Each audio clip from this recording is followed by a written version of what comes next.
Pleasant good morning to the people of the Virgin Islands. The Committee of Budget, Appropriations and Finance of July 21st, 2025 is hereby called to order. I'm Senator Novell E. Francis Jr., and I'll be the chair sitting in today on behalf of the Budget, Appropriations and Finance Committee. Let me say good morning to all present, listening and viewing. First of all, we'd like to say congratulations to the anonymous West girl on a successful Tart Wars. Frederick said it was definitely a place to be on Saturday. For those who missed out, it was a fun celebrating culture, community, and of course, tarts. Thank you to all the bakers who ensured that everyone could have their favorite. I'm sure there's lots of care packages finding their way to the mainland this week with goodies. Team Pineapple, I guess better luck next year for us. Our day will certainly come. Before the committee today, we have the following agencies. We have the Virgin Islands Housing Finance Authority to defend their general fund request of $2 million. We have the Economic Development Authority to defend their request of $6,613,000. And of course, we have the Waste Management Authority to defend their general fund request of $32,500,000. And as a federally funded entity, the Virgin Islands Housing Authority will provide testimony on the status of their funding, programs, operational accomplishments, and challenges. I appreciate that the committee has been tuning in to watch these hearings and learn more about our government aid finances and operations. My colleagues and I welcome your feedback. As a reminder, all of the budget presentation that has been made thus far and as well as the supporting post-audit report can be found on the legislative website at www.legvi.org. At this time, I'd like to remind the individuals in the chambers to please turn your cell phone off or turn them on mute as to not to interrupt today's proceedings, and ask the Madam Clerk to call the roll call. Senator Marvin A. Blyden. Senator Blyden, present. Senator Dwayne M. DeGraff. Senator DeGraff, present. Senator Ray Fonseca. Senator Fonseca, present. Senator Novell E. Francis Jr. Senator Francis Jr., present. Senator Hubert L. Frederick. Present. Senator Frederick, present. Senator Maurice C. James. I am here. Senator James, present. Senator Kurt A. Vele. Senator Vele, absent. Mr. Chair, 6 present, 1 absent. Thank you very much, Madam Clerk. At this time, please read today's agenda into the record. Any correspondence to be read, first of all? No, Mr. Chair. You may proceed with the agenda. Committee on Budget, Appropriations and Finance meeting. The Committee on Budget, Appropriations and Finance will meet on Monday, July 21st, 2025, 10 a.m. in the Earle B. Ottley Legislative Hall on St. Thomas to receive testimony on the fiscal year 2026 budget. Block 1, 10 a.m. to 12 noon, Virgin Islands Housing Finance Authority. Invited testifier, Eugene Jones Jr., Executive Director. Virgin Islands Housing Authority. Invited testifier, Dwayne Alexander, Executive Director. Block 2, 1 to 3 p.m., VI Economic Development Authority. Wayne Biggs, Chief Executive Officer. Block 3, 3 to 5 p.m., Virgin Islands Waste Management Authority. Invited testifier, Darrell Griffith, Interim Executive Director. This concludes the reading of today's agenda, Mr. Chair. Thank you very much, Madam Clerk. We do have the testifiers sitting at the table, and first we'll go to the Virgin Islands Housing Finance Authority Executive Director Eugene Jones Jr. to introduce himself, and then we'll come to Mr. Alexander. My name is Eugene Jones. I'm the Executive Director of the Housing Finance Authority. Okay, you need to switch your mic. Take this one and give her. Yes, that one is yours. Go ahead. Good morning, Valerie Shelford, Chief Financial Officer, Virgin Islands Housing Finance Authority. Morning. Good morning, Dana Clendenin, Chief Disaster Recovery Officer and Chief Operating Officer. Morning, my friend. Good morning, Alana Lavinier, Deputy Chief Disaster Recovery Officer. Morning. That's it for one more. Good morning, Frida Webster, Director of Homeownership, VI Housing Finance Authority. Morning, Ms. Webster. At this time, we'll go to Mr. Dwayne Alexander to do his introductions as well as his team. Yes. Good morning, Dwayne Alexander, Executive Director, Virgin Island Housing Authority. Ms. Pell. Good morning, Lydia Pell, Chief Operating Officer, Virgin Islands Housing Authority. Good morning, Akela Anthony, Housing Choice Voucher Program Director, Virgin Islands Housing Authority. Morning. Good morning, Wayne Williams Farrell. Pull out a little bit closer, Ms. Farrell. Good morning, Wayne Williams Farrell, Interim Director, Asset Management. Morning. Good morning, Emanuela Perez Cassius, Director of Resident Wellness and Empowerment, the Virgin Islands Housing Authority. Morning. Good morning, Robert Proto, Director of Administration, Virgin Islands Housing Authority. Good morning. Welcome to all. Again, you're here to defend your budget, and at this time, we'll go to Mr. Eugene Jones Jr. for his testimony. Greetings, Senator Novell E. Francis Jr., Budget, Appropriations, and Finance Committee Chair, members of the committee, other senators present, and the listening and viewing audience. I am Eugene Jones Jr., the Executive Director of the Virgin Islands Housing Finance Authority. At your request, I'm here to provide an overview of VIHFA's 2025 budget request to support our operations.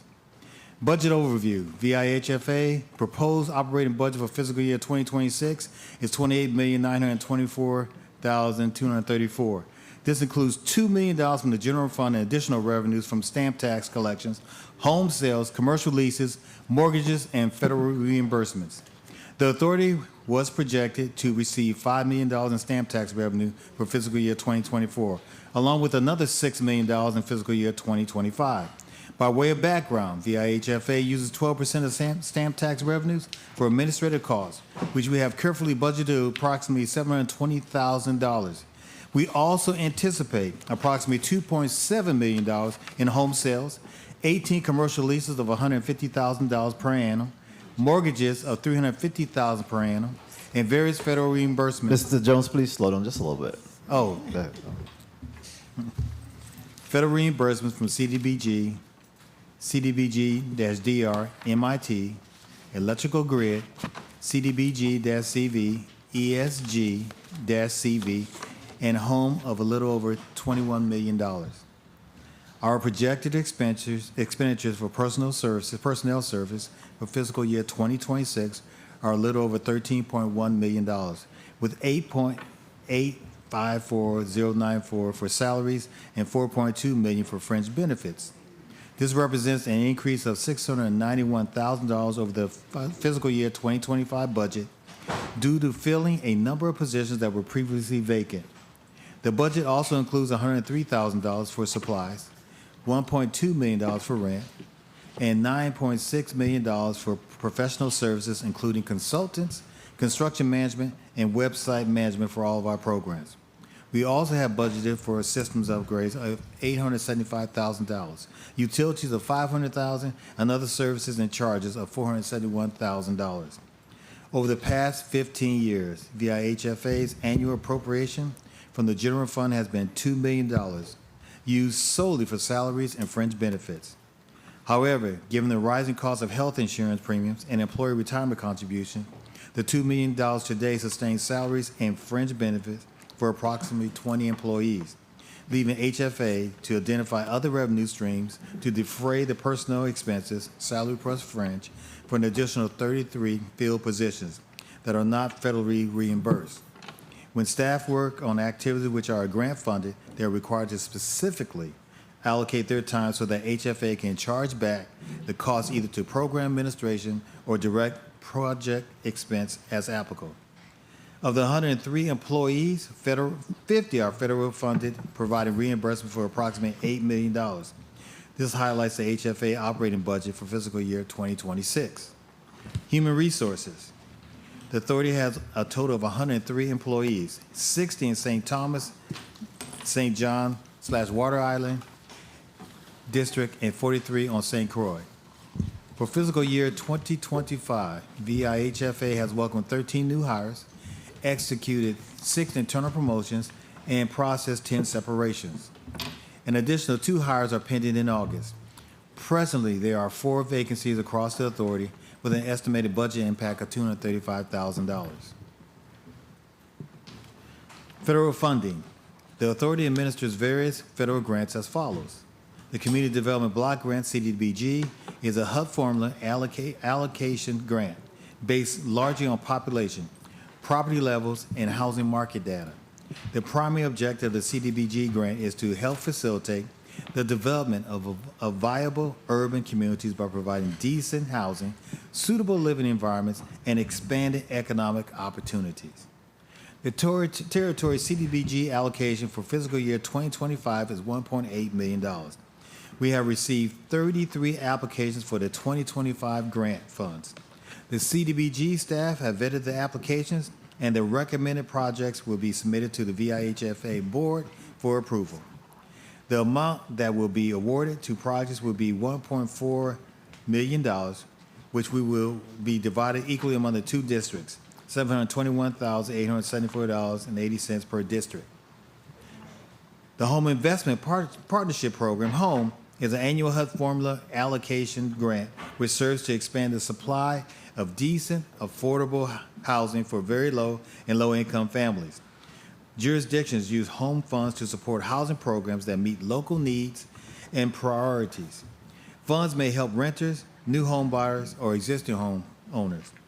VIHFA utilizes HOME to provide direct financial assistance, 1% loan, grants, or both to first-time home buyers.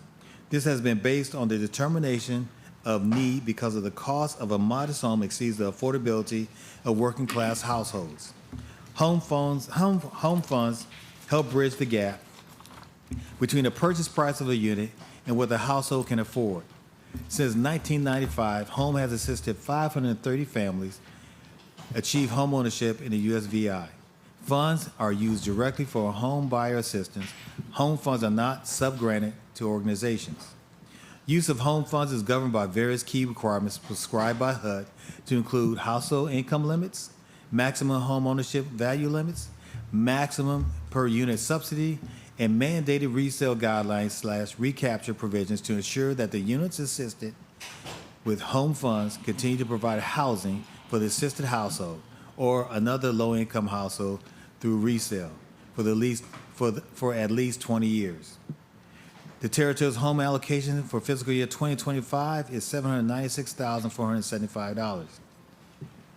The Emergency Solutions Grant, ESG, is also a HUD formula allocation grant, which is used primarily for the rehabilitation or conversion of buildings for the use of homeless shelters, street outreach services for the unsheltered, and transient communities, homeless prevention and rapid rehousing services, and the administration of the Homeless Management Information System. The territory's ESG allocation for fiscal year 2025 is $149,531. The program has 2 years to obligate the funds. Community Development Block Grant, CARES, CDBG/CV. Under the Federal CARES Act, jurisdictions were awarded supplemental Community Development Block Grant funds specifically to prevent, prepare, and respond to the coronavirus pandemic. The territory was awarded a total of $2.8 million. As a result of the 2 rounds of solicitations for proposals, 19 applications totaling $4.2 million were received and 10 were approved for funding for a total of $2.8 million, including Project Promise and Community First on St. Croix, Family Resource Center and Community Action, now on St. Thomas, along with St. John Rescue. CDBG-CV drawdowns as of June 14, 2025 total $561,135.85. The deadline for the use of CDBG-CV funds is September 2026.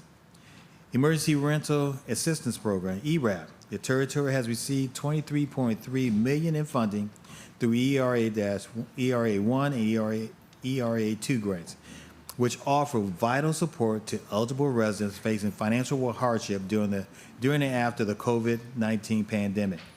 Qualifying households may receive up to 18 months of assistance to help cover rent, utilities, and other housing-related expenses. In 2023, VIHFA launched the Housing Stability Program, funded through the ERA-2, and administered in partnership with Legal Services of the Virgin Islands. This initiative provides critical legal services to help residents maintain or secure stable housing. To date, VIHFA has committed $1.8 million to the program and $1.4 million already expended. Additionally, VIHFA collaborated with the Department of Human Services to expand the low-income household water and energy assistance program, committing $1.9 million to support eligible residents with water and energy-related costs. As of June 25, 2025, the Virgin Islands Housing Finance Authority has committed $19.2 million and expended over $17 million. The program reach has been substantial, with more than 2,000 applications processed and over $12 million dispersed in rental and utility assistance to date. It is important to note that the application deadline for this program is August 31st, 2025, as program funds expire on September 30th, 2025. Homeownership Assistance Fund Program. The Virgin Islands has been awarded $8.5 million through the Homeowner Assistance Fund, HAF, a federal-funded initiative established under the American Rescue Plan Act. The program is designed to provide critical post-pandemic financial relief to eligible homeowners, helping to cover a wide range of housing-related costs. These include mortgage payments, mortgage principal reduction,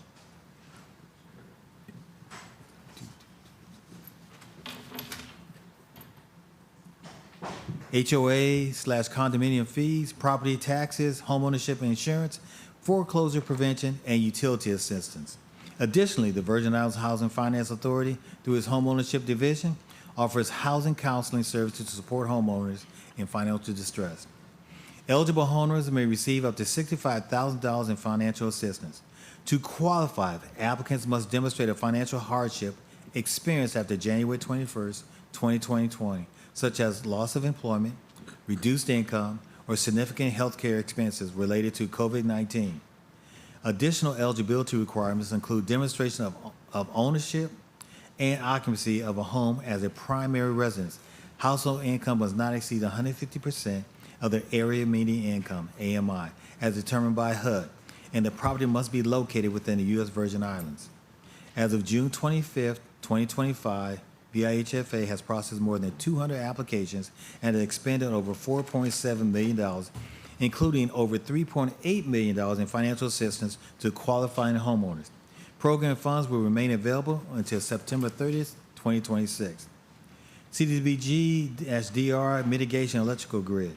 VIHFA remains a grantee of the CDBG-DR Mitigation and Electrical Grid Funds. As you are aware, the Office of Disaster Recovery has been providing programmatic management of DR-related projects since November 20th, 2023. As of June 25th, 2025, the balance of the CDBG-DR grant funds is $749 million, with $20.3 million budgeted for planning and administration. Over the last year, ODR has spent approximately $74 million in direct project costs, inclusive of payroll, architectural, and engineering services, rental payments, and construction costs. The grant expires on September 30th, 2029. Mitigation funding, MIT. The mitigation grant, unlike disaster recovery, is for activities that increase resilience to disasters and eliminate the long-term risk of loss of life, injury, damage to, and loss of property, and suffering and hardship by lessening the impact of future disasters. This 12-year grant allocation, which expires in 2035, amounts to approximately $774 million. Based on recent substantial amendment awaiting HUD's approval, the budget will be allocated as follows. Housing at $253 million, infrastructure and public facilities $422 million, economic resilience and revitalization $38 million. The remaining $59.4 million is set aside for public services, planning, and administration. Mitigation successful launch took place in January 2024. Since that time, within the housing program, we awarded $47.8 million to Jackson Development Company to acquire, rehab, and provide homeownership opportunities for the residents of Loveland 2, Calabash Boom, and Bellevue Village on St. John. Under the Economic Resilience and Revitalization Program, we have approved 19 project applications, which accounted for $14.7 million in project costs for the commercial hardening, financing, and small business mitigation programs.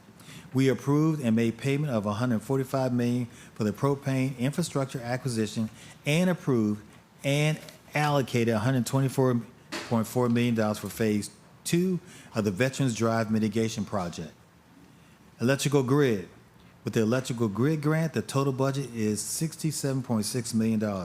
With the substantial amendment submission to HUD, we anticipate $35.7 million to be awarded to the VI Water and Power Authority for multiple projects, including battery and transformer replacements. $10 million awarded to the Virgin Islands Energy Office for the Community Electrical Innovations Program, which aims to support essential businesses by enhancing their electrical power systems. We would be remiss if we did not take this opportunity to advise business, particularly those serving low to moderate income clientele, to apply today for the VI Energy Office and take advantage of this program. Applications can be found online on www.energy-vi-gov. In closing, I want to express my sincere gratitude to this esteemed committee for the opportunity to present the VIHFA budget. I also want to thank the entire VIHA staff for their immense hard work and dedication that make our vital mission possible for the communities that we serve. With that, I'm happy to answer any questions you may have. Thank you very much, Executive Director Jones Jr. Next, we'll go to Executive Director Dwayne Alexander for his testimony.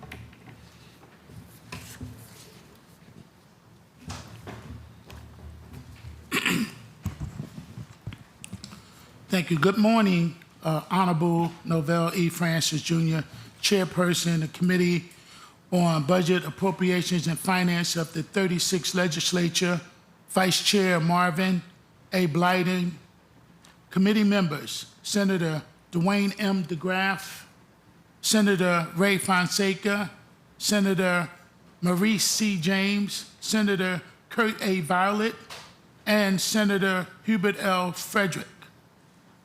Good morning to all the distinguished senators present today, legislative staff, ladies and gentlemen, and the chamber listening and viewing citizens of the Virgin Islands and my dedicated Virgin Islands Housing Authority team. I am Dwayne Alexander, Executive Director of the Virgin Island Housing Authority. I am honored to be here today as the authority's representative and for this face-to-face discussion with the Committee on Budget, Appropriations, and Finance.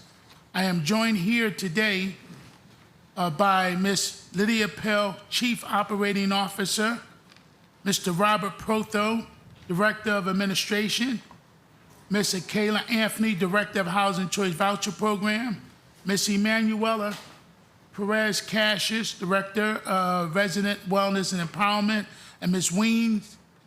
Williams Farrell, Interim Director of Asset Management. Our mission at the Housing Authority is to create sustainable communities that support economic growth and enhance the quality of life for residents through safe and affordable housing.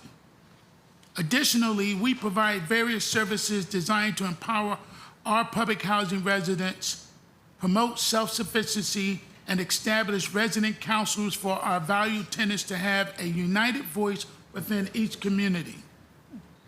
Before I begin my testimony, I want to extend my sincere gratitude to the Virgin Island Housing Authority family, who are the backbone of the Housing Authority, for their commitment, dedication, contributions, and thus far with the long-term goals of making this agency a high-performing public housing authority in alignment with the standards and rules set by our U.S.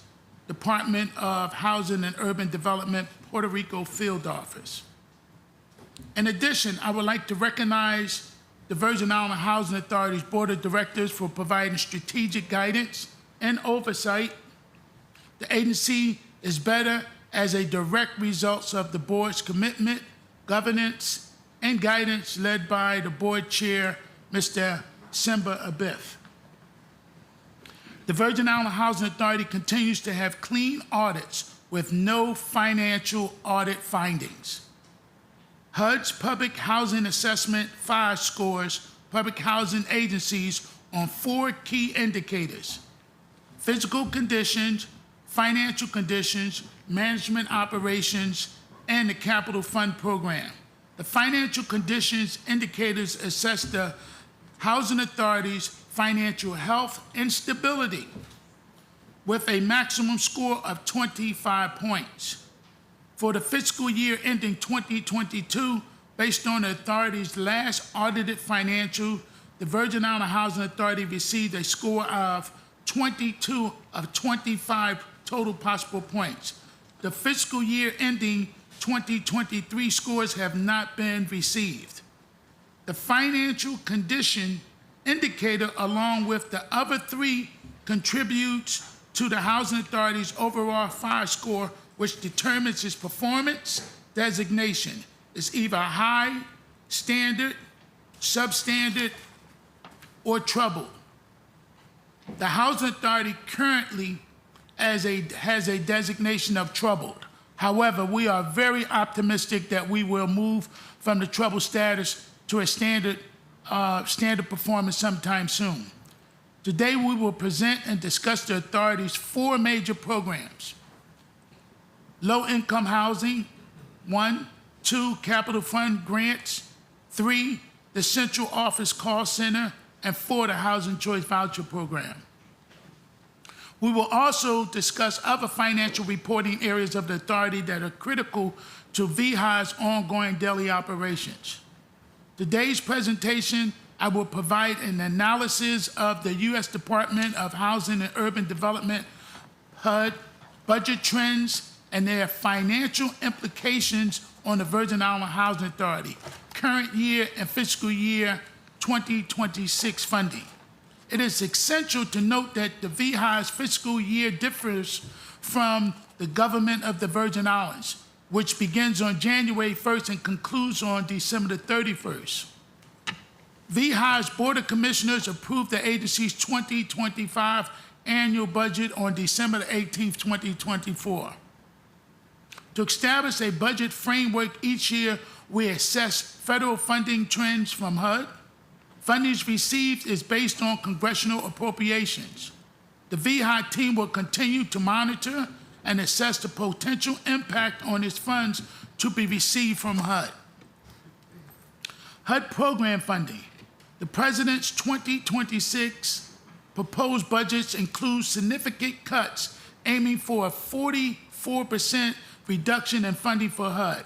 These cuts will directly affect the VHI's annual funding from HUD. The proposed budget cuts to HUD's programs include rental assistance, homelessness assistance, and community development initiatives. The proposed federal budgets will cut billions in funding for the tenant-based rental assistance TBRA program, public housing, project-based rental assistance with PBRA, housing for the elderly, housing for people with disabilities. The proposal also includes converting these programs into a block grant to states known as the State Rental Assistance Program. So what does this mean? The State Rental Assistance Program will transform public housing from a federally administered system to a state-based funding. Under this approach, local governments will have a greater responsibility for providing safe, decent, and affordable housing to their very low and extremely low-income residents. It will transform funding agreements between HUD, PHAs, and landlords to state and landlords. Considering this information, we will closely monitor any changes to the Housing Choice Voucher Rental Assistance Program. In subsequent segments, I will focus on and discuss VHI's current allocations of the HUD's fiscal year 2025 and fiscal year 2026 projected federal funding. The Public Housing Authority's program. Locally, for the current year, HUD will provide an estimate $50.1 million to the Housing Authority to assist with families with housing in the territory and meet the agency operational needs for its four major programs. Low-income public housing, $20 million. Capital Fund Grant Program, $11 million.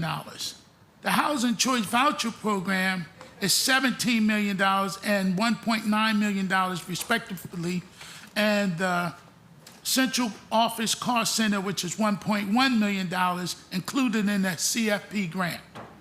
These budgets are authorized. Allocations will be used to support the Housing Authority's activities and initiatives, laying the foundation for continued progress. The Virgin Island Housing Authority will face a challenging budget season for the fiscal year 2026 with unknown potential HUD budget cuts. Knowing this, as VHI is heavily reliant on HUD for funding, the agency is prioritizing current and future spending to address any funding shortfalls. The low-income public housing operating 2025 budget provides funding to manage approximately 2,129 public housing units in 18 communities. VHI's public housing inventory consists of 12 property groupings called asset management projects. The inventory is grouped into 5 amps in St. Thomas, St. John District, and 7 in the St. Croix District. The Housing Authority directly operates 10 amps. The other 2, which is Louis Brown Villas 1 and Louis Brown Villas 2, which have public housing units, are privately managed. The State 22 community has no tenants. The Celestino A. White Senior Home and the Louis Brown Villas 3, which is also privately managed, are not designated with public housing units and therefore are not in the asset management project groupings. These funds are specifically for the asset management projects, operations, and management to serve our low-income families. The AMP's significant revenue streams are operating subsidies, tenant dwelling rents, and the Capital Fund Operation Fund. Next, we will provide a brief overview of the remaining capital fund will be used to advance the authority's goal for developments and revitalization of its current portfolio. The Capital Fund Program. PHAs may use Capital Fund grant for major repairs to old building systems, development financing, comprehensive modernization of public housing developments, physical improvements for reasonable accommodations, and improvements in management operations.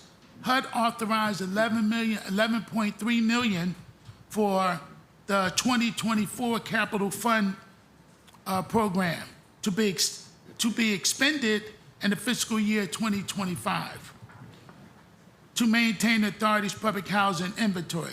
This year, the authority was awarded of its 2026 fiscal year funds of $11.2 million for the Capital Fund program grant for 2025.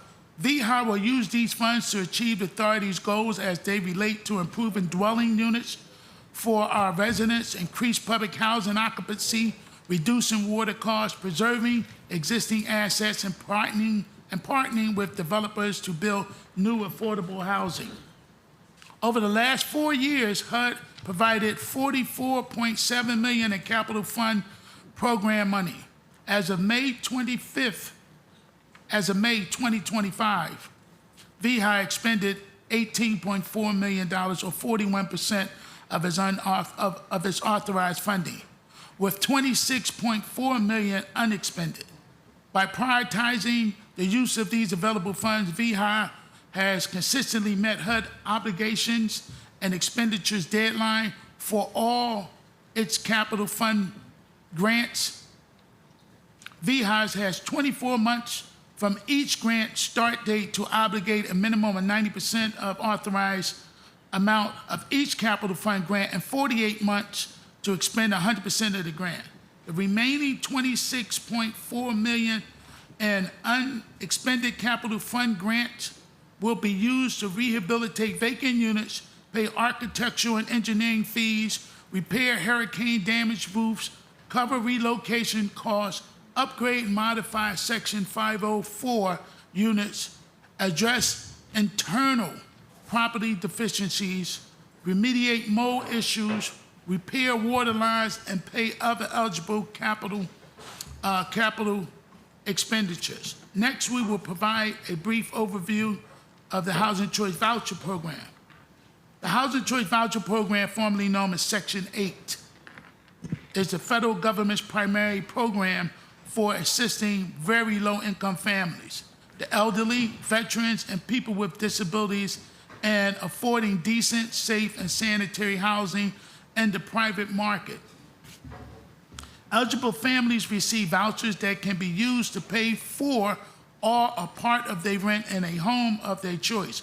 Eligibility is based on the family's adjusted monthly income to size. The VHI's annual budget authority of $16 million for fiscal year 2025 serves 2,092 eligible families. Of this total, 1,364, representing 65% of all vouchers, are project-based and currently leased.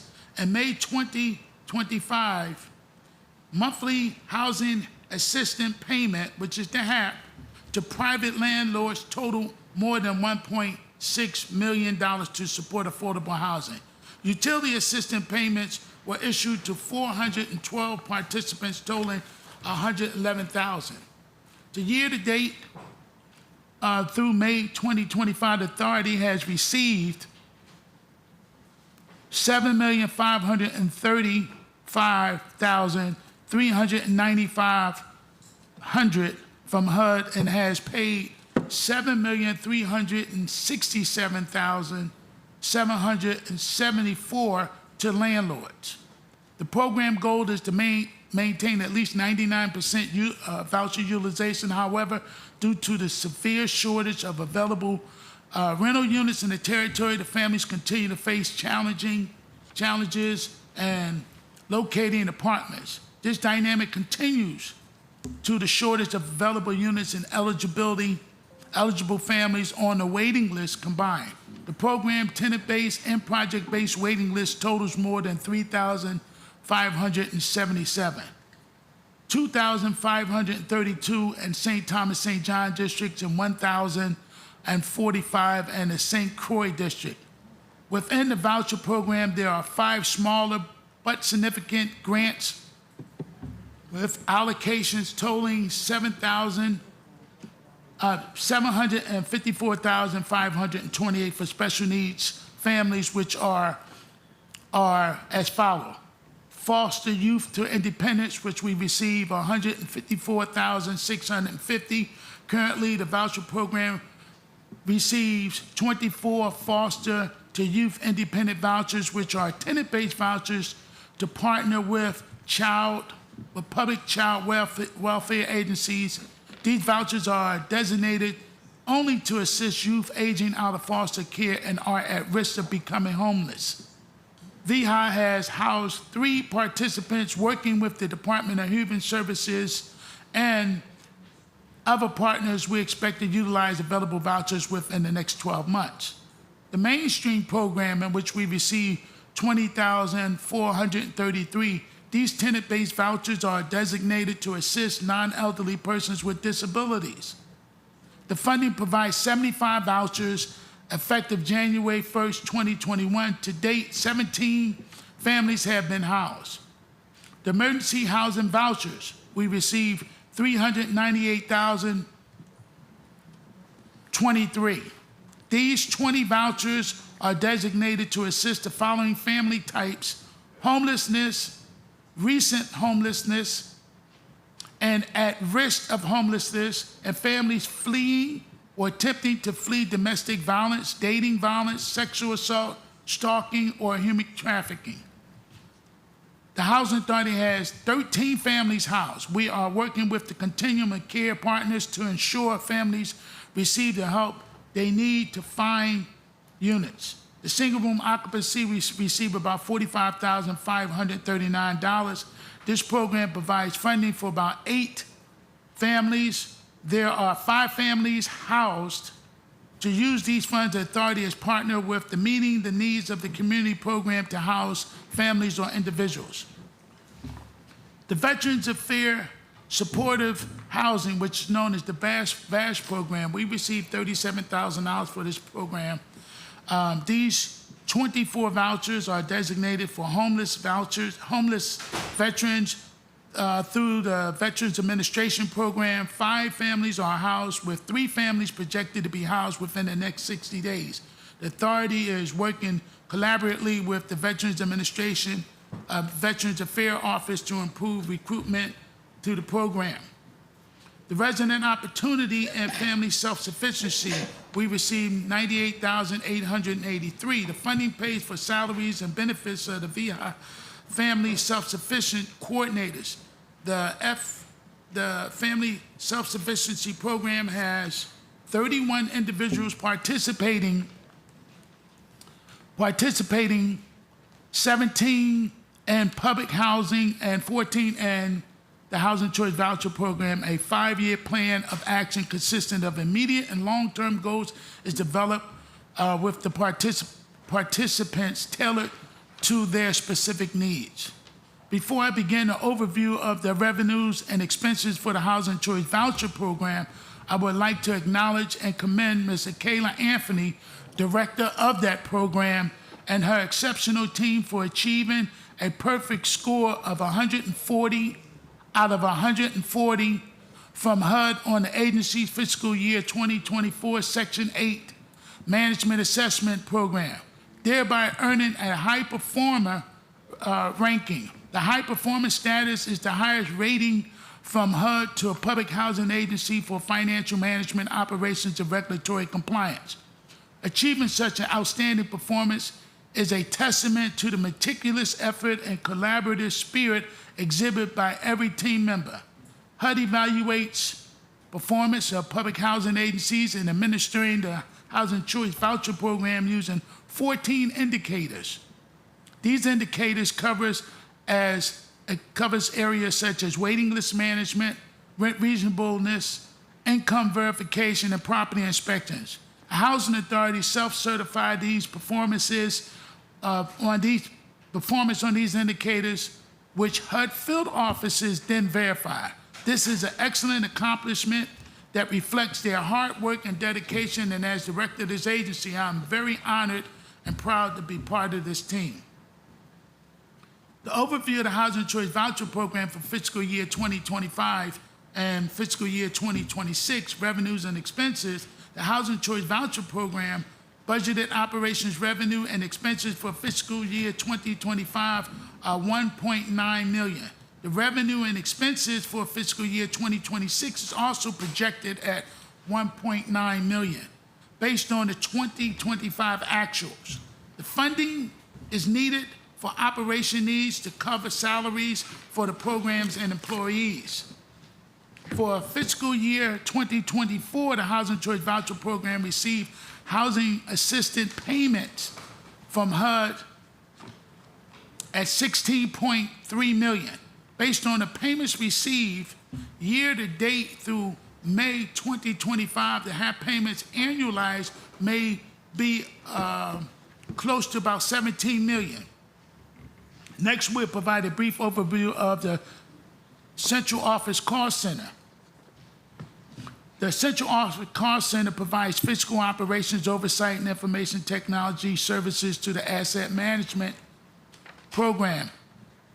In exchange for these services, the COCC charges these AMPs. These fees fall into three basic categories: asset management, property management, and bookkeeping. HUD restrictions exist on how these fees are calculated and when they are to be charged.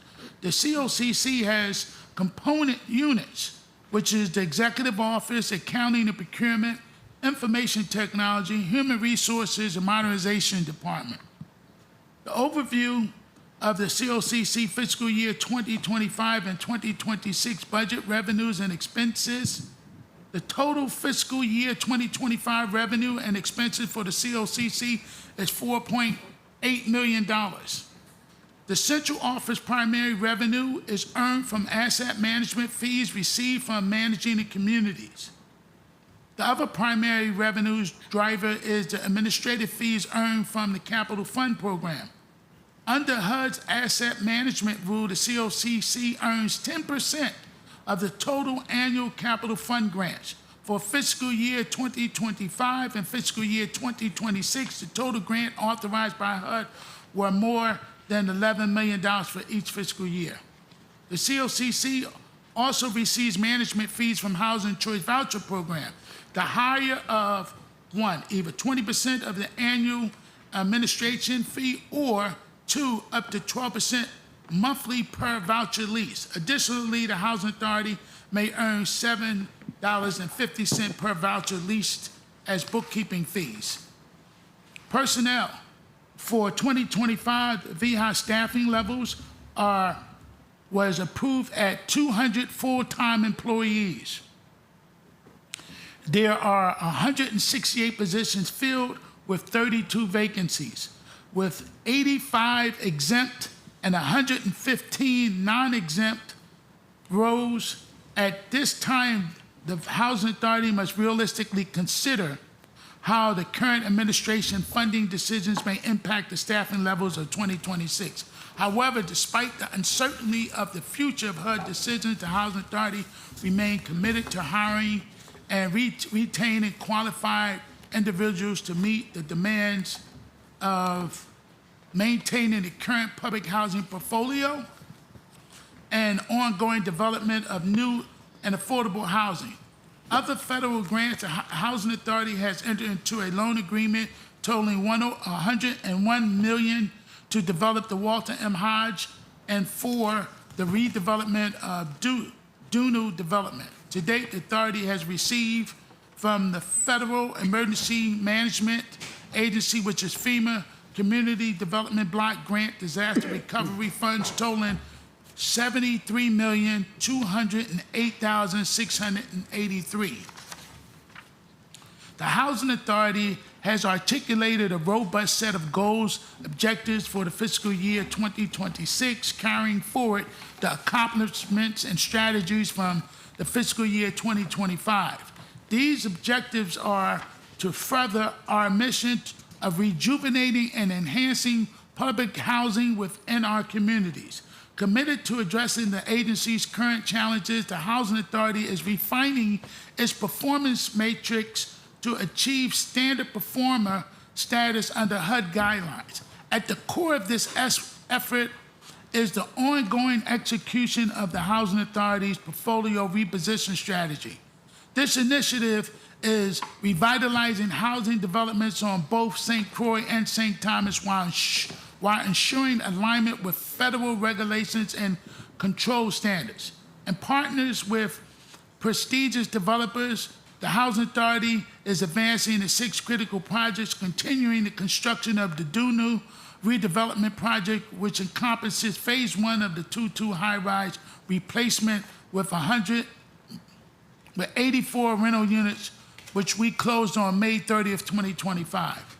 Progressing with the extensive rehabilitation of 106 units, a 4%, 9% low-income tax credit structure at Hamilton D. Jackson. Groundbreaking was March 2025. New construction is planned for 2-2 North Senior, which will be a 60 senior unit development with a projected closing date of October 2025, and a planned rehab of 18 units at Alfonso Piggy Gerard. The Virgin Island Housing Authority will self-develop this specific property with an expected financial closing in November 2026. To support these redevelopment projects, several actionable goals have been delineated, continuing a collaboration with the Virgin Island Housing Finance Authority and the Office of Disaster Recovery to use Community Development Block Grant Disaster Recovery Funds. This collaboration aims to preserve and create affordable rental units and explore viable home ownership opportunities. Continue to implement a Bright Path initiative model effectively across communities. Continue enhancing preventive maintenance operation across all public housing sites to ensure safety and functionality. Rolling out visual enhancements to improve the curb appeal and community atmosphere across housing sites. To increase property management opportunities, the Virgin Island Housing Authority is implementing a multifaceted approach designing to enhance efficiency and expand our reach in the property management across to the community. Diversification of services, expand the range of services offered by property management teams to include specialized services like landscaping, renovation, maintenance program. This will not only meet residents' needs, but will also attract new clients seeking comprehensive property solutions. Technology, integration,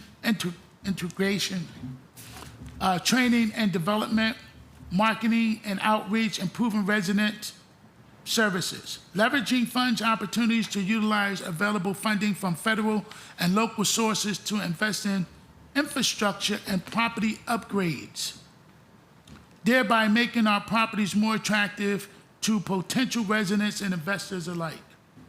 By implementing these strategies, the Housing Authority aims to create a robust framework that not only increases property management opportunities, but also enhances the overall quality and reputation of the property services provided to the community.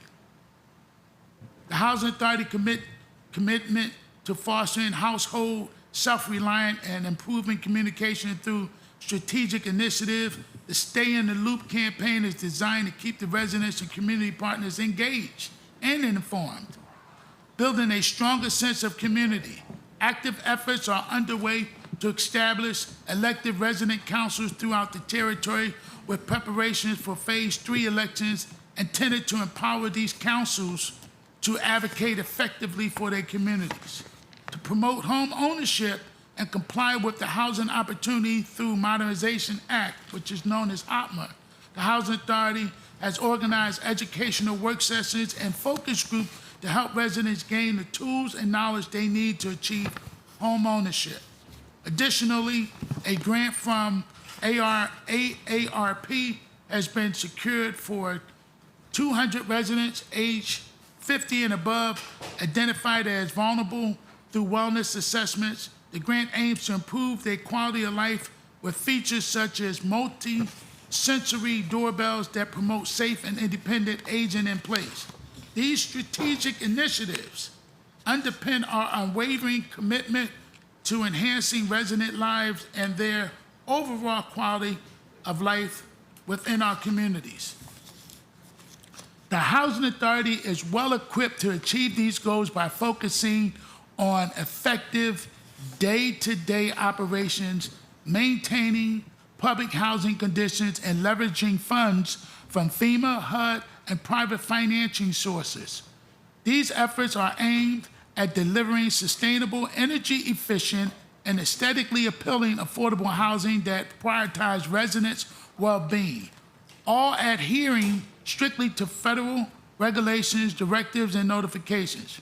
I want to take this time to reiterate that next year will be a very tight budget year for many affordable housing programs, including VHI, caused by the President's potential of eliminating funds in his 2026 budget. Before I close again, I would like to take the opportunity to thank the Housing Authority team for its dedication to the authority and to ensure that the residents have a place they call home. Lastly, I'd like to thank the members of the Committee on Budget, Appropriations, and Finance for allowing us to appear before you today. We welcome your questions. Thank you very much, Executive Director Alexander, for your comprehensive report. At this time, I'd like to recognize the presence of non-committee member, Senator Carla J. Joseph. Good morning, Senator. Welcome. And I, too, want to join in the recognition of Ms. Akela Anthony as a high performer. I think that's very commendable, and thank you for your outstanding performance. We see you, and we appreciate your work. Just a couple of questions before I open up to my colleagues. First of all,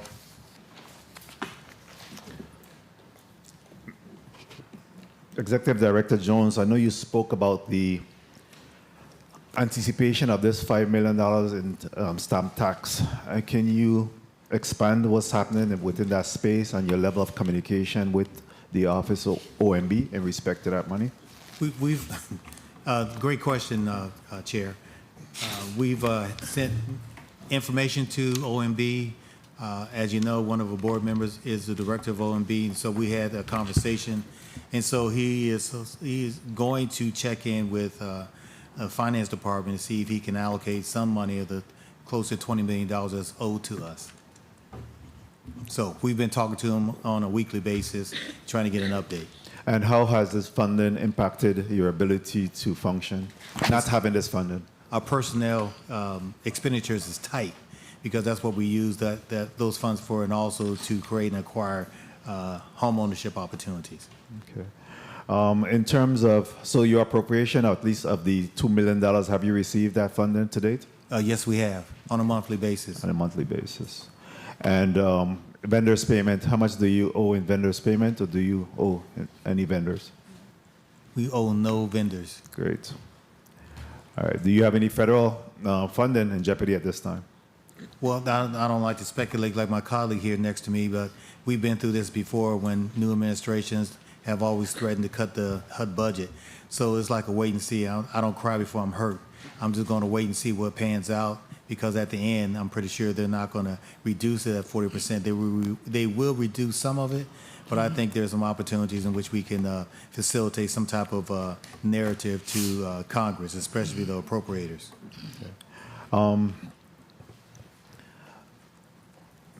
Mr. Alexander, I believe in hearing your testimony that some of your initiatives that you spoke about are some of the best kept secrets. And I know that I've heard your people on, various shows, radio programs, talking about some of these programs or initiatives, but I don't know that it's really resonating with the public. And I just wanted to ask you, how are you marketing, and having this discussion as often as possible so that individuals are really aware of some of these programs that you offer? Thank you very much, Senator. We have a very robust effort that we have out there. We have partnered with a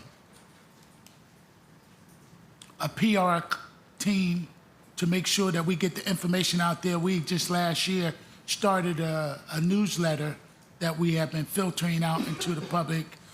We did a tour last year on the radio talk shows to make sure that we got the information out to the residents. And then we also have monthly resident meetings. But I think this year, moving forward, because it's so critical that we could market of our self-sufficiency programs, that we are really putting a lot of effort into our residents. One, by making sure that we had these resident councils, which is really the foundation in most of the communities of making sure they get the information. But coming in 2026, even though we started the newsletter last year, we had a tour twice last year, the talk shows and the radio shows, making sure the information got out there. We're going to step it up a little bit more going into 2026, because it's very critical that folks know that there's money out there, there's opportunity out there, especially through our family self-sufficiency program, and also with our partnerships that we have with other partners in the territory. There's a lot of opportunities out there. We just want to make sure that information gets to the residents. Absolutely. I think it's important that you ramp it up because, of course, you have to meet people where they're at. I think a lot of times we have these programs, and yes, we've been on a radio show, we have a Facebook posting, but we're not, for some reason, individuals, if we're not in their face, if we're not saying it enough, they're not aware of some of these programs. I know that you discuss your revenues, and you seem to tie revenues and expenses together. What is your true revenue that you have received so far in FY 2025? So thus far, we have received our capital fund money. You can see it out in the system, but we have to actually draw the money down. But we can actually see the $11 million there. We received 100% of our funding for 2025, and for 2026, that capital fund money has already been allocated. I haven't seen any of the whole budget has not been approved yet, but we do know that the capital fund money is there. Okay, and I wanted to talk real quickly before I open up to my colleagues for a 6-minute round. In respect to the capital fund, is there an opportunity to expand that, similar to Garvey? You know that Garvey allow for the government to have gone out into the market and be able to maximize, the funding, and got over close to $100 million initially. We just re-upped the Garvey funds for some additional monies that would allow us to be able to expand. Is there a similar mechanism within the housing environment where you could leverage, having that capital fund to be able to expand some initiatives to maximize the use of it? Well, I think we have utilized the capital fund to the best of its ability. I think Ms. Pell have done a phenomenal job in leveraging some of that capital fund money and making sure that that capital fund money actually used for development, as well as going back to the sites. What we could do is maximize the funding of the capital fund money, just to, for full disclaimer.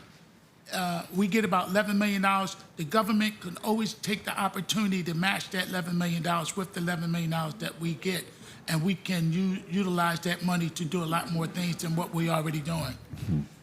So initially, and the question really was, we in terms of the Garvey funds, we got an annual disbursement of neighborhood about $16 million initially when we started at this, and we're able to leverage and got close to over $90 million to be able to do the waterfront project and a number of projects on St. Croix.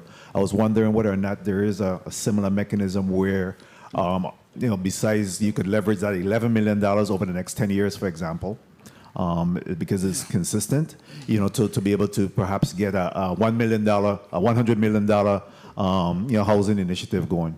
Is there something like that similar in the housing world? Yes, I'm sorry. Thank you very much, Senator.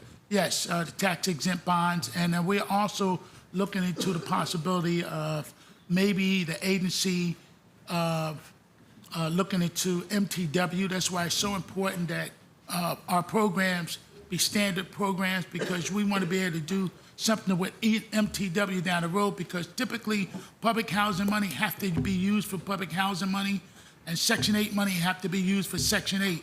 But if we have that MTW designation, you can actually merge that money and get a little more traction off of it. Okay, very well. Thank you for that response. The rules of engagement this morning, in terms of the format, is we have Senator Avery Lewis, Senator Blyden, Senator DeGraff, Senator Fonseca, Senator Maurice James, Senator Hubert Frederick, Senator Carla J. Joseph. Thus far, we'll go in that order. I also want to welcome Senator Kurt Vielle, who has joined us as well. He is a committee member, and it will be rounded out with Senator Vielle, and I will add any additional senators as they come on board. Senator Lewis, you recognize for your 6 minutes. Good morning. Good morning, Mr. Chairman. Good morning, colleagues. Good morning, testifiers. Good morning, people of the Virgin Islands. Before I dig into my round of questioning, I just have some community questions first. First question goes to Mr. Jones. There was a program in HFA that was ongoing for homes that were, I guess they were destroyed with the hurricanes, but then they had asbestos in them. And I know about this one in particular around the field area that the family keeps calling, and I know you probably know. I'm not certain if you know about it. I know Ms. Clendenin will know about it. About, where are we with this status of these homes? Do we have the funding to proceed or relocate the families or even to start construction again? We demolished the homes, we did the asbestos abatement, everything. Please help me. Good morning, Dana Clendenin, Chief Operating Officer, Chief Disaster Recovery Officer. Yes, so the homes were demolished some time back. I believe it is a funding issue at this point to rebuild those homes. Were the families notified of this? We've been in communication with the families, yes. All right, great. Where are we with the construction of new homes at the Wild Pineapple site? Do we have funding for that already? Is it E.D. Jones? Sure. Wild Pineapple Estate Fortuna as well, we do have funding for that. That is coming from our DR grants. Right now, we are in the environmental phase. We have a couple of EPA things we need to clean up with DPNR. So that's where we are. But we anticipate August, September for actual to send it out to bill. Does those funds have expiration date on it? The funds? Yes. 2035. Okay, great. Same thing for Upper Savannah? Upper Savannah? Upper Savannah? What we call Africa? Oh, Queen Louise revitalization, yes. Same expiration. Same expiration. Date, right. So you say sometime, when are we going to see shovel in the ground? When are we going to start heavy machine, hammer, nail going? Actually, with the mitigation funds, we're really seeing the light at the end of the tunnel. So we have Estate Fortuna in that. Shovel in the ground, we anticipate about September, barring no further claims from the EPA. Queen Louise, we have out on forbid Mount Pleasant on St. Croix. So we should see shortly some construction there. That's out in solicitation now. We've just gotten some approval from the board to do with a developer some construction in Concordia and Bon Esperance on St. Croix. So we'll see some construction there as well. Good. I say thank you because I see finally we have some action going on the playground in Savannah. Yes, we do. You stop it again?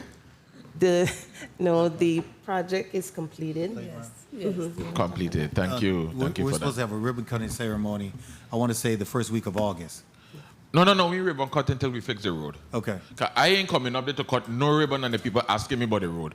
You get with public work, we gonna pave the road, then we gonna cut the ribbon. I am not coming in Savannah to cut no ribbon on the road in a horrible condition. So you waste management, we get it together. Come on, Miss Pell, how you doing this morning? Where we gonna start back demolition in Tutu High Rise? Good morning, Lydia Pell. Demolition at Tutu High Rise has already started, Senator. No, man, you're doing that silently, man. I ain't see nothing falling down. Good. Right now, they're completing the abatement work. Yes. And after those permits are received by the Department of Planning and Natural Resources, you'll start to see demolition. Okay, what about across the street now? Turnkey.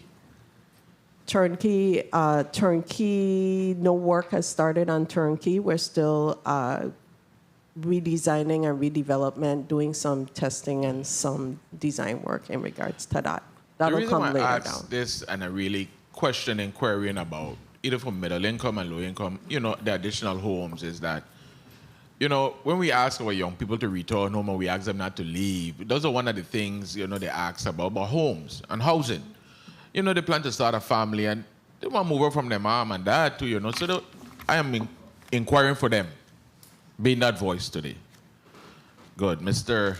Jones, you have a rental assistance program, and I heard you talked about an expiration date that's coming up pretty soon, August 31st, if I'm not mistaken. You said, right? Right. No, September.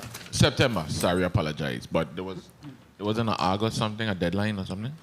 For applications. For applications. And okay. What are we doing to make the last push, the last hurrah, to get people out there to know that there's some rental assistance, come down and take advantage of it? 1 minute. Can we have somebody? Can we have I need an employee coming. administrator to come Okay. up on that? So. Sergeant Armsy may escort the young lady in, please. You hold the senator's time and. Yes, hold my 3 minutes. Take it easy, like, no, man. It's Monday.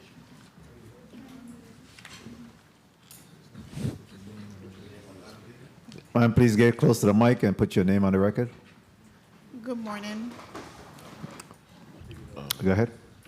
Monet Francis Gardner, ARP Program Director. For the final push, we are enhancing our marketing. We've been sharing information on social media, doing radio interviews, community engagement events, radio ads, radio shows, anywhere that we could share information about the program. We have been trying to engage the community and make them more aware. We also have informational flyers that we give out to the properties management companies, and we also give them out to people that visit the office. They're in our front office, available to anyone that is interested in a program. We've been continuously engaging with the community over the past several months, and our numbers have been showing that our engagement has been successful. Thank you, and that goes for the Homeowners Assistance Fund program too as well. Yes.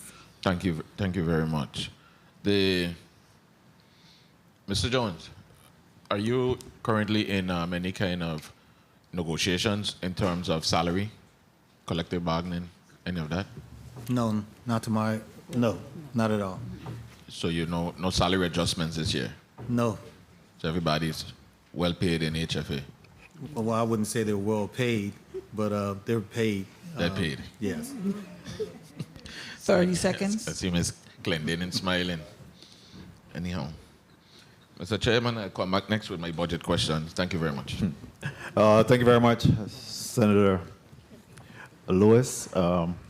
Senator Blyden, you'll be recognized next. But before we recognize Senator Blyden, I wanted to ask both of the executive directors, as the individuals responsible for the expansion of affordable housing in the territory, or housing in general, how would you describe the state of housing in the territory?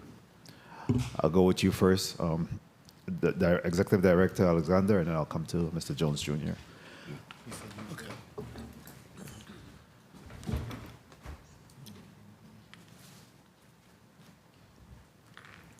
I would have to say, thank you, Senator. I would have to say that the situation in the Virgin and the whole entire territory is dire. And I say that because most of the folks constantly talk about affordable housing. And before we even get to the affordable housing typically runs between 100% of the area median income to about 130. And the federal government states that low income is 80% or less of the area median income. So when you look at the folks in the territory, we have a very strong need for low-income housing. So when you hear people, I hear this discussion amongst developers and folks who all of a sudden now become housing experts. They talk about affordable housing, but we need low-income housing. We need low-income housing for the folks that makes less than the area median income. And once you start there, then you can go to workforce housing, and then you can go to affordable housing. But any community, it starts with, because when you look at the low-income housing, that is almost the next stop before you become homeless. And we have many folks in the territory that's homeless, that's not documented homeless, that are actually living with people just because they don't have anywhere to go. So I would put that out there, that we have to focus a lot more on low-income housing. We just have to focus on the housing market, period, starting with low-income, then workforce housing, then affordable housing. But I often have to speak on this, and I thank you for the opportunity, because when people talk about affordable housing, when you go in other communities, they talk about affordable housing, they leave the low-income families out. I appreciate your assessment there. Director Jones Jr., you have a perspective? I have a different perspective. I agree with mostly what my colleague had stated, but I think we're pointing the fingers at the wrong entities. It should be Congress. It should be the appropriators. They're not appropriating enough funding, and this is just all over the United States and the territories. There's no commitment to provide affordable housing. There's no commitment to provide additional housing. And until we have a way in which we can get Congress to understand what housing means to every American in the country, I won't say never is going to happen. It's going to be highly impossible to commit 100 units, 1,000 units, whatever that number is. It's not going to be attainable until we have a national housing policy that Congress can appropriate every year so we can provide housing. If we had the practitioners at the table when they're making these rules and regulations and so forth, maybe they will understand the need, the plight that we have. There's a lot of entities that are doing a lot of great things, but the territory here is in grave need of some affordable housing. I think one of the senators has stated, how do we keep our young people here? Well, your wages got to go up, but you also have to have a balance with affordable housing, and that's always a difficult task to maintain. And if we all come together and be innovative and have an overall housing strategy for the territory, I think we can make some inroads real quickly. Thank you. I appreciate both of your perspective on this. And of course, I have a follow-up question to that, but I'll wait until another time to interject, and I'll certainly follow up on that. Senator Blyden, you're recognized for your 6 minutes of this time. Thank you so much, Mr. Chair. Good morning to my colleagues, listening, viewing audiences, staff, central staff. Good morning, Director Jones and Director Graham and your management team there. And thank you so much for your testimony and what you do here in the territory on behalf of the people of the Virgin Islands when it comes to housing. And Ms. Director Jones, you spoke about a strategy. Definitely, you're right. And we do have a stakeholders meeting tomorrow evening at the Innovation Center in terms of innovative building, anything housing. It's going to be very important for individuals to show up. And we do have a housing summit coming up in October. We'll talk more about that at another time. But I look forward to that. Now let's speak to budget, because it's a budget hearing. There's a lot of questions we can ask, but I'm going to try and stick to the budget questions. So now, let me start with VIH first. In respect to your testimony, you spoke a little about revenues, and I know with both agencies, we really don't, the Housing Authority, we don't give you any money from the local funds, but they get a dime from us, but at the same time, we can see how we can assist in terms of assuring that you get additional revenues. You spoke in testimony to revenue shortfall, because in 2024 you got, I believe, 11.3, and for the 25 budget you got 11.2, which is a decrease in your funding. Let me ask you though, in terms of creative ways of bringing in more revenues to the agency, you spoke about, let's speak to your vacancy and your vacant units. I believe that's an area you can see more funding when it comes to, what's your average vacancy days? And how many vacancy units do you have? Do you know? And while you're looking for that, how much fund do you get per unit from HUD in that respect? You want to speak to it? You want me to speak? Because I believe that's an area we can increase revenues in terms of seeing how we can put those units back online. Yes, thank you for that question, Senator Blyton. We have several units that's been vacant for a good period of time out there. And Ms. Farrell's doing an excellent job in working with the modernization department to bring them back online. Because keep in mind, some of these units that's been offline, it's been offline for years. They need a massive amount of work to get done. And short of actually tearing it down, she's doing an excellent job of using the staff and a combination of contractors to put these units back online. So to answer your question, our unit turnaround time is in 100 days. Okay. In 100 days plus, Okay. 100 days plus. Okay, very well. Okay, for the units that's not on the mod, because those difficult units goes to the mod. I'm not talking about those units. The units that become vacant that can be repaired by contractors and or in-house staff. How many of those units do we have, and what the average turnaround time for those units? So on an average, we're about 100 days. But we're working, and that's because the units that we have out there, we have them sitting for a very long time. We do have some short-term units where we're able to turn them over in 10 or 15 days, or even 5 days if we can. But some of these long-term units that has not been approved, they went into mod yet, still holding our numbers up there. Okay, very well. We'll get that to the chair or before you leave. I don't want you to kill my time on that only. Another way in respect to bringing in more revenues, in addition to vacancies, let me ask you in respect to your FSS program. And you spoke to that in your testimony, and it's a very good program. And you mentioned how much participants you said is in that program? 30-some plus persons? And I'm asking for a reason. Yes. Currently, Mention your name and record and then speak. Emanuela Perez Casillas, Director of Resident Wellness and Empowerment. Yes, currently we have 29 residents. 29 participants. Participants that's in the FSS program, and we just signed 5 additional. Okay. And the reason why I asked that question, right? The reason why, pull out the mic, don't be scared. The reason why I asked that question because 29 participants. We have 12 amps. We have 12 amps. How many individuals do we have that's on credit rent? Or how much individuals do we have on credit rent? The reason why I'm asking that question because it's for individuals on credit rent who don't pay any rent and or folks who have lost income, for instance, the hours have been cut, etc. That's a very, very good and important program.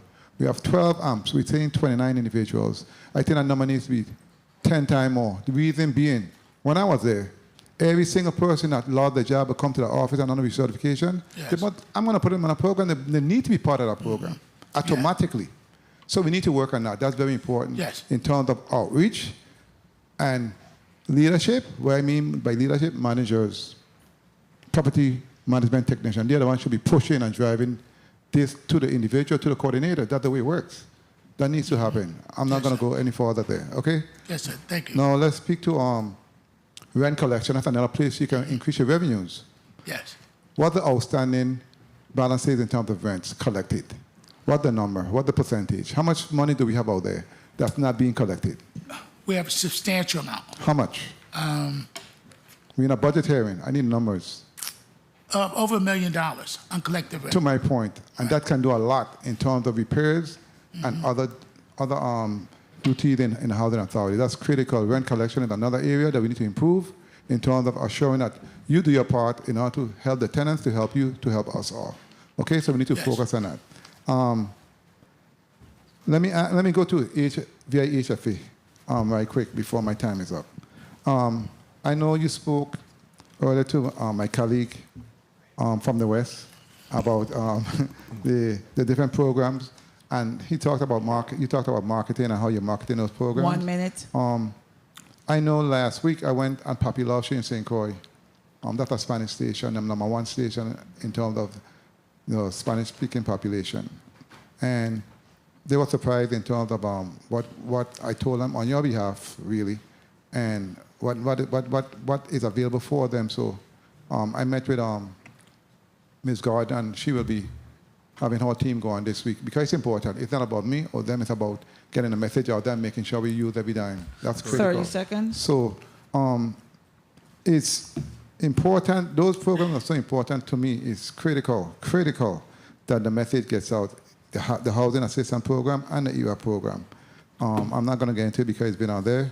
It's going to be spoken of when she goes back on the air, but it's very important to outreach. In terms of your federal program and federal funds, when it comes to most of your programs, in terms of the funding that you received, let me ask you in respect to the mitigation funds, are we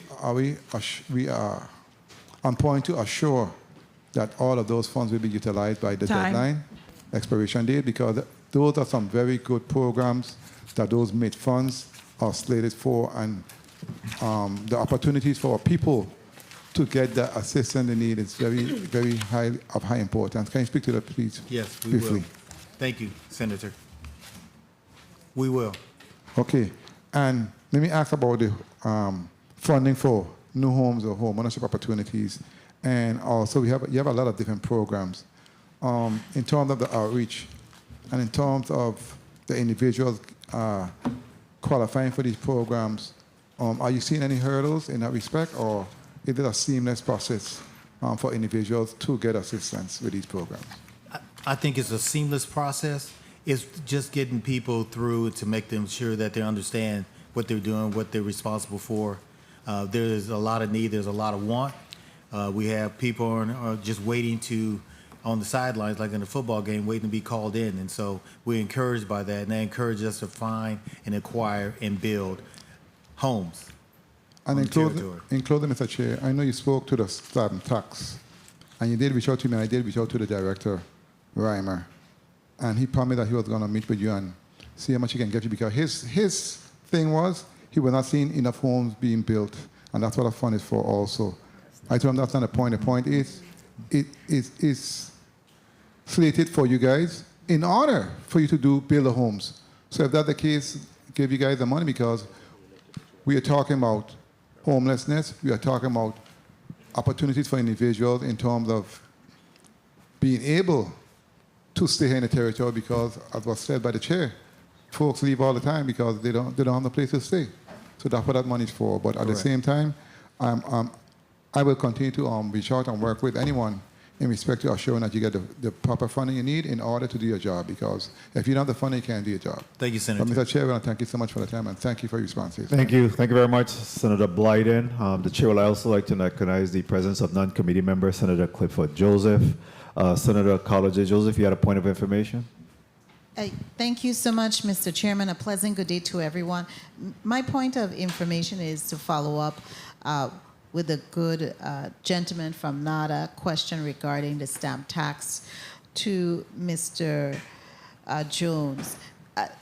You stated you have a projected to receive. What is your actual stamp tax you have received from the government? The last time we received... Kindly state your name. We do have our stenographers who are working remotely. Valerie Shelford, Chief Financial Officer. The last time we received stamp tax was $5 million at the end of fiscal year 22 for fiscal year 2022. So you haven't received from the government stamp taxes for 2023, fiscal year 2023. You haven't received for 2024. We have not. So 2 fiscal year. What time do you, how is that process? Usually. Do you request? Yeah, it usually comes in at the end and at the fiscal year, and we also request for it Of course, after we see that we're not receiving it or we haven't gotten the call for the check, then we would request for it. So this is alarming to us as colleagues because we are under the presumption that you are in receipt of these stamp taxes. Mr. Chairman, I have some further questions to ask regarding that, but I will do so on my time. Thank you so kindly. Thank you. Thank you very much, Senator Joseph. At this time, the chair recognizes Senator Dwayne M. DeGraff. You recognize for your 6 minutes. Thank you, Mr. Chair. Thank you. Good morning, colleagues. Good morning, testifiers, all of you listening and present.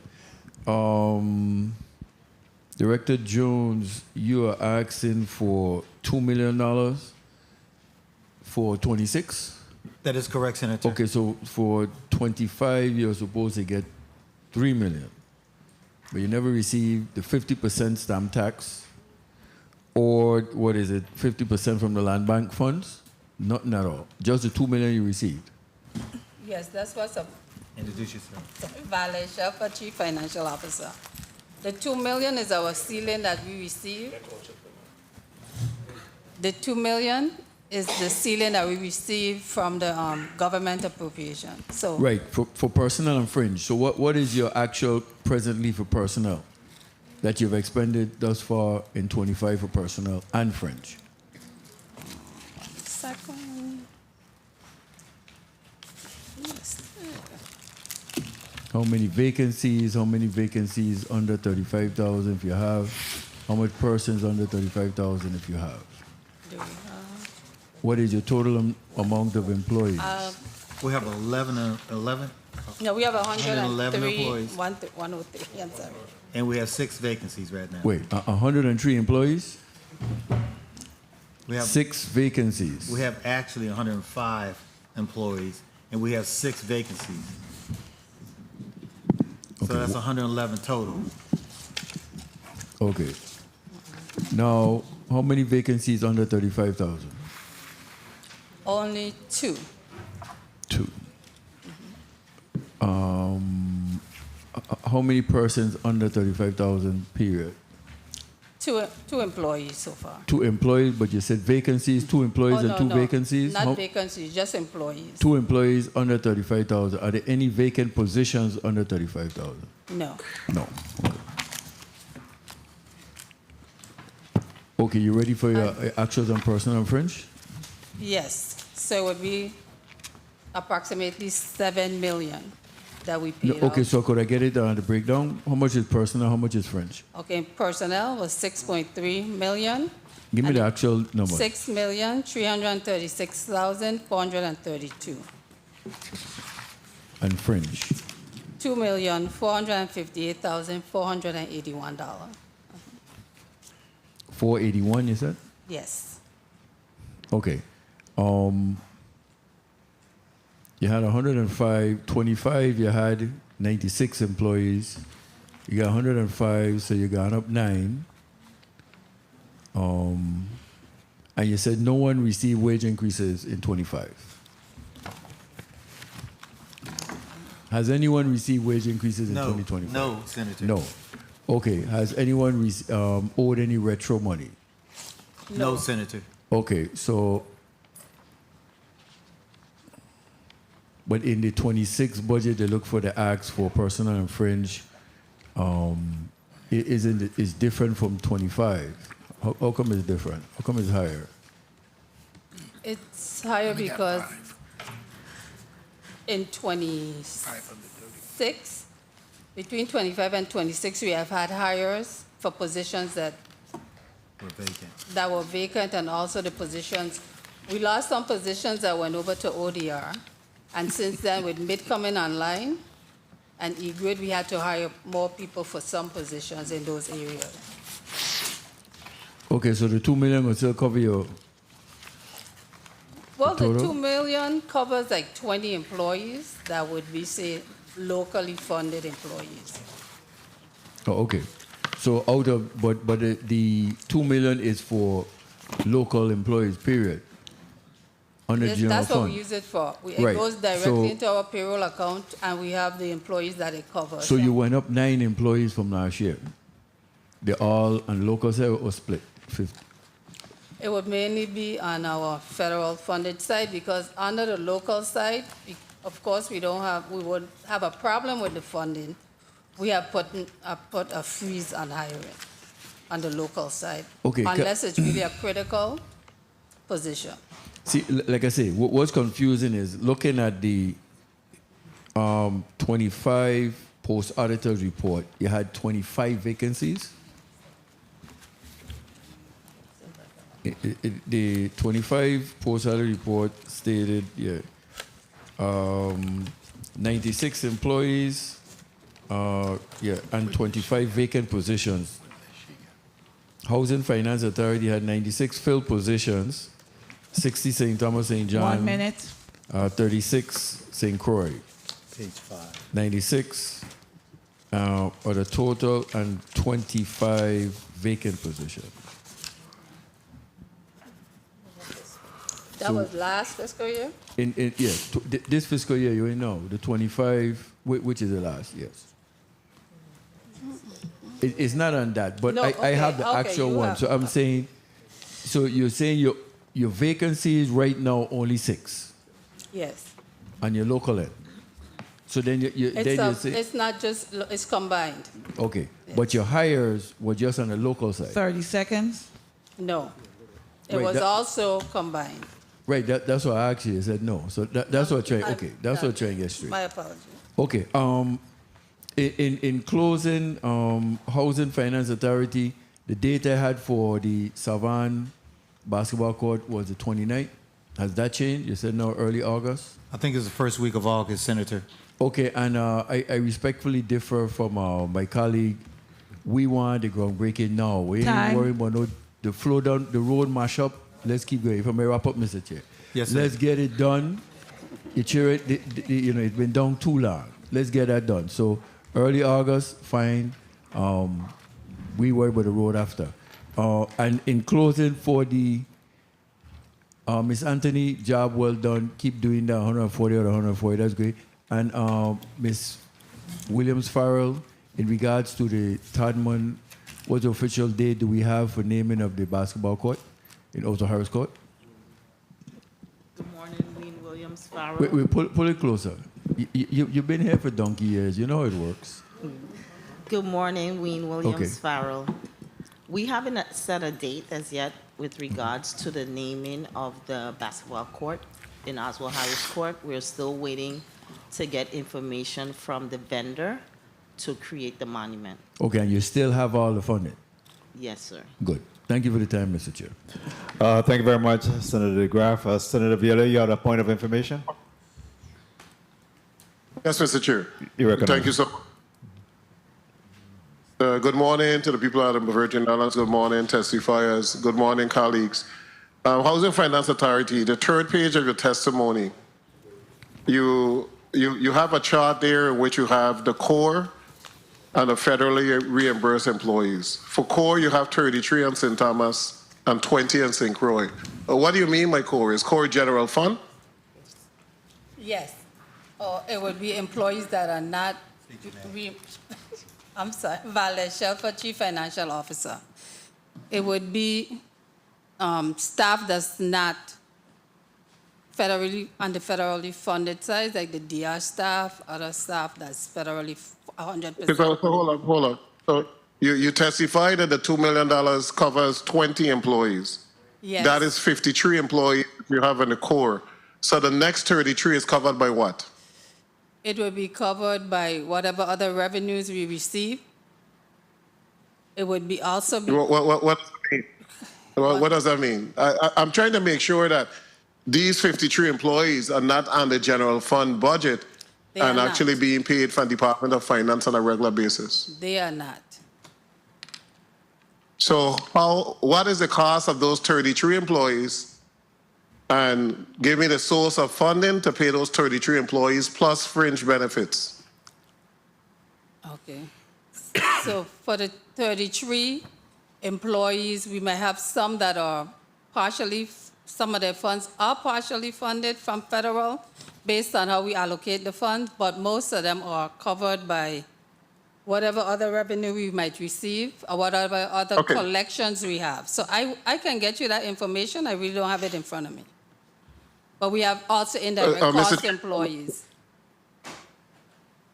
Mr. Chair, we have 53 employees that is saying it's core. That literally means general fund. We need to back out those 33 positions, and we need to know the funding source of those 33 positions, because if we don't, those positions are being paid from the general fund. Thank you so much. Thank you very much, Senator Vielle. she wanted to Ms. Shelford, I Ms. should Shelford, qualify. Ms. Shelford, you may respond. Yes, we get Clarify. $2 million from the government of the Virgin Islands. That's under the miscellaneous budget. We use all of it for payroll.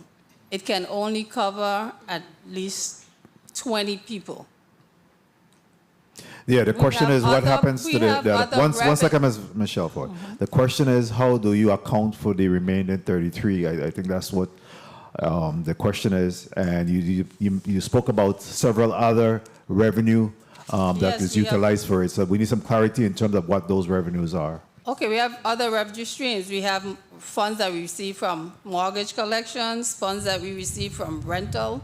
We have other funds that we can use to help in our operating. Okay. We also look to the stamp tax funds to assist us with our operating, which is we actually do 12% of whatever we receive for stamp tax. That helps us with our operating. And what is the cost of that outside of the 2 million or outside of the 20 that's covered by the 2 million? That I will have to get to you. I really don't have it in front of me right now. Yeah, so that if you could get that information back to the I committee will. so we could circulate it. Yes, Senator Vielle. Yeah, I just wanted to put on the record, the testimony just now recently was that the last time they collected stamp tax was, I think, fiscal year 2022, asked by the female senator over there. They haven't received any stamp tax for the last 3 years.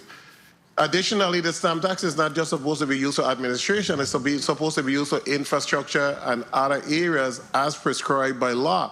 So I'm requesting that the Housing Finance Authority give us a detailed listing as to exactly how those 33 employees are paid. And the last question I'll ask is your payroll through Department of Finance or your payroll is separate? It's separate. Okay, so if you could provide that information, I'd appreciate it. You heard if you could provide that additional information, Ms. Shelford, so that we could be clear on exactly what's transpiring with these additional 33 positions as well as the funding source associated with them. I will. All right. Senator Vielle, Senator Blyden, you had a point of information? Thank you so much, Mr. Chair. On page 4 of the testimony, it was spoken to the ESG, the Emergency Solution Grant. 149,531 was allocated. How much have been expended to date thus far? Because that grant is very important in terms of what it does for individuals when it comes to emergencies. How much have been expended to date thus far? To date, we have not expended any of the funds. We're doing the Speak into the mic, please. To date, we have not expended any of the funds. What we're doing is the agreements to the subrecipients, and then we'll start drawing from those funds. So what happened to the individuals in the meanwhile who apply for these funds? That's the reason for the funds. What happens to those individuals in the meanwhile? We might have funding from prior years that they're using now. We would have funding from prior years that are being used. You would? We do have that are being used right now. So this funding years, that funding source is for fiscal year 25. In 24, we have already allocated to our subrecipients, and we use the funds from year to year. The reason why I asked this question, as you know, I deal with the subrecipients on a daily basis, and I've been told many times when they call requesting, they say there's no funds available. So we speak about that another time, but I'm just letting you know to assure that those funds are being allocated to the subrecipient because it's critical in terms of the need. Thank you so much, Mr. Chair, for the time. Thank you very much, Senator Blyden. Senator Maurice James, you recognized for your point of information. Thank Thank you, Mr. Chair. Good morning, everyone. It was just stated that there are other revenue streams, and I may be missing it, but have we been provided the total amount of money that we receive from that grouping called other revenue streams? And where can I find that? In the testimony, if possible. Senator, is not in the testimony. We will provide you that information subsequent to this meeting, this hearing. Okay, thank you. I'm looking forward to receiving that. Thank you, I appreciate it.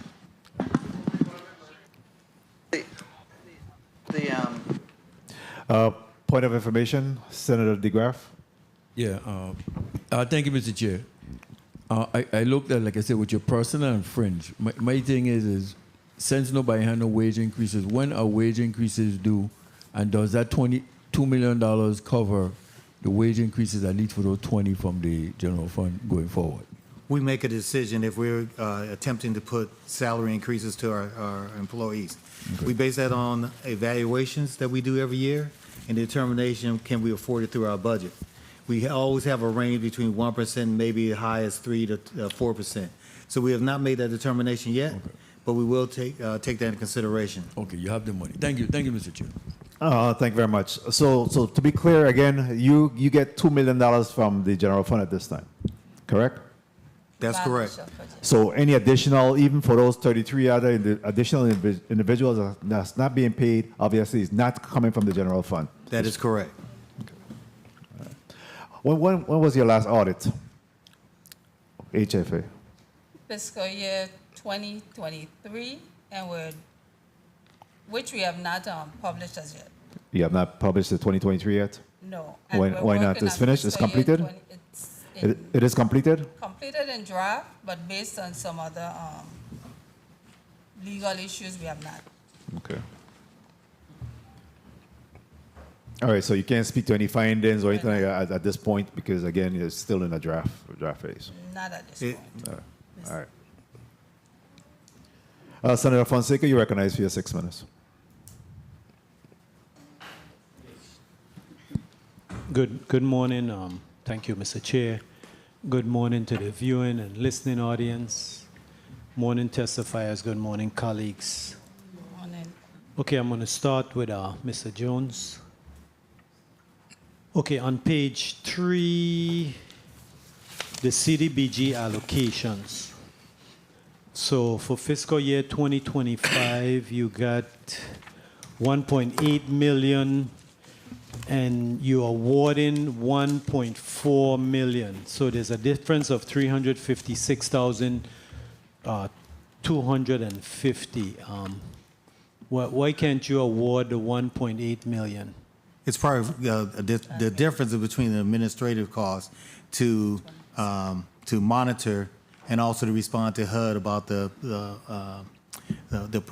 programs, okay, so success or failure of the programs. So you charge a percentage administration to that grant? What HUD allows us to do, Senator. Okay.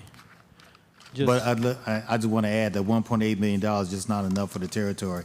I wish they can appropriate a lot more because the need is there. Yes, and I agree. Okay, the home grant, 796,475, and that goes back to what you just told me that it's not enough. How would you compare our emergency housing program to other states? Because I know you have experience stateside. Well, that's a good question. That's a real good question. I don't think there's a big difference. I just think it's the leadership on providing direction and strategy for these emergency funds. Being at Hurricane Katrina, they had no process at that time, and so FEMA had to figure it out after all these years. What we see now, what happened in Asheville and places in Florida, I think they've looked at best practices across the country, and I think they've figured it out. But I think they do a good job here. So then is not unique, your testimony it's not unique to have persons in emergency housing for many, many, many years? Well, it's not proper, but a lot of individuals won't tell you that they've been in there for years because of the lack of housing. It's hard to put somebody on the street when those funds are lapsed, unless we have a good relationship, which we do with the Housing Authority and other entities that can provide housing. If you have the lack of housing, you have a lack of housing. So now you have to figure it out, and you have to take those hits. If it's findings that you did not evict this person or let them go, then it's published all over.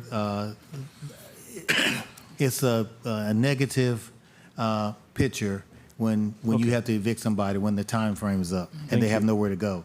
Okay, thank you. I got to move along here to the Housing Authority. My favorite group, Mr. Alexander and Lydia, the whole posse. Okay, I got to remind you, I got a call from Mr. Newton for the Anna's Retreat. So somebody write this number down, 340-626-0838. Newton is the president of the Anna's Retreat Heights. Remember, we got to resolve that issue. Okay, so the senator from NADA mentioned about revenue sources. So I want to ask you about potential revenue. What is your water bill annually to WAPA?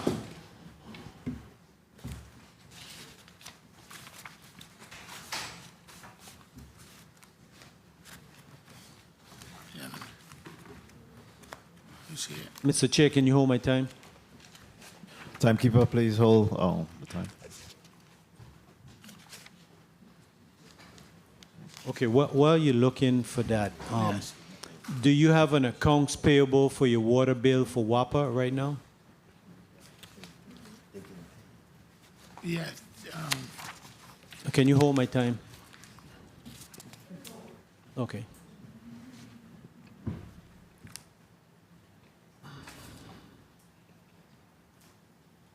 Okay, I don't want to delay. So let me just go on to another question because we're talking about revenue generation.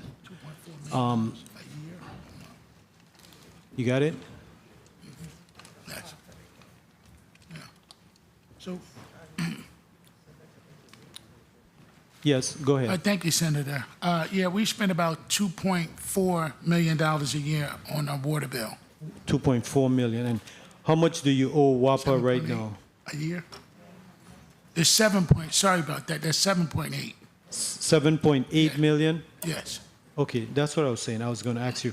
Okay, so how much do you owe WAPA? Do you owe WAPA anything on that 7.8? No. No. Okay, we good. don't need- So you have 2,129 housing units. Is that correct? 2,129? That's correct. So does the residents pay for water? No. So you pay $7.8 million for water, and the resident does not pay a dime for water. Right. That's correct. Okay, so is that how it's supposed to be? Yes. Okay, so the government is supposed to reimburse you, the VI government, for your cooperation agreement for those services? We don't see no reimbursement for that.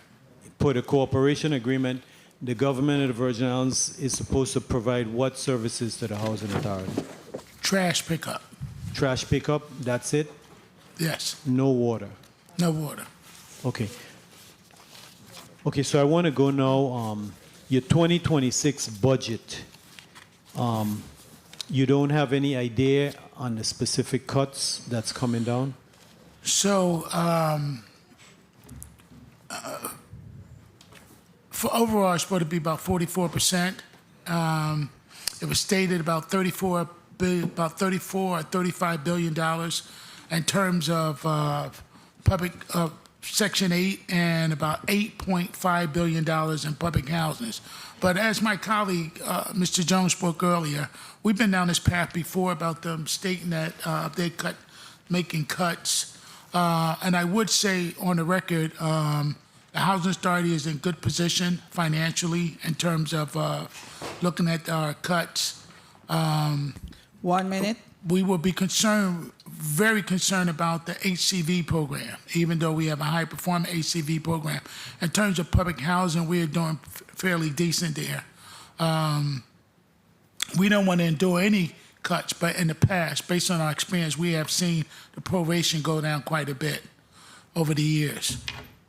Okay, so getting back to the $7.8 million in water and fundraising, actually fund saving, because if you spend less, you save money, it's the same thing. Are there any measures that the Housing Authority can implement to reduce the 30 seconds. water usage? Like, for example, washing cars and all of those things. Can you come up with some ways to look at reducing your water costs? $7.8 million is a big tap. Let me go quickly back to the Housing Finance Authority, because I too had that question with 103 employees, 50 federally funded, 20 was funded by the $2 million from the general fund, and the 33 was not federally funded. I know both of my colleagues on St. Croix. Mr. Chair, if I can just finish up. Yes, both of my colleagues on St. Croix mentioned that, so through the chair, you're going to be providing that information? That's correct, Senator. Okay, so one quick question. Those 33, are they permanent employees? They're permanent employees. They are Senator. permanent employees and they get full benefits? They're not part-time, anything like that? That is correct, Senator. Okay, thank you. Thank you, Mr. Chair, for the time. Thank you very much, Senator Fonseca. Senator Blyden, you had a point of information. You recognize? Thank you, Mr. Chair. In respect to the water bill, Director Alexander, it's 7.8. How much? What was that amount last year in terms of the water bill? About 7.8. Same amount? So Yes. it did not increase or decrease? No. What are you doing in respect to seeing what the issue is with such a large water bill? Have you taken care of most of the leaks throughout the different space, etc.? Talk about that, please. So we have been addressing the leaks as we see them, but on cost measures moving forward, and in the past, we have actually took a different approach in using energy efficient toilets and shower heads and stuff like that. What about education? What about education when the resident, if they see the toilet running straight, make sure they call the walk order and not ignore it, because many times that happens? What are you doing in that space? Yes. Yes, we do that as well. We actually work through resident services, does an excellent job with that. But the real key thing is awareness and making sure that we moving forward, continuously address the leaks as well as using energy efficient supplies in those units. Thank you so much. Thank you, Mr. Chair, for the time. I would imagine as well as abuse, right? Abuse of Yes. use of it. But the 7.8 is a reduction. I think there was some time back when it was almost over $10 million in that cost, correct? Yes. So 7.8 is a reduction. Yes. The trending downwards. I mean, obviously you could still reduce more, but it's trending downwards. Yes. All right. Senator Maurice James, you recognize for your 6 minutes. Thank you, Mr. Chair. Good morning, Virgin Islands. Good morning, testifiers. Good morning, colleagues, staff, everyone in and outside the room. I know that the chair of the Housing Committee intends to call both of these entities to address two communities on St. Croix that are being, I'm not going to say are being ignored, but are not being addressed. And with respect to the Virgin Islands Housing Finance Authority, that community is the LBJ community. And I saw where on page 16, I'm going to go to the Housing Finance Authority first. I believe on page 16 of your contracts, you have the contract for the demolition of the LBJ, showing the contract amount as $749,000, and you've disbursed to date $135,600. And I would like to know what is the status of the demolition, but more importantly, what is the status of your negotiation with the residents of the LBJ community.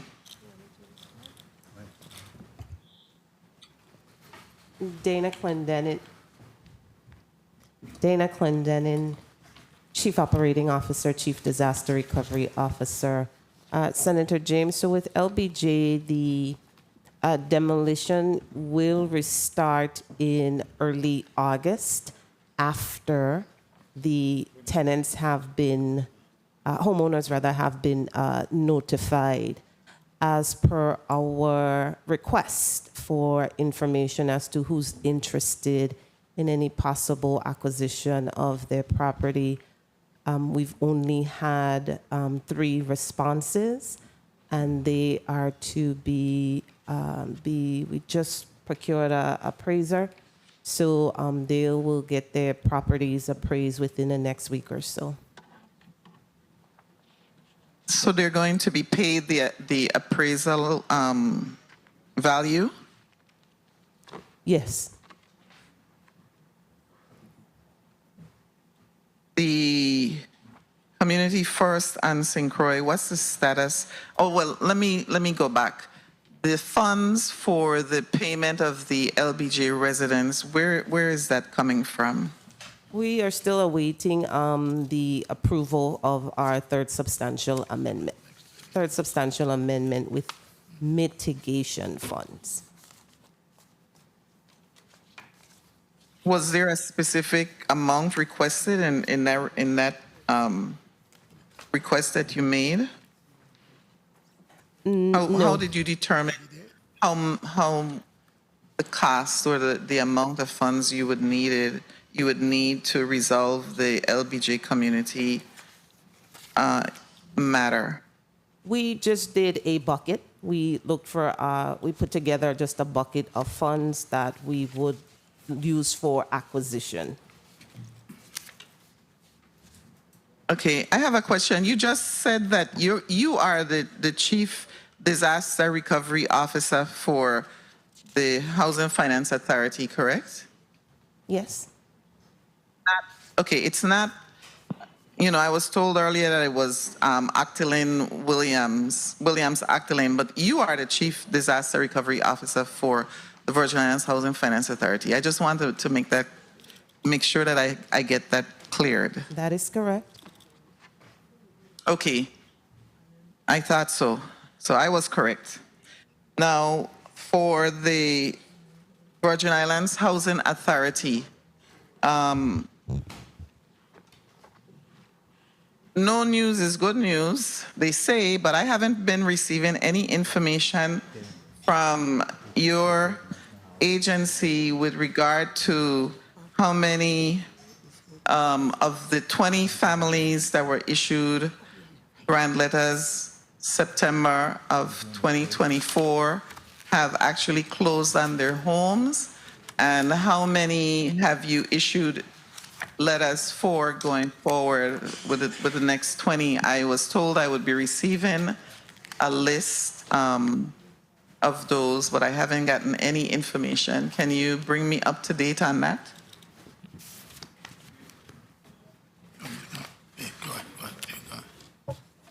Lydia Pell, Chief Operating Officer.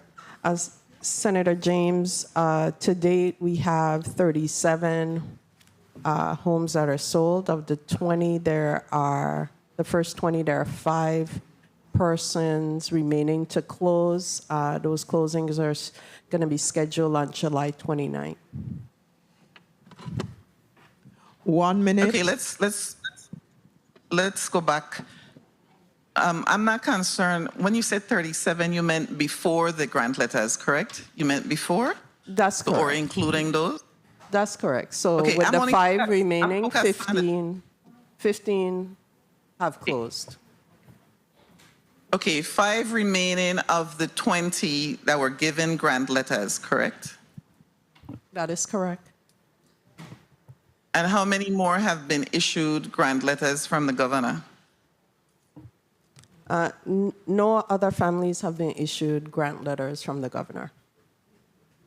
Can you explain why? Because I understand there are a number of people who have paid in 30 anticipation of seconds. receiving the grant, 15,000 from the governor, they have already paid their portion of the purchase price.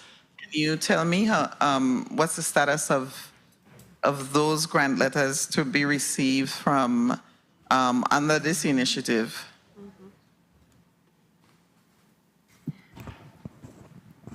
Thank you, Senator James. We have not moved forward with that yet because we have not received confirmation of any funds available for that. Have you contacted the Office of the Governor to find out about the status of the amount that was publicly broadcast? Time. That all these families would be receiving? Have you contacted the Office of the Governor? Yes, we have. And what was the response? Maybe I can help you out. What was the response? I don't know. I don't have that information right offhand, but I would definitely will follow up with you after this meeting. Mr. Chair, may I conclude? I just want to conclude with are the renovations that are being done to the homes that are being purchased, does that come from the Capital Fund Grant Program? Yes. Okay, I just want to say this. I'm going to quote, after watching, first of all, I want to commend the employee who was a top performer, because I think performance is great when you have a high performer on your staff. But I do want to say this, that performance is also linked to salaries, and I was looking at the salaries for the individuals in both of these agencies, and over the last 6 months, there's been a lot of hoopla about salaries. So I want to say this, I surely believe people should be paid based on their performance. But this is what's important. There are a number of people at Williams Delight calling every day, almost every week, my office about closing on these properties. And I'm just going to quote George Bernard Shaw. The worst sin towards our fellow creatures is not to hate them, but to be indifferent to them. That's the essence of humanity. And I have people calling my office saying that they've been contacting the Housing Authority regarding Williams Delight, and they've been ignored. They're the ones experiencing that, and I'm the one receiving these complaints. So you've been expressing a lot of indifference to these housing community individuals, human beings just like you and I. And I'm sitting here still receiving texts about not hearing any response, being totally indifferent. And you mentioned about the first step is helping the low-income people, low-income housing, because they're the ones that are a step away from homelessness. So I'm going to ask you today, just treat people like you would want to be treated. Thank you very much, Mr. Chair. Thank you very much, Senator James. I think that's a very salient point. We all in this work for public service, so it's important that we are really fulfilling that responsibility. Real quickly, before I go on to the next senator, which will be Senator Frederick, Executive Director Jones Jr., there was Act 8465, which earmarked $4 million for the First-Time Home Buyers Program Act for Homestead and Home Loan Fund. How much of that fund have been expended to date?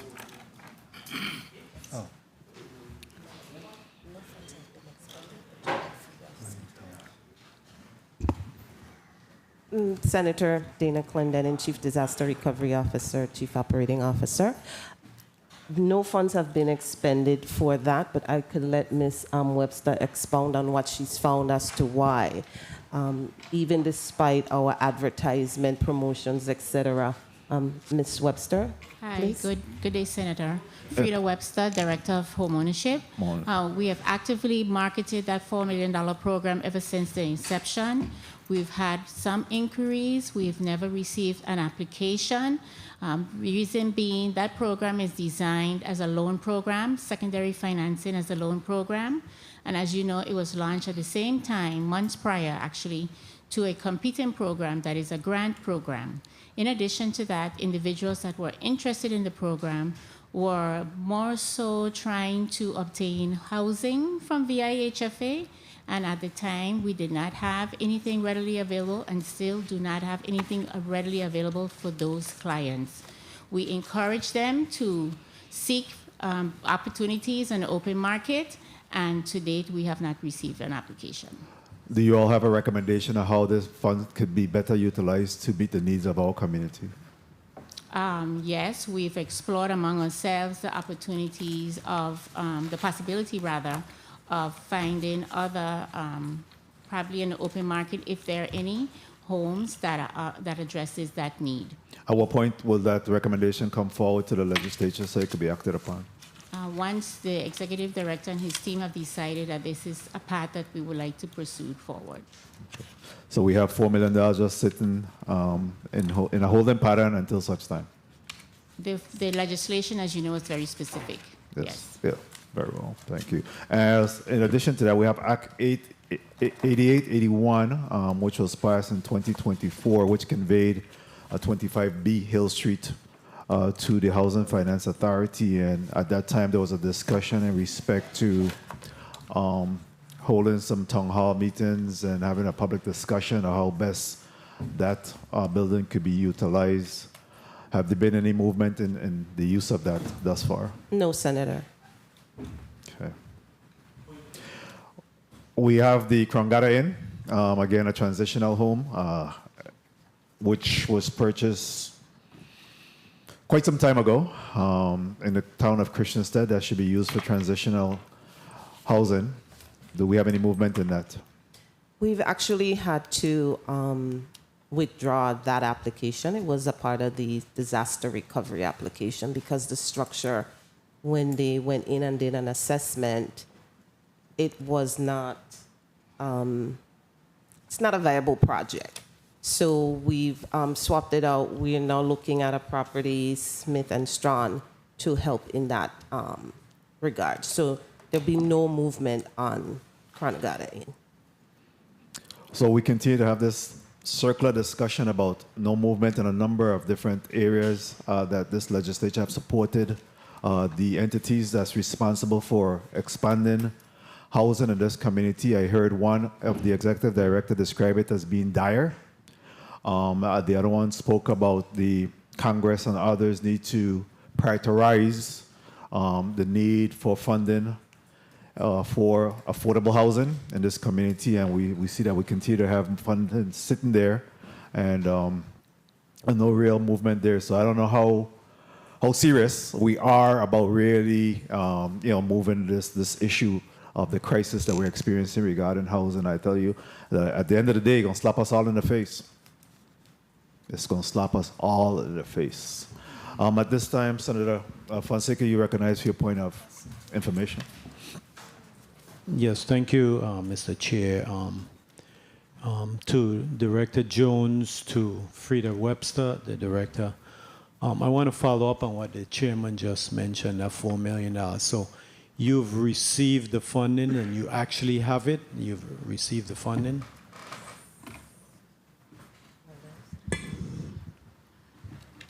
Valesh Shelfer, Chief Financial Officer. Yes, we have received the funding. Okay, so where is it? It's in an investment account, a savings? Tell us what's going on. And it's in one of our our checking accounts. Okay, not in a savings or investment account, it's in a regular checking? Yes, that checking account does have a interest it's portion? interest bearing. Okay, yes. through the chair, can you provide that information? I wanted to ask though, why haven't we received any application? Because I know you've had several persons have went through your program, have qualified for home ownership. As a matter of fact, you've mentioned that in the past. So why haven't all of those persons that went through the training, qualified, why haven't you received an application? Let's go into that more. Okay, Senator Frida Webster. The clients that the $4 million legislation targets are the moderate income client base of the territory. Those individuals were basically they have to source homes that meet the criteria of the Housing Finance Authority, mean single-family housing, no rental unit, and those individuals would have to obtain primary financing from a local institution with HFA providing secondary financing under the criteria of the $4 million program. Because HFA does not have any turnkey homes readily available, the individuals are forced to obtain the properties on the open market. As you know, the homes that are available on the open market that are single-family homes are few and far between, and the homes that are, and in addition to that, the costs of the homes exceed the price point that these individuals are eligible to buy. Okay, the chairman asked about it, and the reason why he asked about it is his intention is to have these funds go into home ownership. So, Mr. Jones, can you provide recommendations to the chairman so how we can get the funds into home ownership and not sitting in your checking account?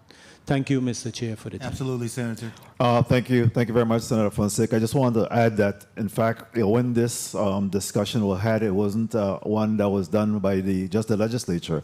We had all of the stakeholders to include the banks and HFA and all of the entities, and based on the recommendations that were made, is hence how the legislation was drafted. If there is some need now to modify, I mean, we're here to support that endeavor, but just to have the funds sitting there and it's not really meeting the needs, because what we had endeavored to do was to stop the bleeding that we're experiencing with our middle income, the nurses, the police officers, the teachers, and those individuals that was just leaving and relocating, and just because of the housing crisis we're experiencing, and that continued to occur to this date. So we can't impress and implore upon you enough about whatever recommendations that you're the one that's in the fight. You're the one that knows exactly what needed to happen. So please, again, go ahead and send that advisory in so that we could be able to address that. So, Chair, and that's a good point, and the senators are bringing up those good points. We probably would try to revise that and try to make it a grant program than what it is right now, but we will send that draft, and hopefully we can get that accepted, and then we can move that $4 million quick. Thank you. Please do it like yesterday. I mean, it needs to happen. Yes, sir. Senator Maurice James, you recognize your point of information? Yes, it's a quick one. I wanted to find out whether or not Act number 8920, the legislature appropriated $3.4 million for recreational facilities on St. Thomas and St. Croix. What's the status of that? Have you received those funds? What's happening with that?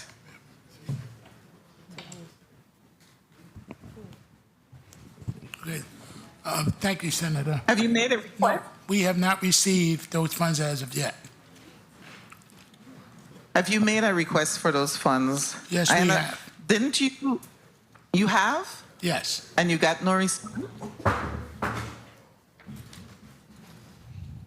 I'm getting a delay, Mr. Chair, so I didn't realize if I had heard an answer. He requested, and I'm sorry. Yes, we have requested. We haven't received anything yet back. Anything back as of yet. What was the date of your request? Lydia Pell, Chief Operating Officer. We made that request on 2 occasions to the Department of Finance, probably about maybe 30 days after the legislation and another 30 days after that. To Department of Finance or OMB? We did both, actually. Okay, thank you. Yeah, we'll follow up on that, Senator, as well, to see what's happening with that situation. Go ahead. Point of information. We actually... Go ahead, Senator. Oh. That's for you. Senator Pell, go ahead. Not yet. Just a point of information. That's a salary cut, you know. I hope you know that. Significant one. Go ahead. So we have proceeded with the solicitation for those playgrounds. Yes. Actually, we have a pre-bid meeting tomorrow at 10 a.m. and the bids are due August 6th at 2 p.m. Okay. What locations? All the locations in addition all to the basketball court in Marley, as per the legislation. Very well. Thank you. Thank you very much. Senator Hubert Frederick, you're recognized for your 6 minutes. Pleasant good morning. Thank you very much, Mr. Chair. Pleasant good morning to the listening and viewing audience, colleagues, my staff, and of course, the wonderful staff here at central staff here at the legislature. My question starts off with Executive Director Jones. How you doing? Good morning, sir. Good morning. Good morning, Senator. I wanted to talk a little bit about how your agency is functioning with a deficit of $20 million of outstanding stamp tax collection. And that just seems like such a huge number for you to operate fairly well with that huge deficit. Well, what steps have you taken to mitigate that? Well, we're watching our budget, Senator. Yes, if we had the $20 million, roughly around that, then we'll be flush. But right now, we're really stringent on watching our budget, our numbers, staying within our means, and also looking at other opportunities when it comes to selling of homes, acquisitions, and just trying to find a different revenue stream to make ends meet. But we're doing a fantastic job, our finance department, and I'm proud of that. We do talk about stamp tax every day. We know it's getting to be a critical issue, and so, but we've been addressing that, and we're advising our Board of Commissioners and making sure that we are being responsive. So I had the opportunity to look at your vacancy listed, and it showed 25 positions open. If you're watching your pennies, that just seems like a very rich number to have open and soliciting additional staff, and given that you don't have the funds for it. Senator, I'm not sure what list you're looking at, but we do not have 25 open positions right now. Addendum number 1, Virgin Islands Housing Finance Authority Employee Personnel Listing, Vacancy Listing, FY 2025. This is 26. Has a total cost of $2.2 million at the bottom. $2,267,767. What page are you on, Senator? This was based on a submittal that you guys made the last budget hearing. Well, currently right now we only have 6 vacancies, Senator. So, and according to our post auditor, you're seeking another roughly 24 vacancies, page number 5 and 6. I'm not sure what you're looking at, Senator, but we don't have 25 vacancies. We only have 6 right now. If you look on the post audit report. Well, I'll be happy to share it with you through the chair. Not a problem. Thank you, Senator. So tell me what's going on too. I noticed you've got 10 dismissal, or excuse me, 10 folks that left resignation. That seems, is everything okay at Housing Finance Authority, or is there an issue going on why we have so many folks leave? Well, Senator, we do have individuals who are seeking better employment. They may be leaving the territory. I think we have a great organization. We continue to have a great organization, and staff are very, very eager and happy to serve the territory. And so you have attrition, you have people who want to leave, who retire, who just don't want to do this anymore. And so 10 people have left based on separations, but some of the things I cannot discuss because of personnel matters. But we watch all those instances, and we do have an exit conference with all of our staff who are potentially going to leave, so we can see if there's any issues or any problems.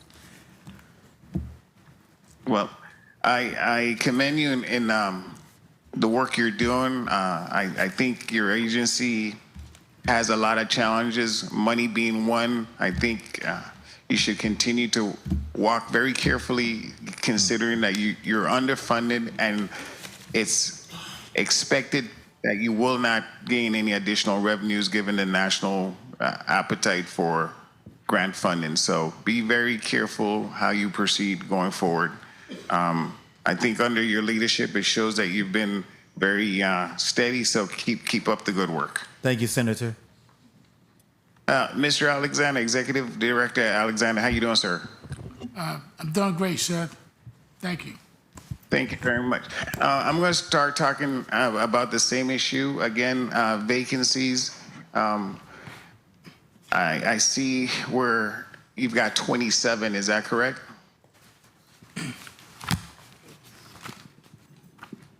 Oh, 27 That's our employees, vacant employee position, is that what you're asking? 1 minute. Yes, sir. That's correct. So what's the plan for funding these vacant positions? So we've been pretty loose with filling those positions except for the frontline positions because we don't know what the funding will be come 2026. And what we don't want to do is, what we don't want to do is put ourselves in a situation where the funding is a funding shortage and we have to cut back on staff. So if it's not a critical position, we have been slow in filling the position. But we really don't know how these positions will pan out until the new fiscal year comes in. So I went back and I looked, and the last budget hearing, last fiscal year, you had some of the same positions open, like accountant, assistant property manager, director of residency wellness. Mr. Chair, if I could complete my thought, please. That's not changing, and it seemed like those are critical positions. So what are we going to do here? Yeah, so some of those positions been filled. Some of those positions are high turnover positions for starters, but also we have lost housing stock since last year. So you may see some positions that we have in our budget, but we have lost some units since last year as well. Thank you very much, Mr. Chair, for the time. I appreciate your responses. Thank you very much, Senator Frederick. Senator Carla J. Joseph, you're recognized for your 6 minutes. That's right. Thank you.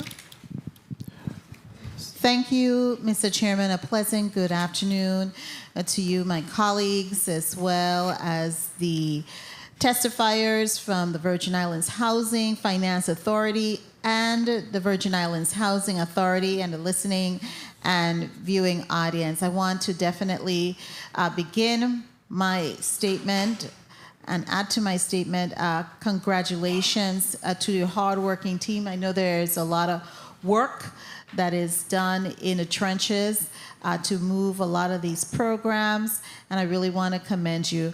I want to also commend my former home, Virgin Islands Housing Authority, for doing a wonderful job. Ms. Akela Anthony, also commend you on raising the bar once again. I knew you could. I had every confidence in your ability.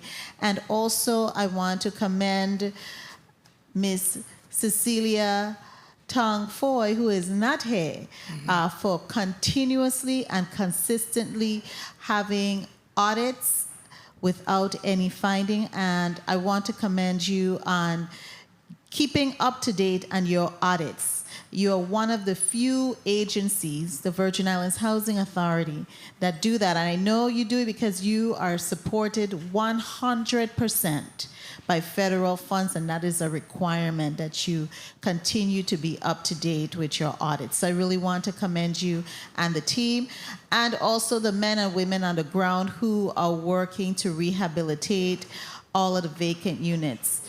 We need to really push those units, and so that they can actually be turned over. Now, I wanted to ask you Mr. Jones, I'll go with you first. Some of my colleagues have already delved into a topic I opened the door to regarding the stamp taxes. What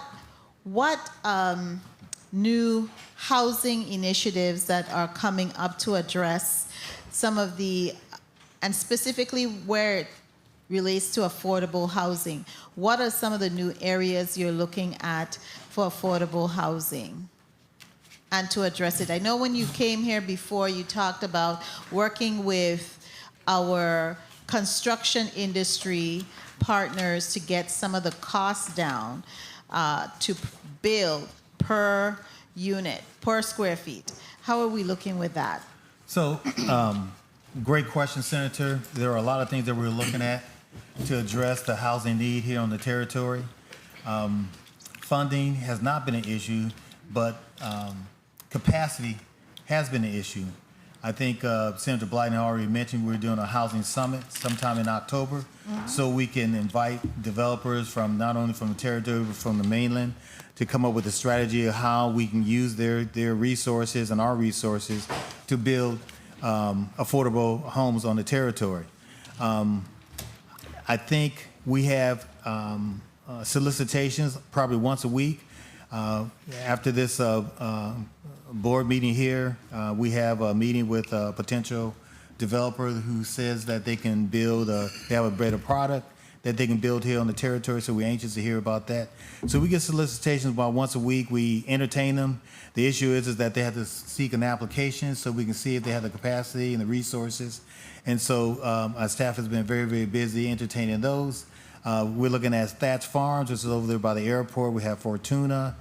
We have a whole bunch of different developments going on St. Croix and on St. Thomas, and we're looking to encourage St. John in the same capacity. Okay. We've had town hall meetings on all three of the territories in order to tell everyone what's going on, what we have doing, and potentially. Thank you so much.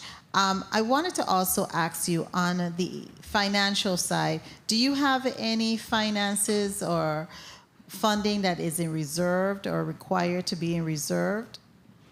Yes, we do. What is that amount? Well, it's all the CDBG mitigation. All those funds are in reserves.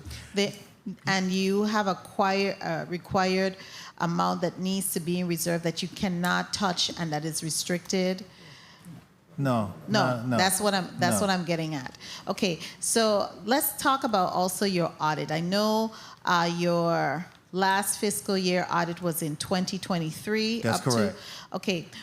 When was that completed? I know you can't share it based on some legal matters that you have involving it. When was that completed? I just need the completion. It has been completed probably the first part of this year. Okay. But we had not been able to move on it. Okay. And you have shared it with your cognizant agency?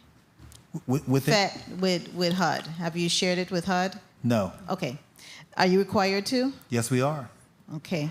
Has HUD asked you anything regarding that? No, HUD Office of Inspector General has already made conversations with the Puerto Rico Public and Indian Housing. Understood. I understood now. You're going to get some federal agents coming down to do an inspection. All right. Mr. Alexander and your team, thank you so much, Mr. Jones. I wanted to ask you relative to your reserves. How much do you have in your reserve? Because you're required to have funding in your reserves. So, thank you, Senator. It's a very good question. Our reserves, 30 seconds. We're pretty strong when it comes to our reserves.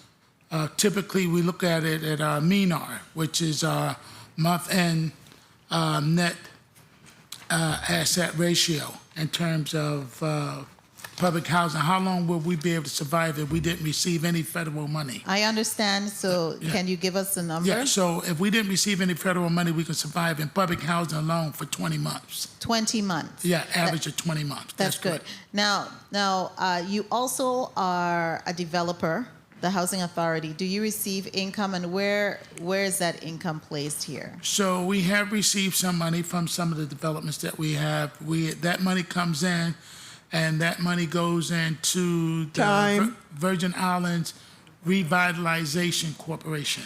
Okay, Mr. Chairman, if I may, and how much funds have you received in aggregate for those developments? Yeah, I would like to say we received over $1 million. In aggregate, I mean, from prior years, you've received over $1 million for all the property to Louis Brown and also the Celestino White development, over $1 million combined for those two. I mean, that's what I know. Yeah, I don't know what money we received during those times. I know when I got here, there was no money there, and we just started to receive some money. We had budgeted money for that account, and they just started coming in. It might have been some before, and we might have utilized it, but there's money in there now. In that account now. What typically do you use those fundings to cover? To cover salaries and to do anything. It's unrestricted funds. It's unrestricted? Yes. Okay. Mr. Chairman, that concludes my line of questioning. I thank you so much for the leeway. And thank you all for your responses. Thank you so much. Thank you very much, Senator Joseph. Before we go on to the next senator, which will be Senator VLA for his 6 minutes. Executive Director Alexander, I know in your testimony you talk about being in troubled status. Yes. Can you speak to what is the impact to your agency as a respect in regards to being in a troubled status? So thank you for that, Chairman. Because the Housing Authority received of a score less than 60, that put us in trouble status. If you don't come out of that trouble status, you actually end up in receivership, in which the Housing Authority was in receivership prior, which basically HUD has full control over the agency. It's not underneath local control. So we currently have a score of 58. And that was from the fiscal year 2022. We haven't received 2023 scores yet. We are working. We think that we can definitely turn those scores around rather quickly. Couple of things we don't have to focus on Housing Choice Voucher Program or the finance. As you see that we scored 22 out of 23 points, which is part of it, and our capital fund has been obligated. The real key essence is managing the public housing, and I think we're on the right track with addressing some of those main issues in public housing. So clearly you have some short-term goals that you're working on. Yes. And establish KPIs and everything else to make that happen. Yes. Okay, Yes. very well. Senator Viola, you're recognized for your 6 minutes. Thank you, Mr. Chair, and good afternoon to the people of the Virgin Islands. First, let me begin by really congratulating the development of the Walter I am Hodge. It's just a beautiful complex, and they're doing a really good job maintaining it thus far. The landscaping, unbelievable. I had a basketball camp there this weekend, and it's really a shining example of what can be developed in terms of public housing. But going directly to the Housing Finance Authority, I'm looking at your FY 2025 budget and comparing it with your FY 2026 budget. In your FY 2025 budget, you had 14 positions making more than $100,000. In your fiscal year 2026 budget, you have 26 employees now making more than $100,000. In the FY, you had a Chief Disaster Recovery Officer making $140,000. In this year's budget, you have the same position now with an increase to $200,000, which is a $60,000 increase. What was the justification for that? It was my decision to make the management decision to bring those two departments, the Chief Operating Officer and also the Chief of Disaster Recovery. I'm saving over $80,000 just in salary alone, and I hadn't even calculated the benefits. So it was a management decision. When you have that's good enough. Thank you so much, sir. When you have so many employees making more than $100,000, you really expect performance, and you expect to see housing projects moving left and right, because we actually paying some $8 million, or your proposal now is $9 million in personnel. So you expect to see the requisite action being taken place in reference to housing. Now, your mitigation money is the $47.8 million that's going to be awarded to Jackson Development Company for the acquisition of Loveland, Calabash Boom, Bellevue Village, in which home ownership is supposed to take place, and those individuals are supposed to be given an opportunity to purchase those homes. When the homes are purchased, who does the money go to? Are those funds going to go to the Housing Finance Authority, since in fact it is federal funds that is being utilized to purchase those facilities?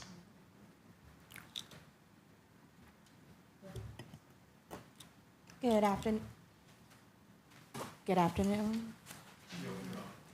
Good afternoon. Good afternoon. Good. Alana Lavinier, Deputy Chief Disaster Recovery Officer. Once those homes are sold, it does come back to HFA as a program income. 100%? What percentage?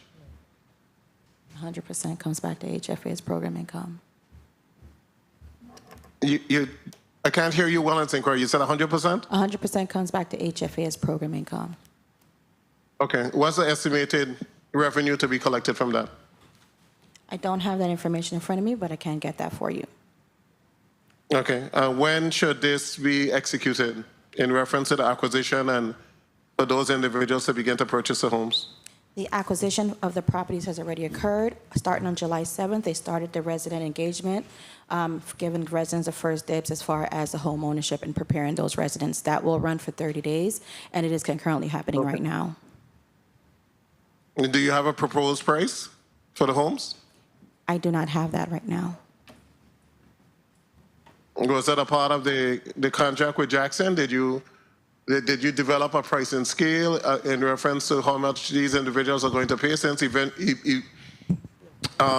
previously before, some of them was like a rent to own, I think Calabash Boom. So do you have any ideas as to whether or not it's going to be affordable to those individuals that have been paying rent, some for 15, 20 years?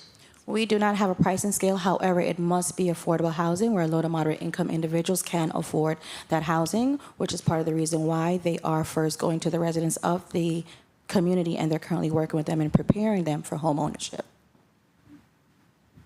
Okay, thank you. Under your mitigation funding, you're supposed to be spending some $253 million for housing. What are those proposed projects, and how do you intend to spend those monies? Under the mitigation. Dana Clendenin, Chief Disaster Recovery Officer, Chief Operating Officer. For mitigation in housing, some of the proposed projects is Warren E. Brown on St. Thomas. There is, I'm sorry, I'm drawing a blank. Give me 1 second. No, any of those monies from middle income housing? It's all supposed to be low to moderate first. That's how the grant is written. That must be the audience, if you will, that we must seek first. So for mitigation, Okay, it is go back to the first one you said, Warren Brown? Warren E. Brown. That's here on St. Okay, that's not under the Housing Authority? No. Okay, go ahead. So we talked about the Love and Land Phase 1, Bellevue Village, Calabash Boom. That is also out of mitigation funding. There's a Tutu Senior project that is Housing Authority slated for that. There's also John F. Kennedy Terrace that's slated for that. We have Masonette Apartments. We have Main Street Homes. We've had Thatch Farms. We've had we're looking at a property on St. John to do multi-family housing. There is also possibly a developer doing some work. Okay, I've heard you call a number of projects, Bellevue, Calabash Boom, Tutu, Warren Brown. Only one project I heard you call on St. Croix, which is John F. Kennedy Terrace? That's what I call so far. This is in mitigation funds. Okay, but you call about 10 projects under mitigation, and I hear one project for St. Croix. One. How much units at John F. Kennedy The Terrace? Masonette apartments are also on St. Croix. Which apartments? And there's also Masonette apartments. It's some property we're looking at, the Masonette apartments on St. Croix that we need to develop. There's also. How many? It's a new development or a rehab? It's a rehab. How many units? That I don't have in front of me, but that I can get you. It's not much. I think it's maybe 4 to 8 units. 8 units, thank you. 8 units.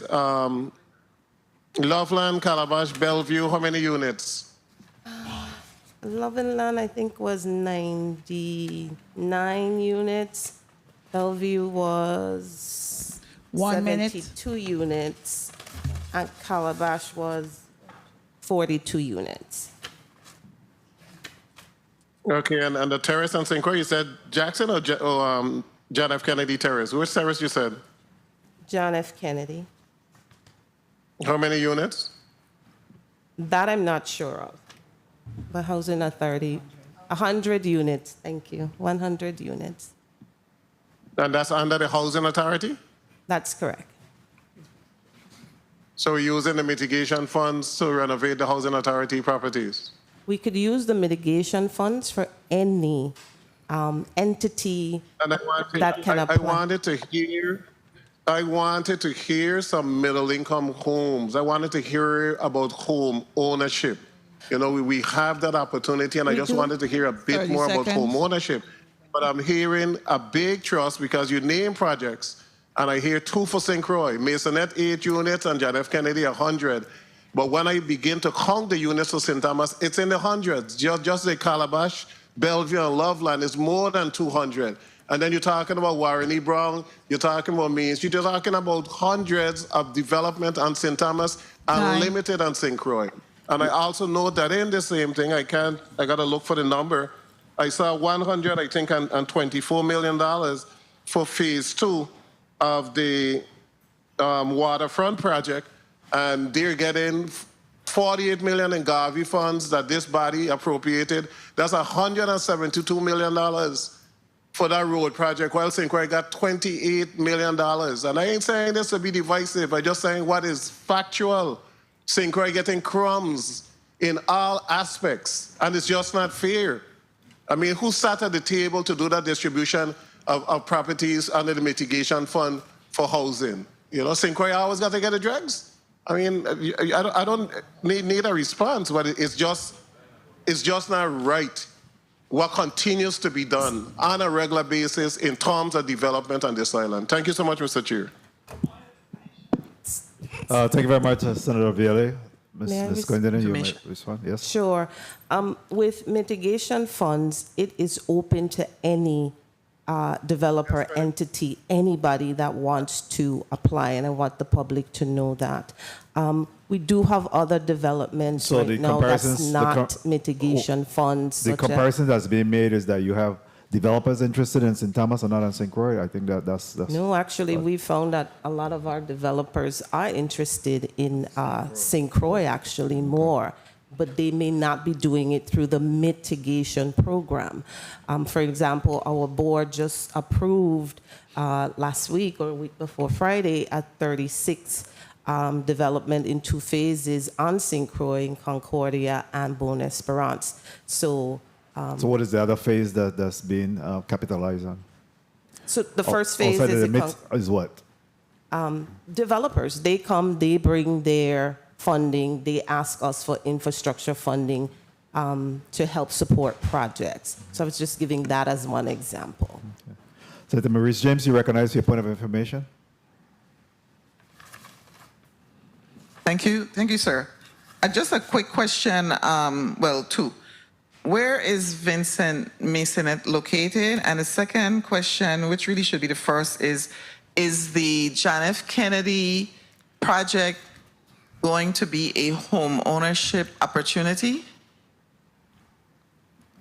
Masonette is over on Hill Street. That's in Christiansted Town. Thank you. And John F. Kennedy. No, ma'am. It Can will not we- be a home ownership. You said it's not. No. Thank you. No.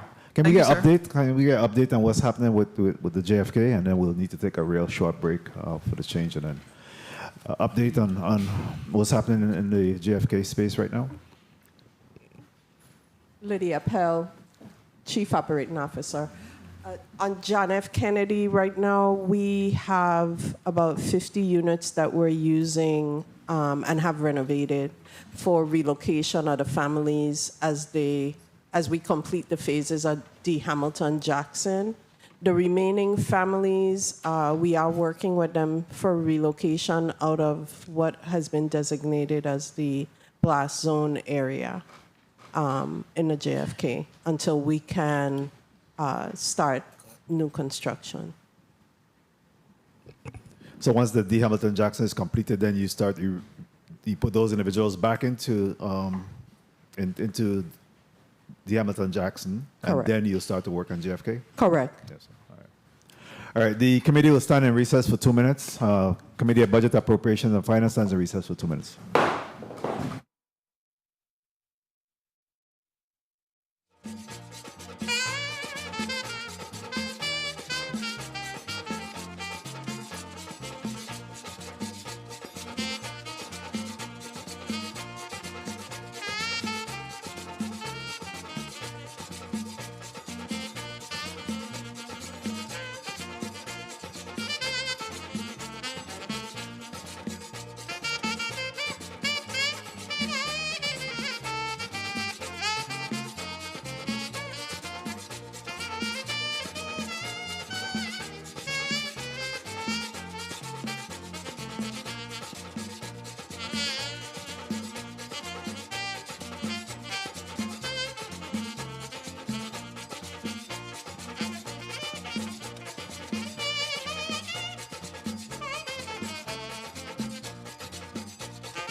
The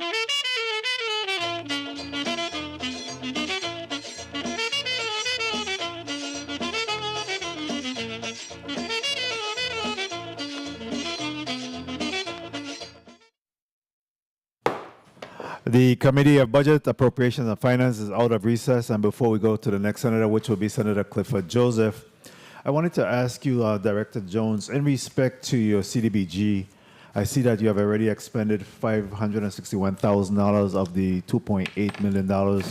What is contributing to the slow drawdown on that funded?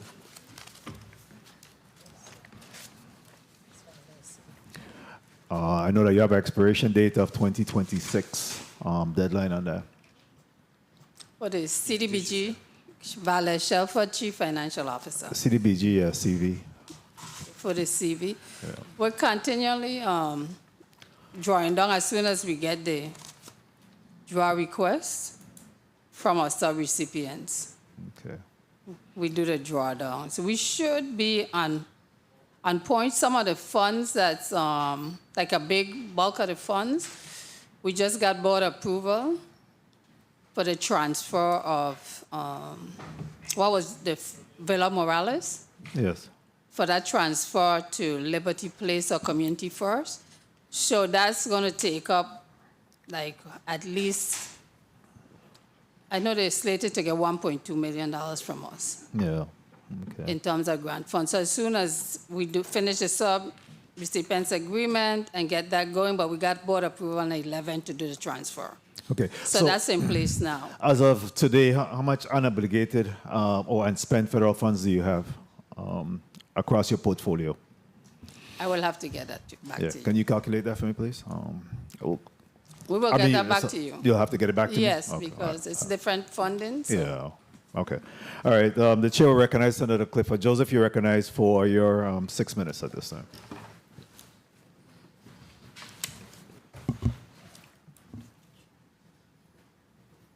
Can't hear. Yeah. Senator Joseph? Yes. Yeah, you're recognized for your 6 minutes. I've been. Good afternoon again. Thank you, Mr. Chair, for the time. Good afternoon to the testifiers. Good afternoon to my colleagues. Good afternoon to the people of the Virgin Islands. Mr. Dwayne Alexander. Yes, sir. Could you tell me what's the cost of per square foot that you're paying right now, presently? On refurb, like for instance, Jackson Terrace. Yes. That's the amateur. You know what? Say it again. Could you hold my time, Mr. Chair? Yeah, please, timekeeper, hold the senator's time until we're able to get the information. 800 square foot.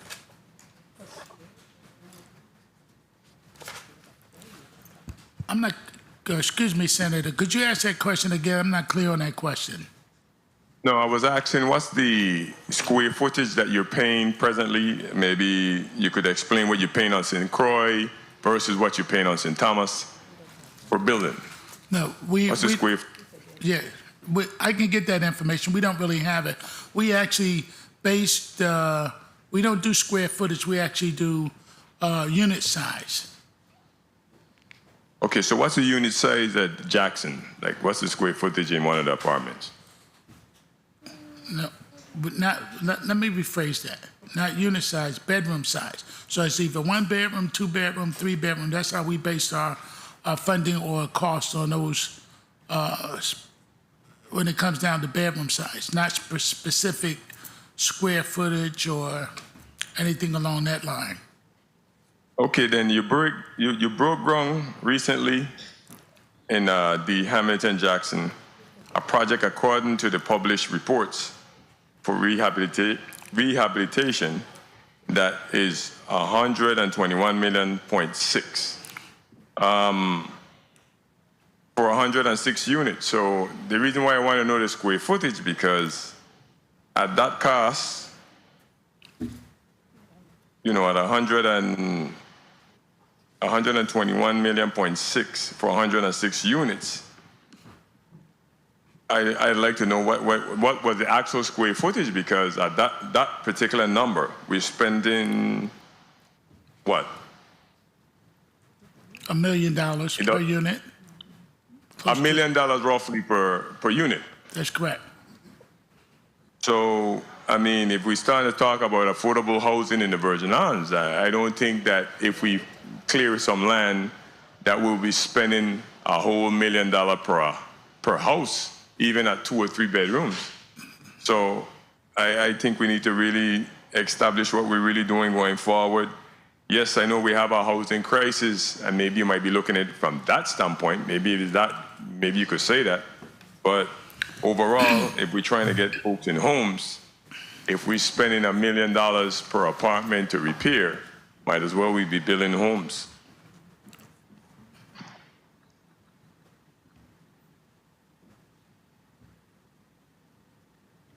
Anyway, on page 6 of your testimony, you mentioned about programs for veterans, homeless veterans. Is this families, or do you have any program for a single veteran? Yeah, it's vouchers in general for veterans, whether it's an individual or it's a family. Okay.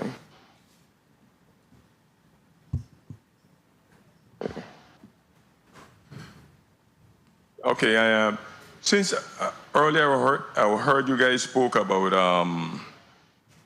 the blasting of Whopper, the blast in the area, so you want to make sure that nobody's living on that site. What about in Frederickstead? What's going on with Harrigan Court? I'm Lydia Pell, Chief Operating Officer. Harrigan Court is right now is in our second tranche of redevelopment in our refreshed reposition strategy. So if we can figure out how to get the construction costs down, it would help us tremendously moving the project up in timetable. So presently, is it more expensive than $1 million per unit in Harrigan?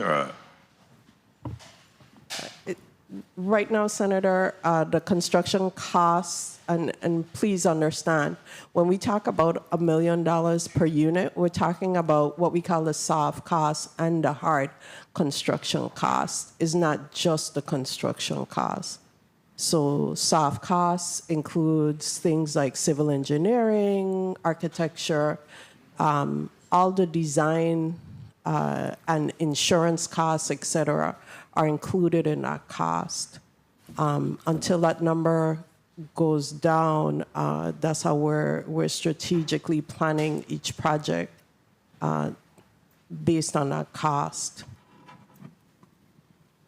Okay, and also, on page 5 of your testimony, Mr. Alexander, you mentioned you had a remaining of a $26.4 million of a capital fund program.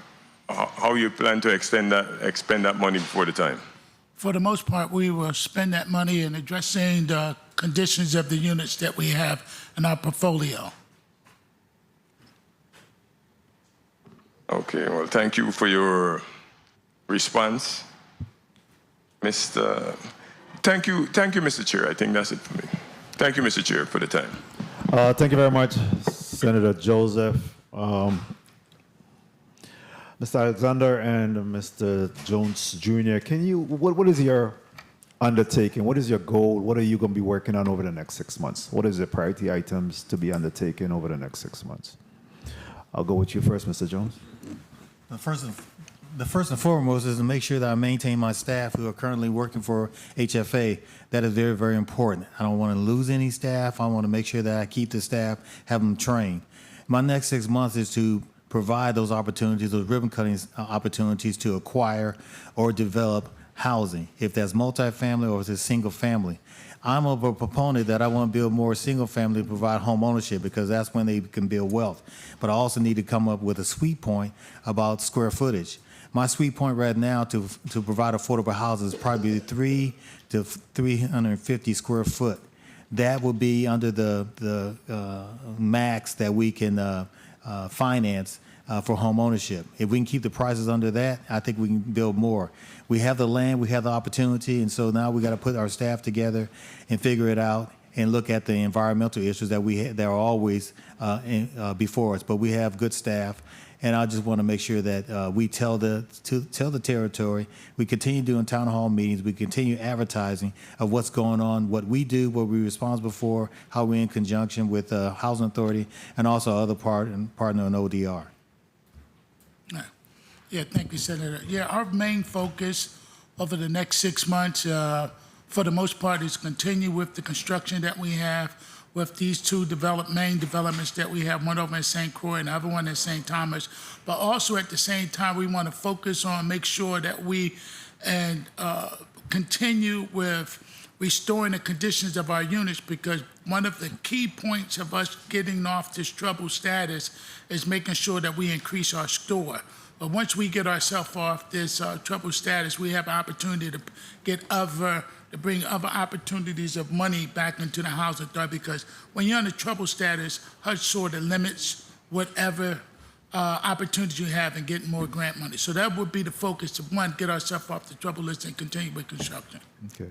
I didn't hear the expenditures of federal funds as one of those goals to maximize during the next 6 months, but I think that's a critical phase as well. Would you agree? Yes. Okay. And what is in your portfolio to assist with elderly assisted living quarters and senior quarters? Any plans in ramping up that area? So that would be more so, and I often put this out there. So the Housing Authority, we do not provide assisted living. We provide independent living. But because of the conditions of many of the residents in our facilities, we find ourselves trying to provide good deeds and services by connecting them with partners to bring services into our communities. But we do not provide assisted living. Okay. What about elderly and senior homes? Anything? So we do have in our queue to develop some senior homes in the near future. Yes, we do. Okay. Anything within the next 6 months to a year? In the next 24 months. 24 months? Yes. Okay. Any sneak preview of what that looks like? Yeah, two senior. I'm sorry? Do have some. We are working on 2-2 senior. We do have some renderings of it. Okay. We can let you take a look at it. All right, good. Senator Lewis, so you recognize your point of information? Thank you. Thank you, Mr. Chairman. Again, good afternoon, testifiers. Good afternoon, colleagues. To Ms. Pearl and to Ms. Clendenin, what is the plan for the entities to bring all our facilities and homes into ADA compliance? If not, if we've already made that stride, do we have another push for it to include our new developments coming on? Anyone of the COOs, CEOs? Lydia Pell, Chief Operating Officer. So the Housing Authority right now is under what we call a voluntary compliance agreement, a VCA, with the Fair Housing U.S. Department of HUD. Under that agreement, the Housing Authority is in compliance. Every time we do a new development, it's a requirement for each development to be in compliance with all of the 504 and ADA regulations. As we continue to work and repair the existing units, we are mandated through this voluntary compliance agreement with HUD to also ensure that the number of units for sight and hearing and physical are maintained and are bring up to those standards on a regular basis. So we do quarterly reports to HUD about the status of where we're at in meeting that compliance. Thank you. Ms. Kainanen? Certainly, Clendenin. We are also mandated through HUD to make sure our properties are ADA compliant. So with all new future developments as well, it's part of the package. All right, and not only the homes, but let's extend it to the playgrounds as well, too. All our facilities and areas. Thank you. Thank you very much, Senator Lewis. And of course, we didn't talk a lot about security and funding to ensure that we have proper security at these facilities, but that's something that's equally important as we continue to develop these properties. And of course, the voucher program, being able to really address some of what we're seeing with the waiting lists. If there's some opportunities to be able to partner with the public, I think that there's still a lot of homes that has been shuttered that I believe that could truly be upkept, rehabbed with $100,000, $150,000, and then get those into a pool that could be available to assist with some of the waiting list experiences that you're having there. So I'm hoping that that's something you could consider as well moving forward. I'll give each of you a minute to do your closing statement at this time. I want to thank you, Chair, for giving us the opportunity to explain to you, the committee, and to the general public territory that what HFA is planning to do and what they have done, and how we're going to be very inclusive when it comes to future projects. We are trying to spend this money down. We're trying to find opportunities every day, and I think we're going to see a different picture by the time we come back here to this Senate floor next year at this time. You're going to see some vast improvements. You're going to see some happy faces, and we appreciate what we do. I appreciate my hardworking staff, and thank you very much. Thank you very much, Mr. Jones Jr. We go to Mr. Alexander. Thank you, Chairman. Yes, I want to thank you as well as the other senators for allowing us to come today to display what we are doing in the territory when it comes to public housing. One of the key things is I have to put out there is that we do not receive any funding from the territory. Our budget is solely funded by the federal government. We welcome the opportunity for the local government to match any of our funds moving forward. We can really expand and get a lot more things done. The cost of building a home, as was mentioned earlier, is over $1 million. Our housing stock is aged out. The average age of our housing stock is over 70 years. We just need support from the local government moving forward. We want to thank you, thank the staff, and we look forward to continuing to bring our position and what we are doing with the Housing Authority to this legislature. Thank you. Thank you very much. Again, thank you for coming before us today. Certainly, I think we could all agree that we do have what you have described as a dire crisis in some opinion. We are very close to homelessness in many instances. In terms of low-income workforce, low-income housing, workforce housing, affordable housing. So we have our work cut out for us. I think we're all in this together, and I look forward to working with you in partnership to being able to move the needle on this particular issue. The Committee of Budget, Appropriations and Finance stands in recess until 1:30, and then we'll hear from the Virgin Islands Economic Development Authority.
Good afternoon. The Committee of Budget, Appropriation and Finance is out of recess at this time. Madam Clerk, please call up the next item in block number 2. Block 2, 1 to 3 p.m., VI Economic Development Authority. Invited testifier, Wayne Biggs, Chief Executive Officer. Thus ends the reading for Block 2. Thank you very much, Madam Clerk. We do have Mr. Wayne Biggs seated at the testifier's table along with his team, and we'll go to them right now to introduce themselves. Use the mic, sir. Wayne Biggs Jr., Chief Executive Officer of the Virgin Islands Economic Development Authority. Mr. Benjamin.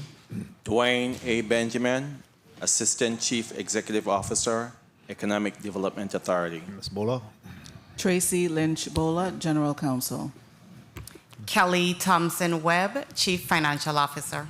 Good afternoon. Welcome to all. You're recognized for your testimony at this time. Good afternoon, Chairman Novell E. Francis Jr., members of the Committee on Budget, Appropriation and Finance, other members of the 36th Legislature, the legislative staff, the Virgin Islands Economic Development Authority team, and the viewing and listening audience. I am Wayne Biggs Jr., Chief Executive Officer of the Virgin Islands Economic Development Authority. With me today are executive team members Dwayne A. Benjamin, Assistant Chief Executive Officer, Kelly Thompson Webb, Chief Financial Officer, and Tracy Lynch Bola, Esquire, General Counsel. I am joined in the chambers today by the following USVI EDA management team members: Nadine Marchena Ken, Managing Director, Enterprise Zone Commission; Margarita Benjamin, Managing Director, Economic Development; Kirk Carwood, Associate Managing Director, Economic Development; Selena Morris, Director, Marketing; Mark Finch, Director, Physical Plant; Kaylee Richardson, Director, Human Resources; Charmaine Brooks, Director, State Small Business Credit Initiative Program; Kenisha Gums, Loan Collections Officer; and Jessica Taylor, Budget and Financial Analyst. Not here with us in person today is Monique T. Samuel, Managing Director, Economic Development Bank for the U.S. Virgin Islands. If necessary, they are available to respond to any inquiries you may have. Before we begin, we invite you to view a short video highlighting key accomplishments for fiscal year 2025, showcasing the impact of our collective efforts across the territory.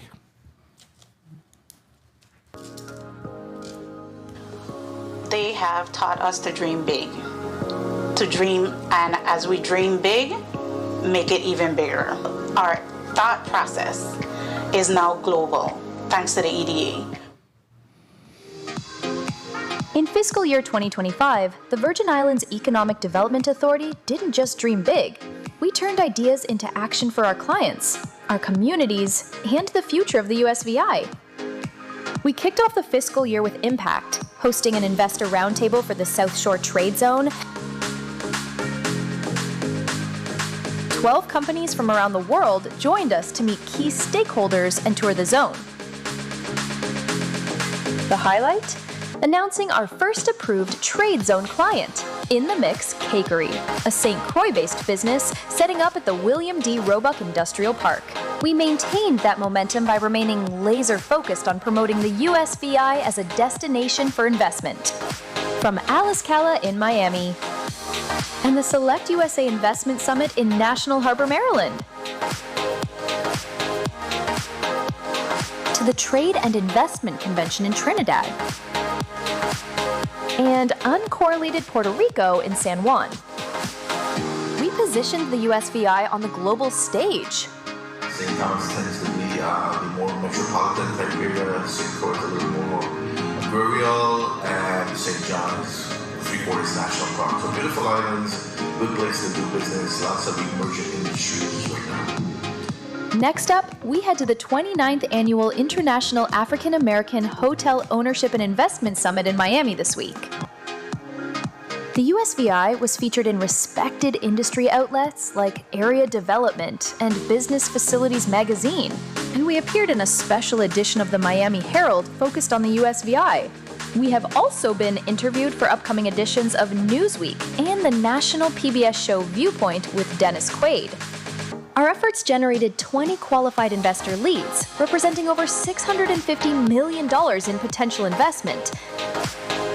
But with certainty, we absolutely could not do what we're doing here at the Hideaway without being part of the EDC Small Business Program. Currently, 101 companies are actively participating in the VI EDC program, a 26% increase over the past 3 years. Our programs and initiatives also helped pave the way for major new hotels, including the upcoming Hampton by Hilton and the Botany Bay Resort. Our Economic Development Bank continued to support growth across the territory. We held town halls on St. Thomas and St. Croix with lenders and resource partners to inform the community about the SSBCI Loan Guarantee Program. Understanding and updating your business plan is important, specifically if you're looking for new financing to expand an operation. Through our promotional efforts and collaboration with lenders, the SSBCI program has supported 20 businesses across the territory, unlocking over $28 million in bank loans and nearly $16 million in SSBCI-backed financing, due largely to participation by Banco Popular, First Bank, and Merchants Commercial Bank. On the residential side, EDB continues to administer the VI Slice program. VI Slice has helped 57 families to buy or build their first homes in the USVI, representing over $17 million in lender financing and more than $5.6 million in VI Slice support. And we have 4 more applications pending closing. Our zone benefits have allowed us to take, some of the savings on taxes and invest in revitalizing the building. We came in, we did some renovations to the building. We brought some additional people into the town of Frederickson. So now we have, 5 new employees coming in here.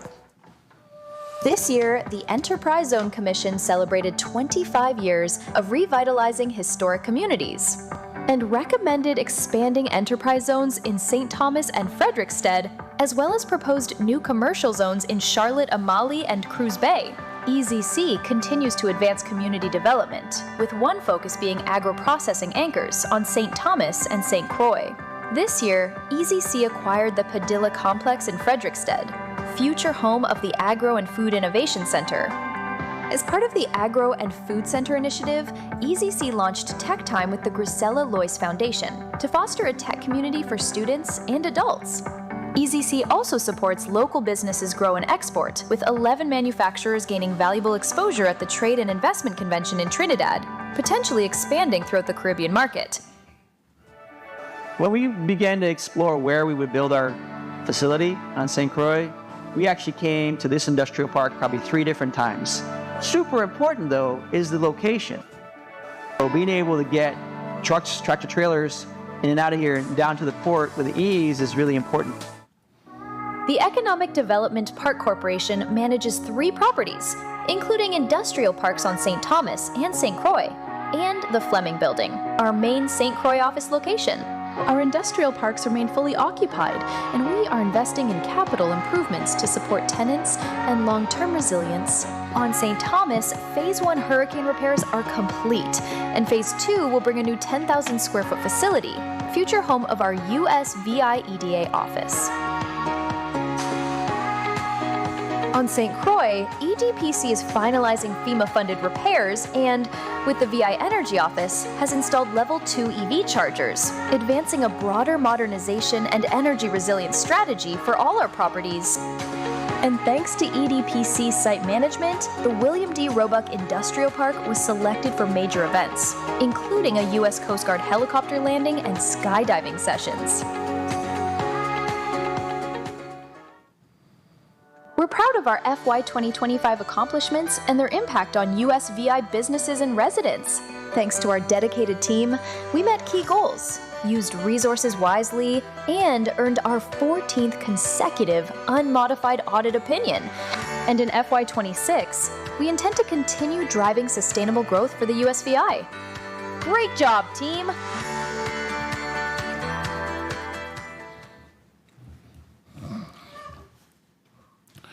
As the territory's lead economic development organization, the USVI EDA plays a vital role in building a stronger and more resilient Virgin Islands economy.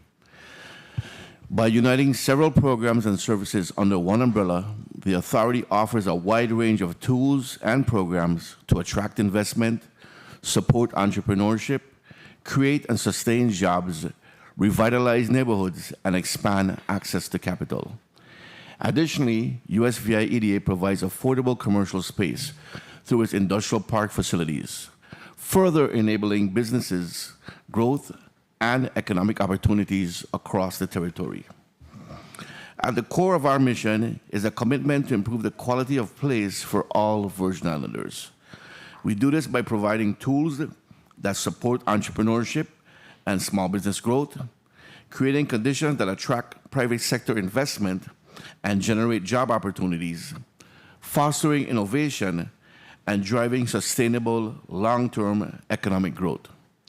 USVI EDA fulfills its mission through its 4 key divisions: the Economic Development Bank for the U.S. Virgin Islands, known as the EDB, the Virgin Islands Economic Development Commission, known as the EDC, the Enterprise Zone Commission, known as the EZC, and the Economic Development Park Corporation, known as the EDPC.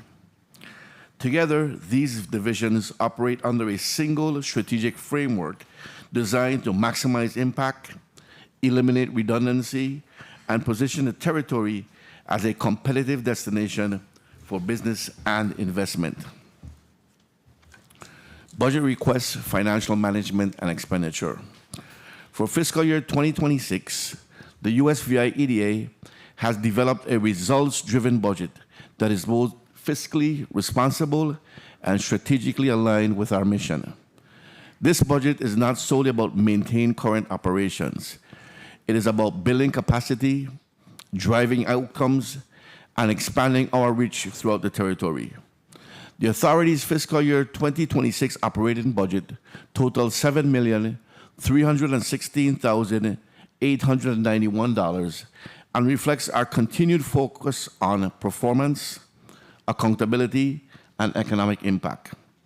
The budget is comprised of a general fund appropriation of $6,613,000, consistent with our prior fiscal years 2022, 2023, 2024, and 2025. And B, internally generated revenue of $703,891, comprised of an annual transfer from the EDC Industrial Promotion Fund, interest income from the Microloan Fund, authorized for operational use, and other miscellaneous revenue.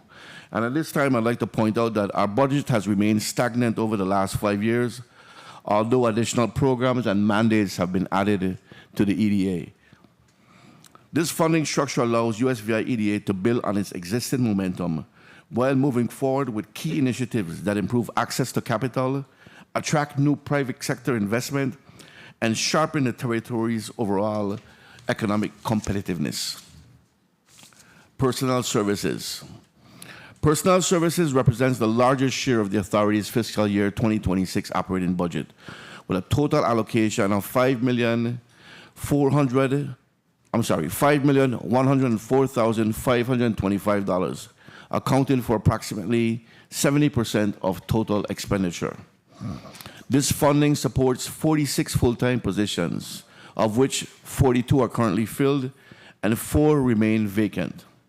Of the 46 positions, 27 are based on St. Thomas and 15 are based on St. Croix.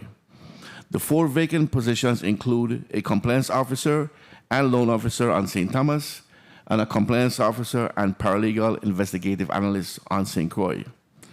These roles are critical to maintaining tax incentive monitoring and oversight, ensuring legal support, and sustaining lending operations. Recruitment for these positions is actively underway. In addition to these 46 positions, the authority also supports 4 full-time employees on St. Croix at the Economic Development Park Corporation, as well as 1 grant-funded position on St. Thomas under the State Small Business Credit Initiative program. Collectively, these roles form the backbone of USVI EDA's operational capacity, ensuring that the organization can effectively deliver on its mission to drive investment, create jobs, and support small business development throughout the territory. Professional services. Professional services represent the second largest component of the authority's fiscal year 2026 budget, supporting a broad range of operational and strategic functions. Budgeted at just over $500,000, this category includes legal counsel, audit services, compliance consulting, IT and website support, grant writing, marketing, transcription, and now lead generation. In line with our global marketing plan, this new lead generation component builds on our prior marketing efforts and reflects a renewed push to capitalize on emerging opportunities in the market. It will help us identify and engage prospective investors and spread awareness of the benefits of doing business in the territory. These services are critical to maintain program integrity, expanding outreach, and advancing organizational goals. Each engagement is carefully evaluated to ensure alignment with the authority's priorities and commitment to responsible financial management. Advertising and promotion. For fiscal year 2026, the authority was allocated $470,118 to advertising and promotional activities. An investment aimed squarely at increasing visibility both locally and globally, generating qualified investor leads, and positioning the U.S. Virgin Islands as a competitive destination for business development. This allocation will support A, participation in at least 5 national investment missions and trade shows, strengthening our global reach and face-to-face engagement with potential investors. B, engagement in site selector and industry conferences to promote opportunities in key sectors. C, development of targeted investor materials and promotional videos that highlight the territory's special economic zones, infrastructure readiness, and tax incentive programs.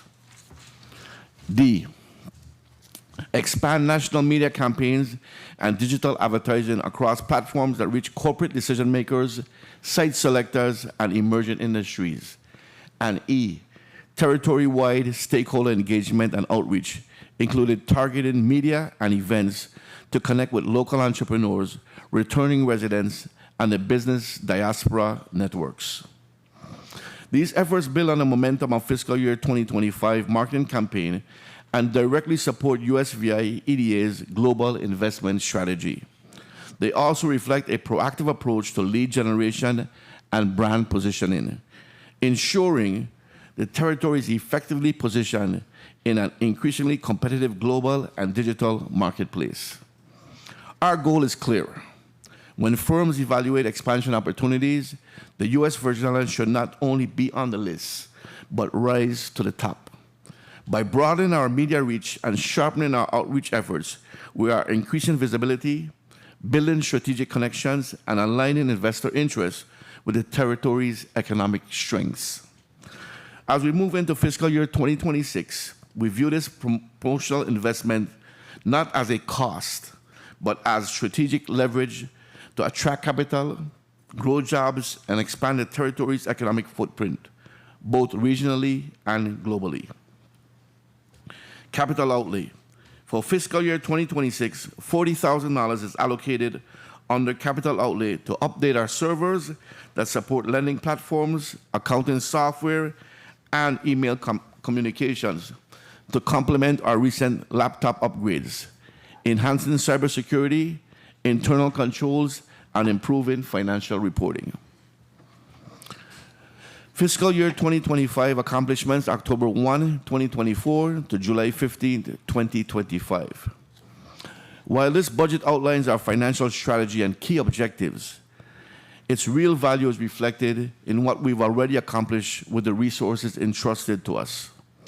These results are the strongest indicator of our effectiveness and our commitment to turning public investment into meaningful, lasting impact for the people of the Virgin Islands.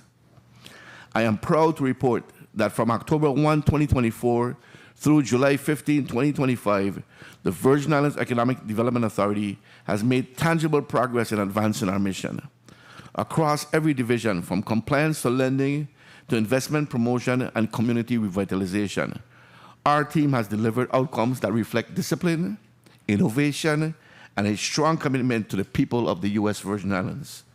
Allow me to share some of the key accomplishments that have shaped this fiscal year and position us for continued success. Marketing, promotion, and investor outreach.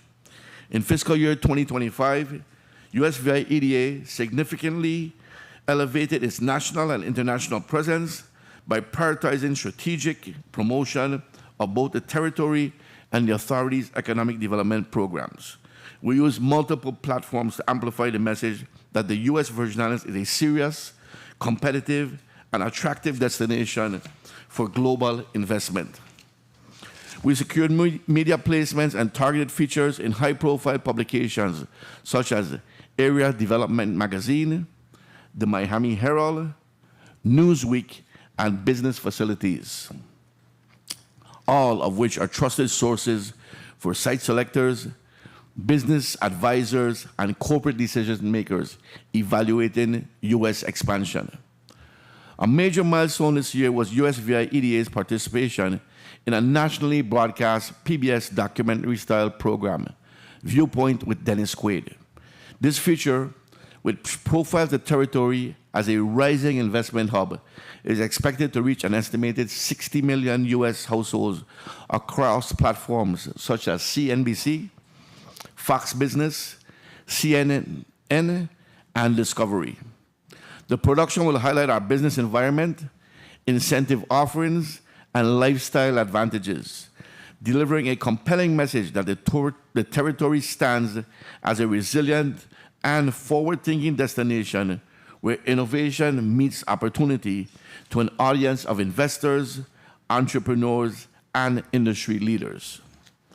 To connect directly with global markets, USVI EDA participated in several high-impact investor events and forums, such as one, Uncorrelated Puerto Rico, an alternative investment conference which was held in March of 2025 in San Juan, Puerto Rico. A La Scala, a Caribbean and Latin American hotel investment summit, which was held in April 2025 in Miami, Florida. Select USA Investment Summit, a U.S. International Investment Summit, which was held in May 2025 in National Harbor, Maryland. And the Trade and Investment Convention, which was held last week in Trinidad and Tobago, West Indies. Our upcoming event, as our video indicated, which we will travel out to tomorrow, is the National Association of Black Hotel Owners, Operators, and Developers, known as NABHOD, 29th International African American Hotel Ownership and Investment Summit, which will be held in Miami, Florida.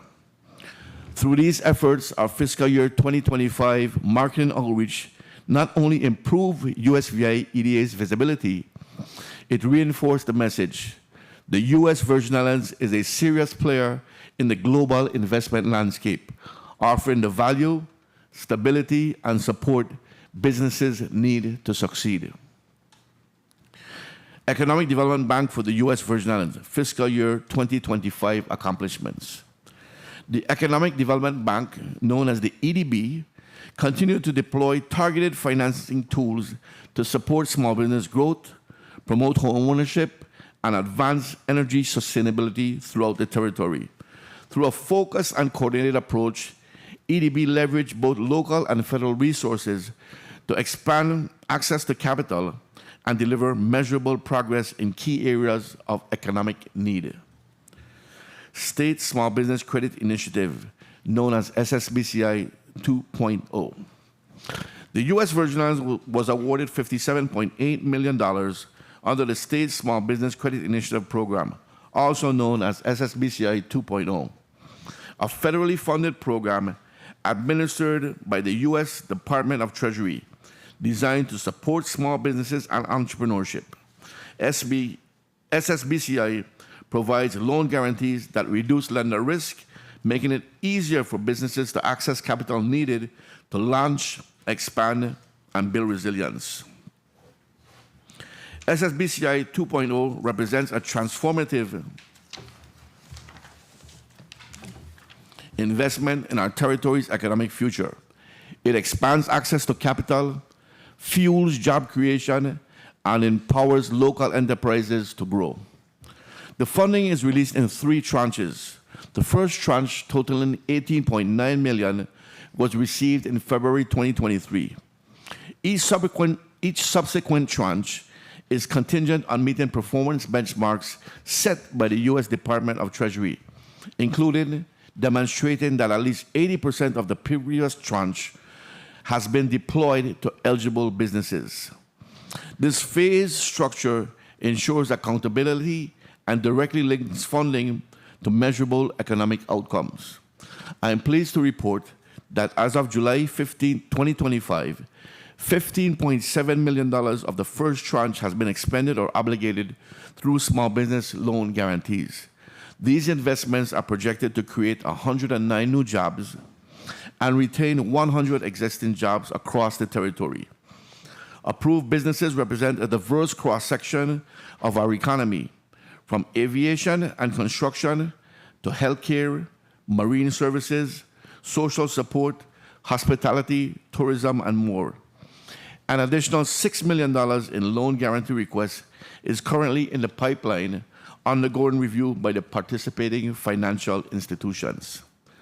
With approximately 86% of Tranche 1 already committed ahead of schedule, we are now applying for Tranche 2, an additional $18.9 million in funding to continue strengthening our small business sector. To ensure that more Virgin Islands entrepreneurs can take advantage of this opportunity, the authority applied for and was awarded $521,109 in competitive grant funding to launch the SSBCI 2.0 Technical Assistance Program. This program helps local small businesses become loan-ready through tailored consulting support in business planning, financial literacy training, and assistance with legal documentation at no cost to eligible participants. We also expanded our outreach efforts, hosting lender roundtables, conducting town halls on both St. Thomas and St. Croix, and rolling out a targeted market campaign to increase awareness. These efforts ensure that businesses of all sizes and across industries understand how to access SSBCI resources and receive the support they need to thrive. The success of this program is due in large part to strong collaboration with our lending partners, First Bank, Merchants Commercial Bank, and Banco Popular. We are also actively engaging additional institutions, including Oriental Bank, Bank of St. Croix, Stearns Bank of Minnesota, and Alba Capital of Rhode Island, to broaden access and extend our outreach across the territory. Through these combined efforts, SSBCI 2.0 is doing much more than deploying capital. It is helping to build a more inclusive, resilient, and opportunity-rich economy for all businesses in the U.S. Virgin Islands.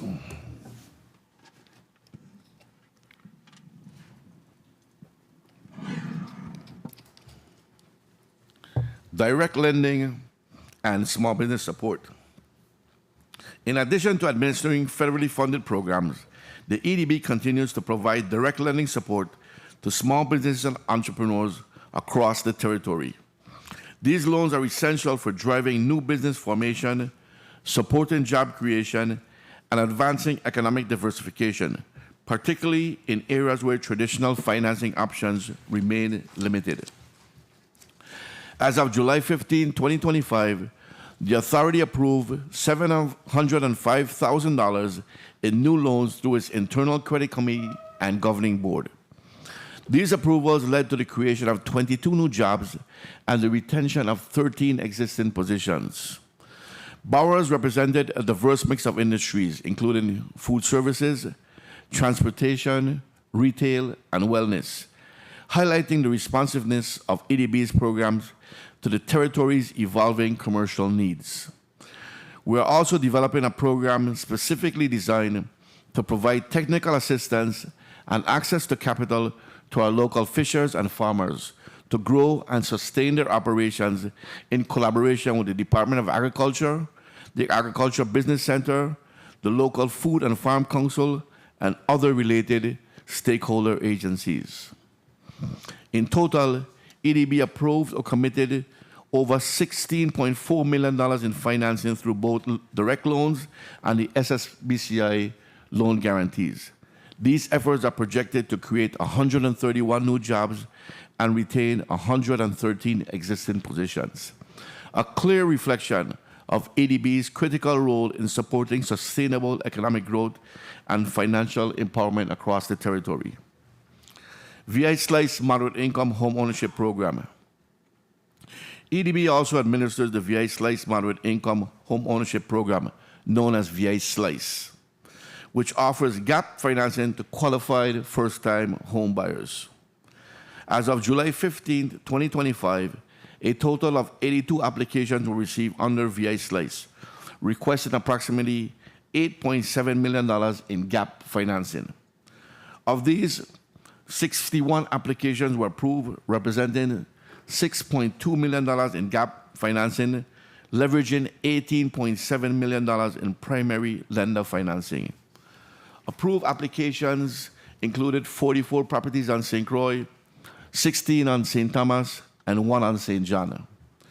To date, 57 of the approved applications have been fully disbursed, providing $5.6 million in funding and enabling more than $17.6 million in home purchases or construction.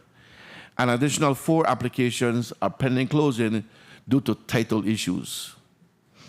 Among the remaining applications, 2 recently received are being reviewed for final decision by the EDB. 6 are pending supplemental documentation from primary lenders. 7 were withdrawn by the primary lender, and 6 were declined due to eligibility. This program continues to bridge the affordability gap for moderate income Virgin Islanders, supporting both family wealth creation and local housing market stability. Solar Plus Financing Pilot Program, known as Solar Plus. In partnership with the Virgin Islands Energy Office, The EDB team administers the Solar Plus Financing Pilot Program, a zero-down, low-interest loan program for residential solar and battery installations. As part of this collaboration, EDB provides the back office support for this initiative, including document review and preparation, title clearance, disbursement coordination, pre- and post-closing administration, and financial reporting. The Virgin Islands Energy Office received 112 applications, of which 80 were pre-approved based on availability of funding. From the pre-approved pool, 51 applications were forwarded for title searches, while the remaining 29 are still under review by the Virgin Islands Energy Office.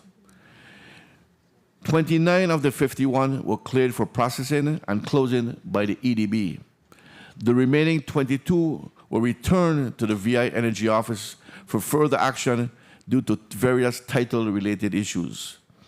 Among the cleared applications, 24 were successfully funded, totaling $662,965.08, of which $480,492.54 was dispersed on St. Croix, and $182,470.54 on St. Thomas.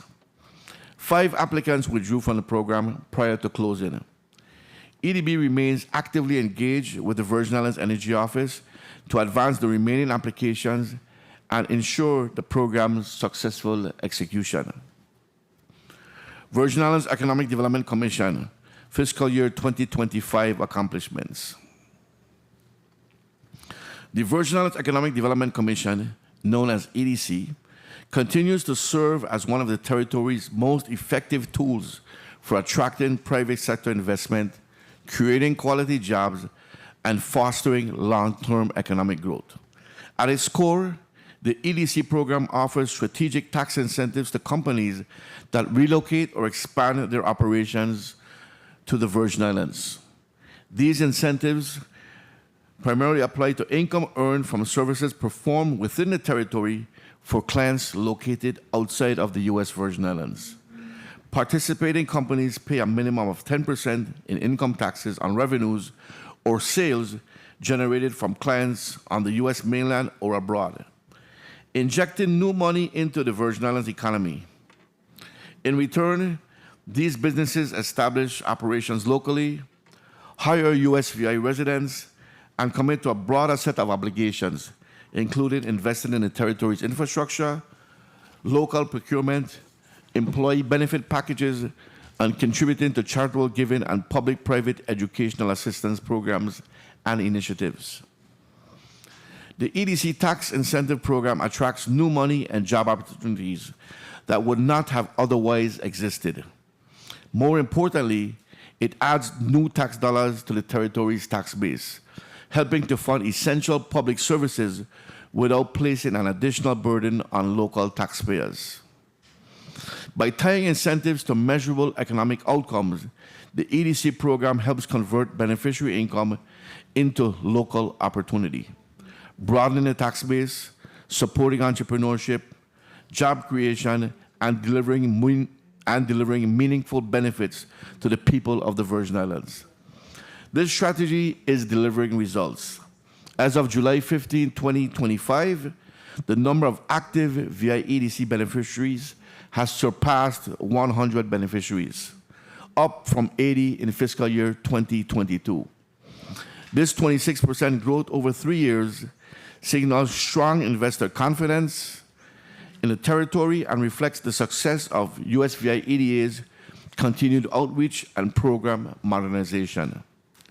Moreover, between October 1, 2024 and July 15, 2025, 10 new EDC applications were approved for EDC tax incentive benefits, with committed local investments exceeding $29.6 million.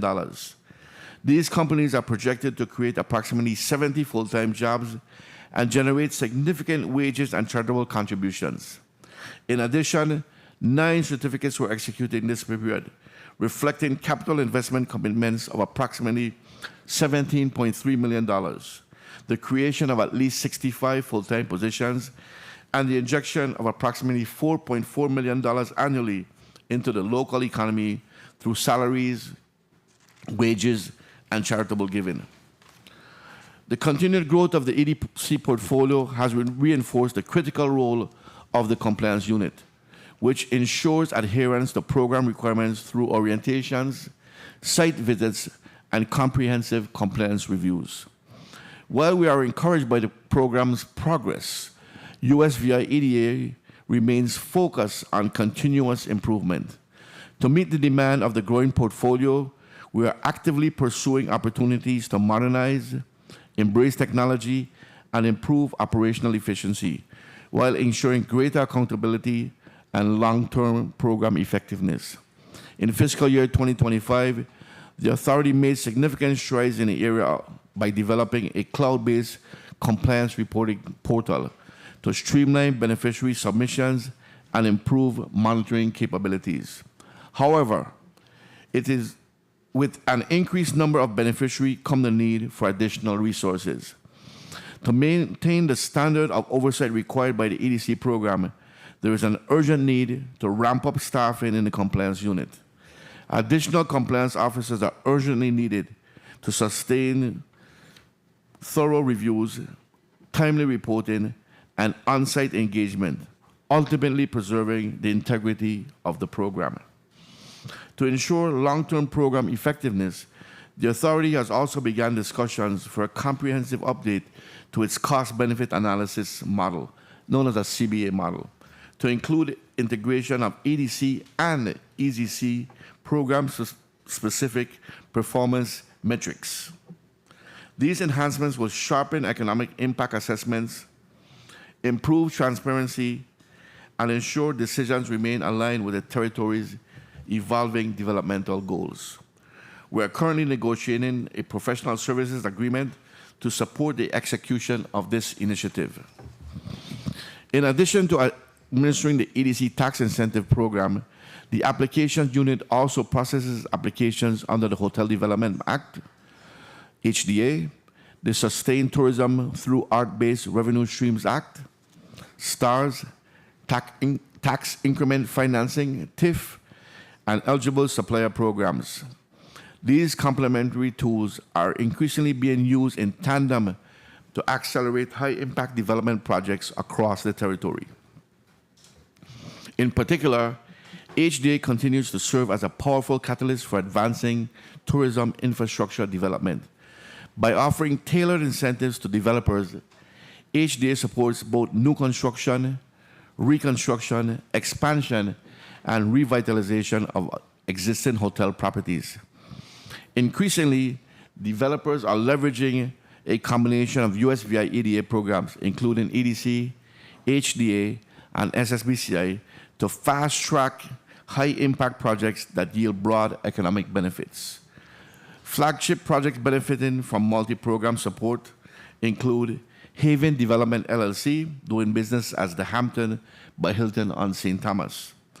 Located adjacent to the Havenside Mall, this 5-story, 126-room hotel spans 71,000 square feet, excuse me, and represents the first new ground-up branded hotel construction in the territory in over 30 years. Backed by both EDC and HDA incentives, the $44.1 million project is nearing completion and is scheduled to open in August of 2025. It is expected to generate at least 21 full-time jobs. By the Sea Resort Properties LLC, doing business as the Botany Hotel on St. Thomas.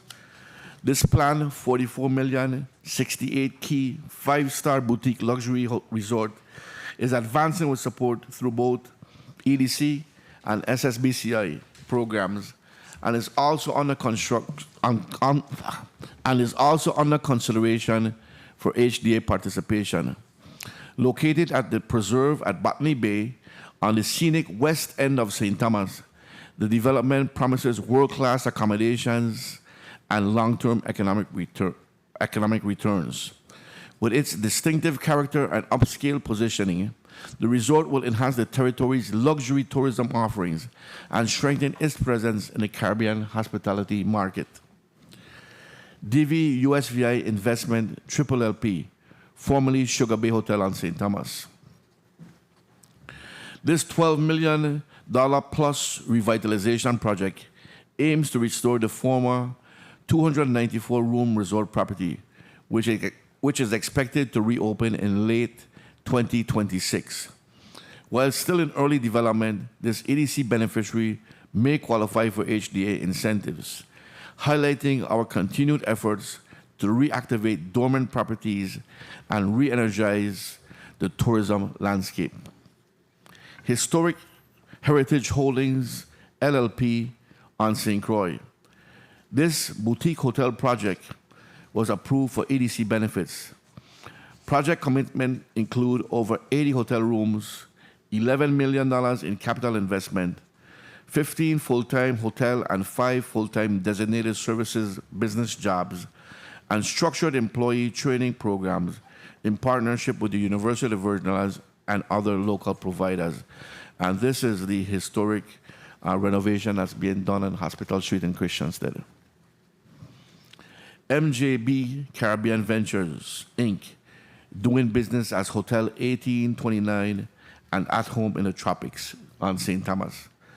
This project involves the restoration and reopening of the 19-room historic Hotel 1829 in downtown Charlotte.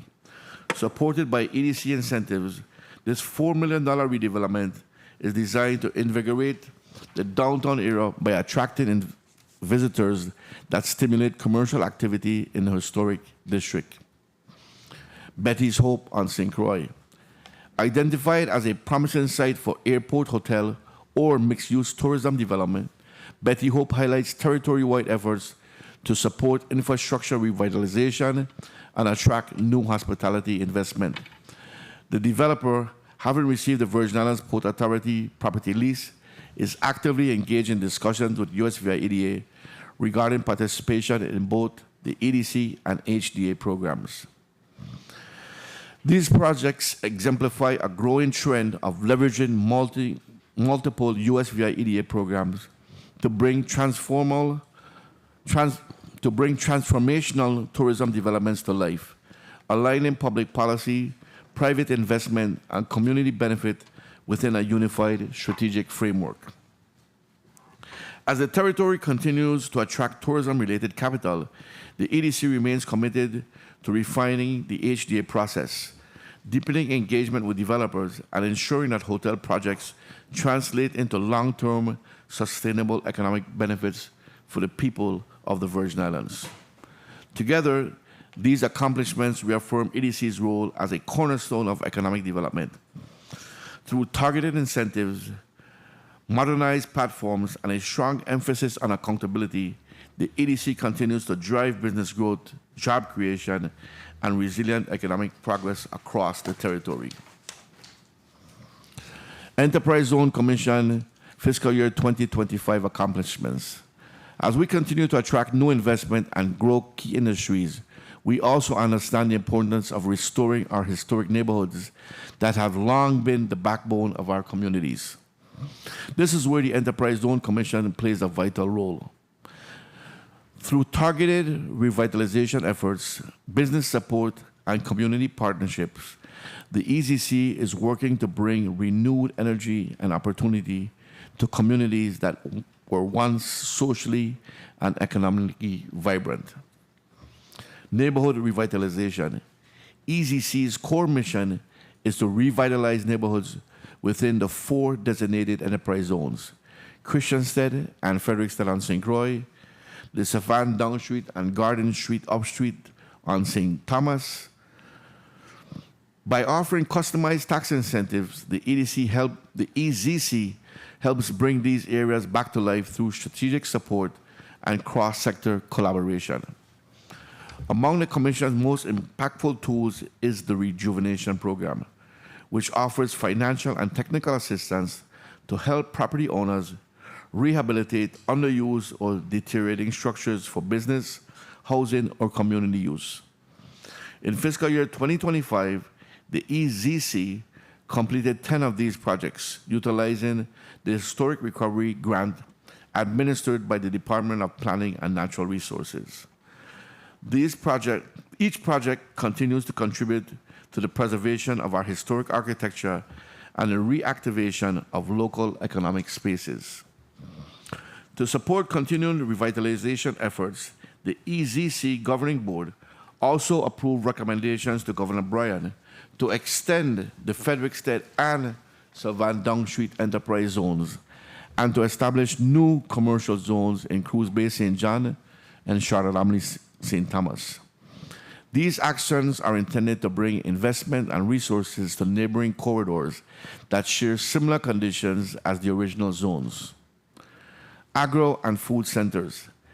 The EZC advanced 2 key infrastructure projects focused on food-based entrepreneurship and value-added agriculture. On St. Croix, the authority purchased a complex known as the Padilla Building on King Street in Frederickstead as the site for the future Agro and Food Innovation Center, supported by an appropriation from the 33rd Legislature of the Virgin Islands through Act number 8385.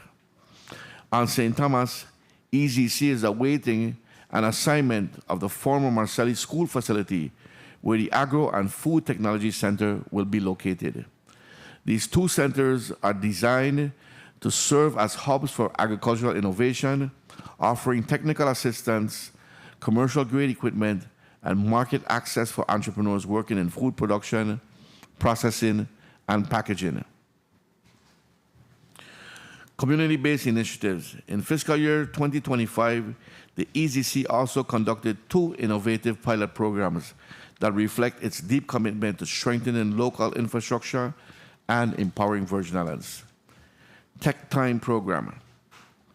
As part of the early programming for the Agro and Food Technology Center, EZC partnered with the Griselda Lewis Foundation to launch Tech Time, an initiative aimed at cultivating a tech-savvy community. This summer program engages high school students and adults in technology-based learning and innovation, providing early exposure to future-focused career paths and helping to build a resilient, locally grounded workforce. Heirs Property Program. With funding support from the U.S. Department of Interior, EZC also continued its pilot Heirs Property Program to assist families in addressing complex estate planning and property inheritance issues. To date, 8 families have received assistance through this initiative. The program is being fully documented to provide long-term educational value to the wider Virgin Islands community, with key findings to be presented at the upcoming Estate Planning Conference.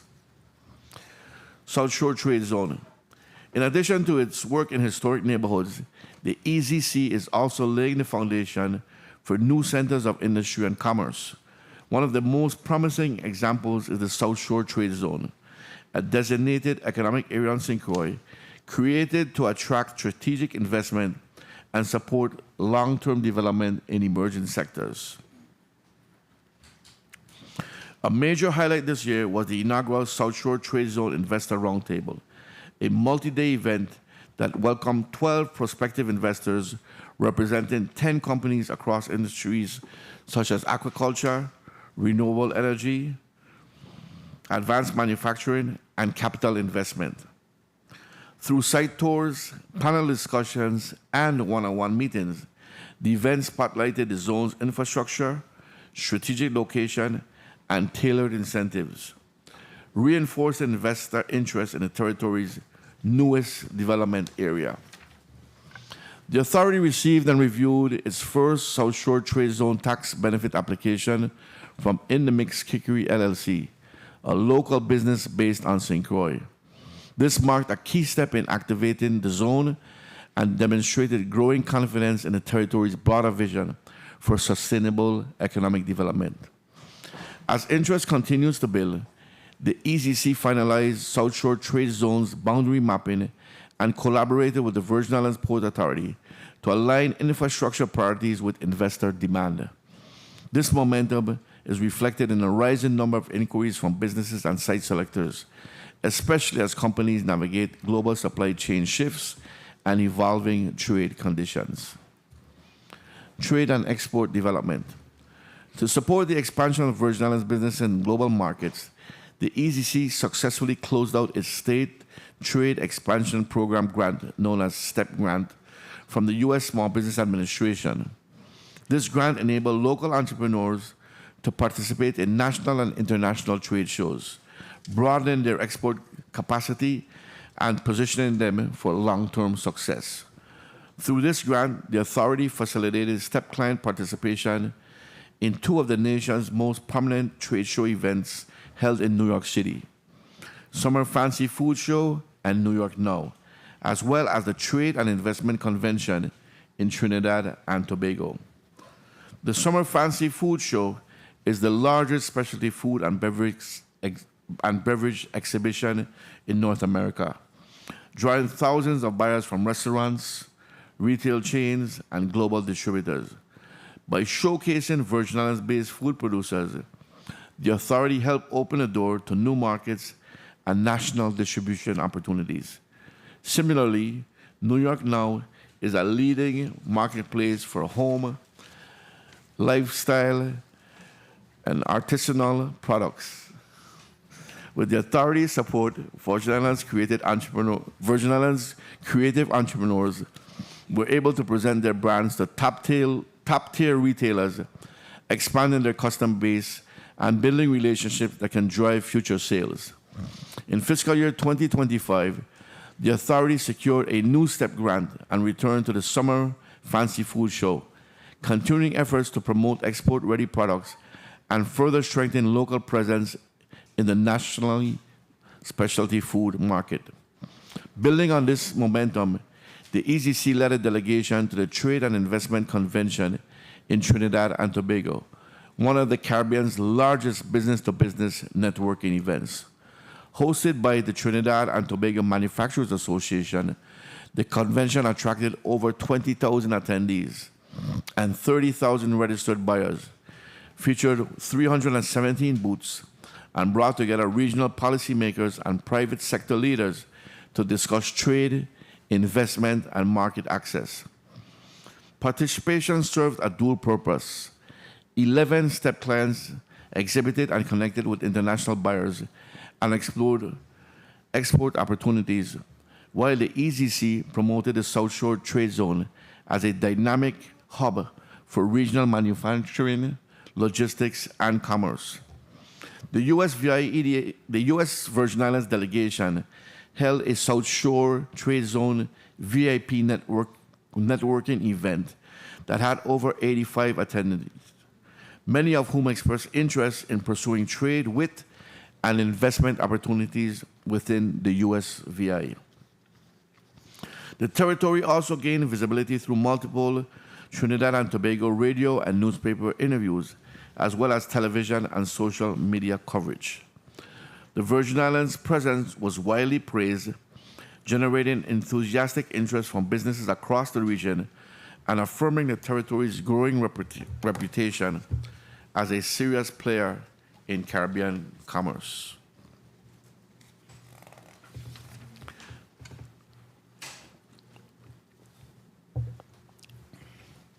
The Economic Development Park Corporation, known as the EDPC, operates two industrial parks in the territory, the Virgin Islands Industrial Park on St. Thomas and the William D. Roebuck Industrial Park, known as the Roebuck Park on St. Croix, collectively referred to as the parks.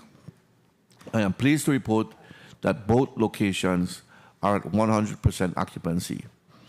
This level of demand underscores the value of our industrial spaces and the growing interest in doing business in the Virgin Islands.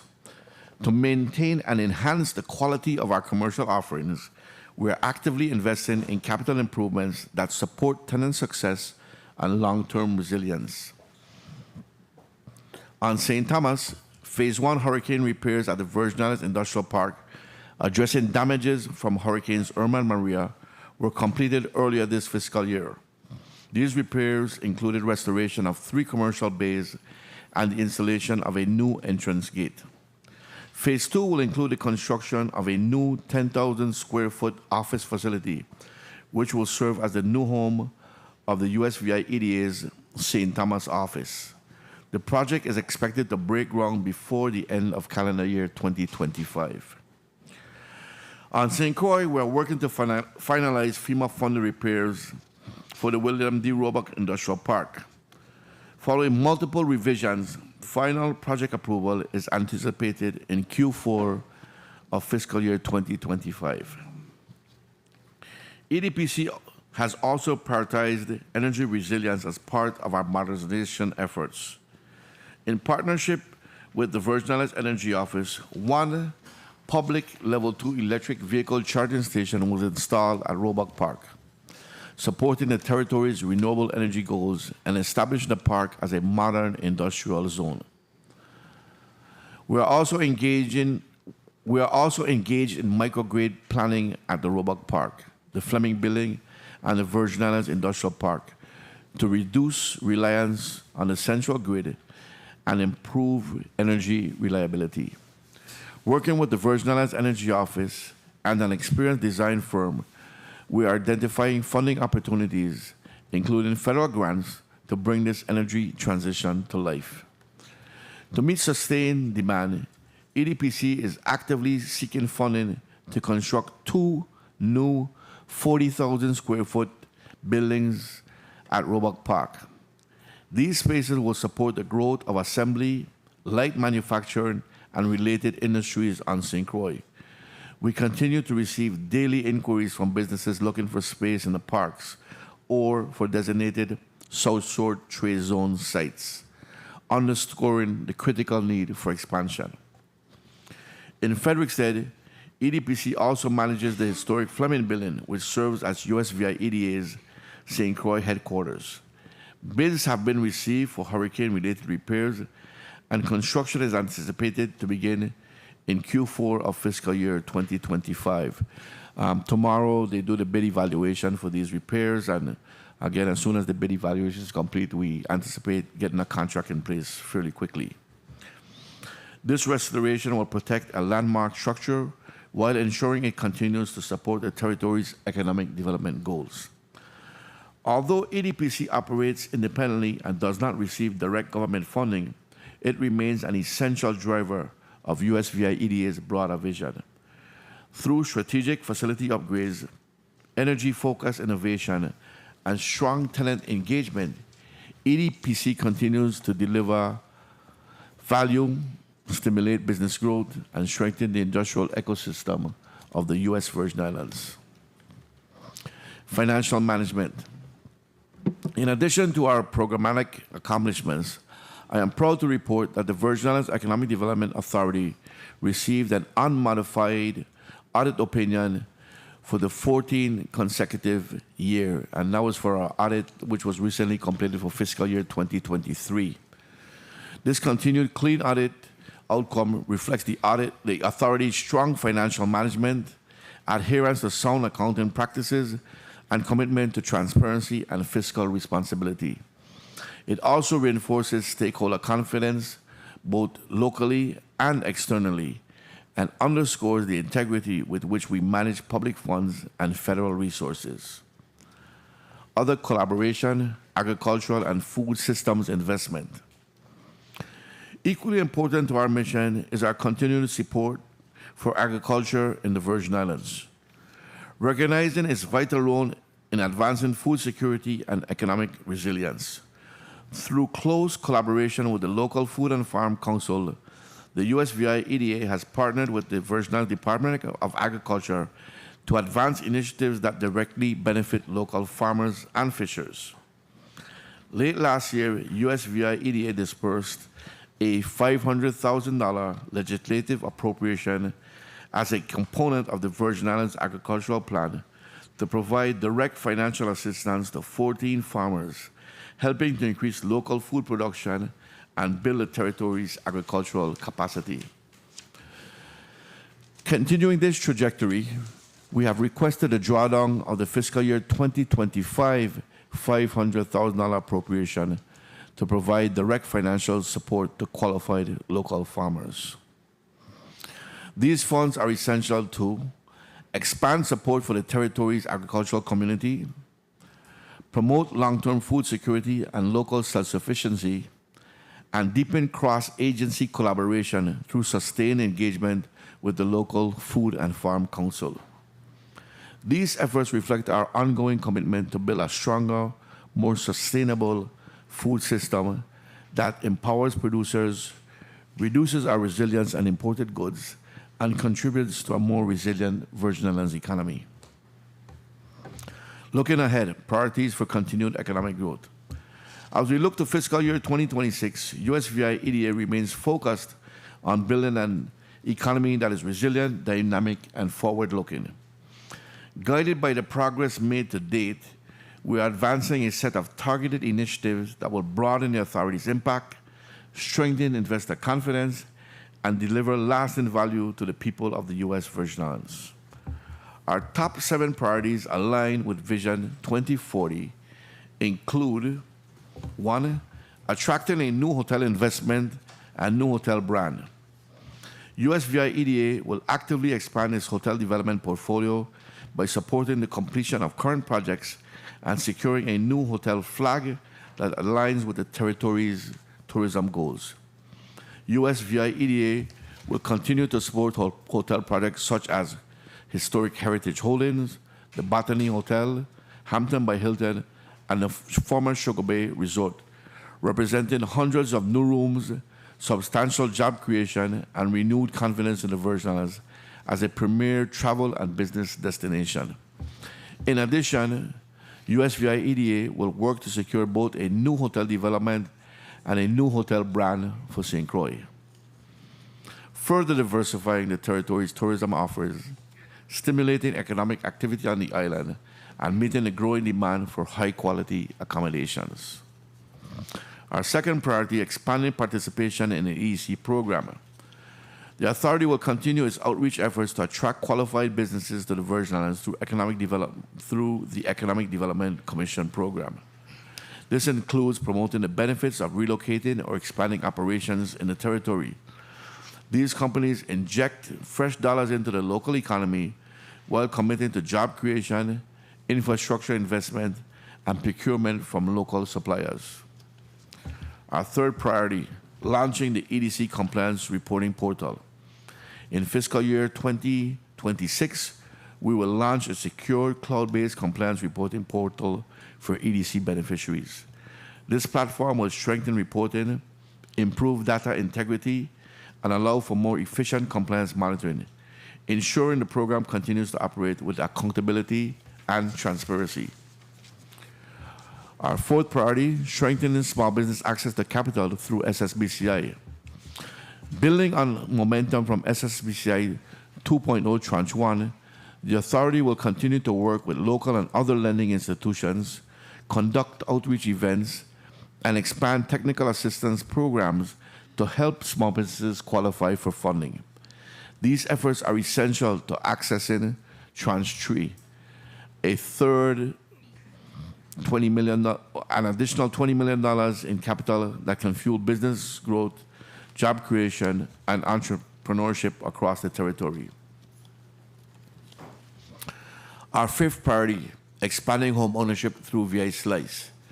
The VI Slice Moderate Income Home Ownership Program is one of several targeted efforts aimed at increasing home ownership opportunities in the territory.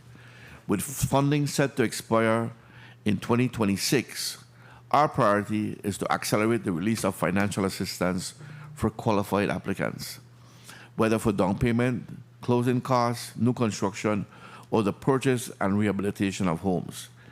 By helping more Virgin Islands residents become homeowners, the program also stimulates lending activity, strengthens the local real estate market, and supports broader housing development across the territory. Our sixth priority, positioning the South Shore Trade Zone for anchor investment. We will continue to market and prepare the South Shore Trade Zone for large-scale industrial and logistics investment. With available commercial land and active infrastructure development underway, the South Shore Trade Zone is well positioned to support light manufacturing, assembly, warehousing, transshipment, cold storage, logistics, shipbuilding, agribusiness, and renewable energy projects. As developments unfold, the South Shore Trade Zone is primed to become a major driver of job creation and commercial growth on St. Croix, unlocking new opportunities and positioning the island as a strategic gateway for trade and investment throughout the wider Caribbean. And our seventh priority is modernizing economic evaluation tools. The USVI EDA will complete the overhaul of its cost-benefit analysis model to ensure economic impact evaluations reflect current business realities. New performance metrics will further enhance our ability to measure all USVI EDA's tax incentive programs' effectiveness and ensure alignment with evolving policy goals. Conclusion. The fiscal year 2026 budget represents more than a funding request. It is a strategic plan to maintain operational excellence, grow internal capacity, and scale the impact of our programs. Each line item in this budget has been purposely structured to support the delivery of measurable outcomes that benefit the people and economy of the U.S. Virgin Islands. Our accomplishments to date demonstrate that we are delivering strong results and are effective stewards of public resources. With the support provided in prior fiscal years, USVI EDA has advanced key economic development initiatives, strengthened program performance, and expanded access to critical resources for businesses and investors. This budget builds on that trend. With adequate funding, we can expand our impact, fast-track project implementation, and open new avenues to strengthen the territory's economy, attracting investment, creating jobs, and promoting sustainable growth throughout the Virgin Islands. We thank the committee for its continued support and reaffirm our commitment to responsible financial stewardship, economic transformation, and transparency. We also extend our sincere appreciation to the Governor, the Legislature, our Board of Directors, and the dedicated staff of the Authority for their ongoing leadership, guidance, support, and a service to the people of the Virgin Islands. We stand ready to respond to any questions you may have. Thank you very much, Executive Director Wayne Biggs. This is the state of the territory of the Virgin Islands Economic Development. It's a comprehensive report, but I tell you, I enjoyed every bit of it. I think it needed to be said. You have a whole lot of offerings. So I'm sure my colleagues will have some questions. I don't know if they have any questions left, but yeah, we'll see what happens here. I appreciate your testimony. Just a couple of questions real quickly before I open up to my colleagues for questioning. In terms of your FY 2025 appropriations, have you received all of your allotments to date? I think we're one allotment behind currently, but we're also two allotments behind for fiscal year 2024. Explain that. In fiscal year 2024, we never received an August or a September allotment, although we did receive letters from OMB releasing those allotments to us. We have not received those allotments. Mm-hmm. Yeah, we'll have to have a deeper discussion regarding that, because obviously that's gone. So I don't know if you had the funding to remain until expended, or what happened there with that. Usually our allotment comes to us and it stays with us thereafter, but we just never got any allotments for those 2 months. Between July of 2024 and January of 2025, we received no allotments for that 5-month, 6-month period.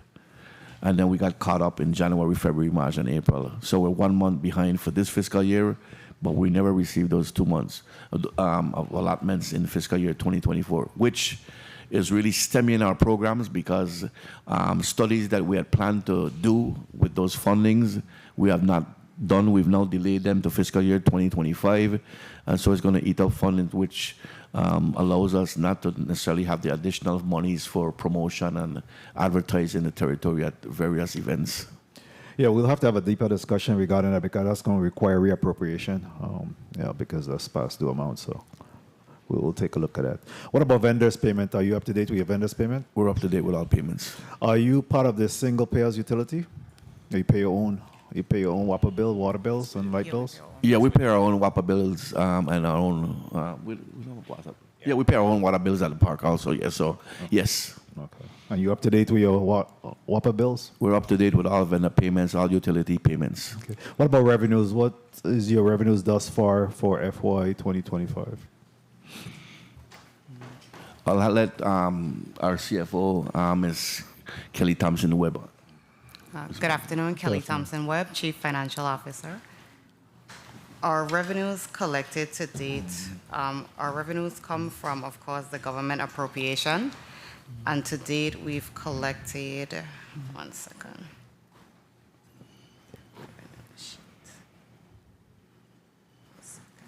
So you don't raise no funds outside of your... Yes, we do. I'm going to open. So we also collect funds through our EDC Industrial Promotion Fund, and those are funds for application, activation, compliance, non-compliance fees. As of today's date, we've collected, in terms of application fees, we've collected $15,000. Activation fees, $23,500. Compliance fees, $610,515. Say that number again, please. $610, $515. $610,000. Yeah, $610, $515, sorry. Okay. Non-compliance fees, $138,764. Okay. Late reporting, $11,087.68. For a total of $798,866.83. How is that in comparison to FY 2024? For FY 2024, we collected a total of $825,412.33. Is that year to date or the entire FY? That's the entire fiscal year, for fiscal year 2024. All right, so you're on target. Yeah. All right. Do you have any pending litigation or judgment against the... No pending litigation, no judgments against the authority. All right, thank you. That we're aware of. All right. And in respect to your farmers, the $500,000 for the farmers, how was that dispersed? Is for livestock? Is there any separation? How are you dispersing that $500,000? Yeah, the $500,000, basically the local food and farm council, we administer the funds for the local food and farm council. So I'm on that committee, so I can say clearly that the farmers have to submit an application for the grant, and it's evaluated based on how it affects their production and how it affects their growth. From there, the local food and farm council basically makes a recommendation that these farmers should be given grant funding, and then we actually basically just cut the check based on the information we receive from the local food and farm council. What's the average amount of the checks? They range, but if you give me 1 second, I'll tell you the average. In the meantime, I'll go ahead and open up the floor to my colleagues, and then you could just an average of what those checks look like. We had $500,000, and it went to 14 vendors. So if we just divide it, they range about 35,000 is the average. 35,700. Like I said, that's not everybody, because some got 15, some got 50, but the average would be about 35,007. Okay. At this time, the chair will recognize Senator Avery Lewis. You recognize for your 5 minutes. Thank you, Mr. Chairman. Good afternoon, colleagues. Good afternoon, testifiers. Good afternoon, people of the Virgin Islands. EDA. Good afternoon, Senator. Good afternoon, Senator. How are you doing today, Mr. Biggs? Doing well. All right. Mr. Biggs, you have a total of about $237,000 for 4 vacant positions. How do you plan to recruit these positions? We use several different recruiting tools. Of course, we post with the Department of Labor. We also post on our website. We send to UVI, to their alumni Association in reference to looking for youth fairs. We use Indeed.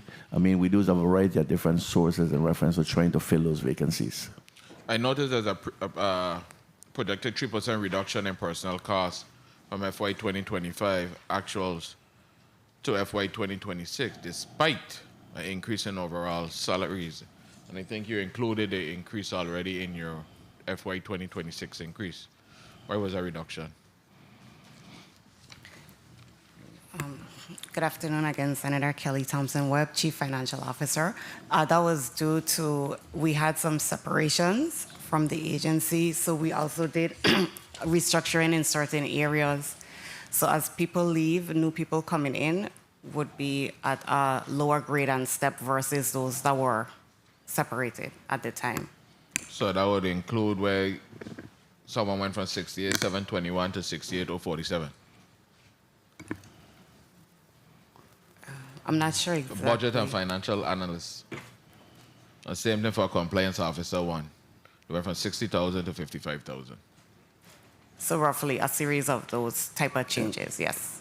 Yeah, we're under a collective bargaining agreement, and it does require us to do grade and step. So based on tenure, you move out a step regularly. So if somebody had a 5-year tenure, they would be further out on the scale as somebody we're bringing in new. So it's basically a timing issue in reference to separation and new. You raised a flag to me because I see you put in an increase here, so I want to know why was it a reduction instead of an increase. Yeah. That's why. Yeah, sorry. Why was consulting services line item cut by 97% from FY 2025 to FY 2026? What projects were completed or dropped? Yeah, our global marketing plan. I mean, we had a consulting contract with an entity where we rebranded, we changed our logo, we did a global marketing plan that also included a global marketing strategy. And that contract is now complete, so we don't have that contract anymore in reference to that. All right. Mr. Biggs, everybody, basically when they come before me, I ask about your cyber system. You know, what are you doing to harden your infrastructure and so forth? And I see in yours when you even have a reduction in IT services. So you really hard like concrete. Tell me what's going on now. IT?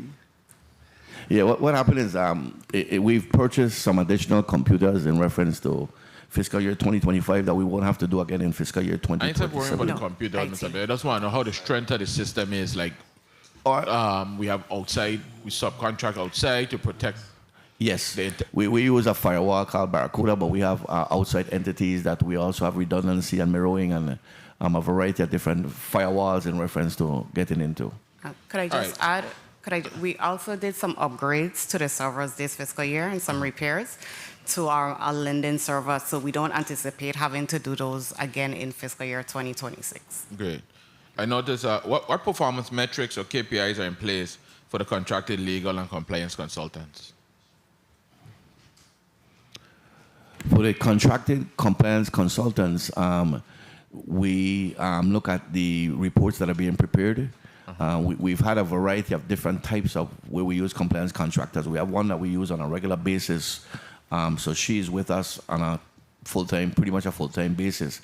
But we've also subbed some of our compliance reports out to contractors. So we evaluate them based on how that report comes into us and that review. And what was the other entity that you were asking? Legal? Yeah, legal.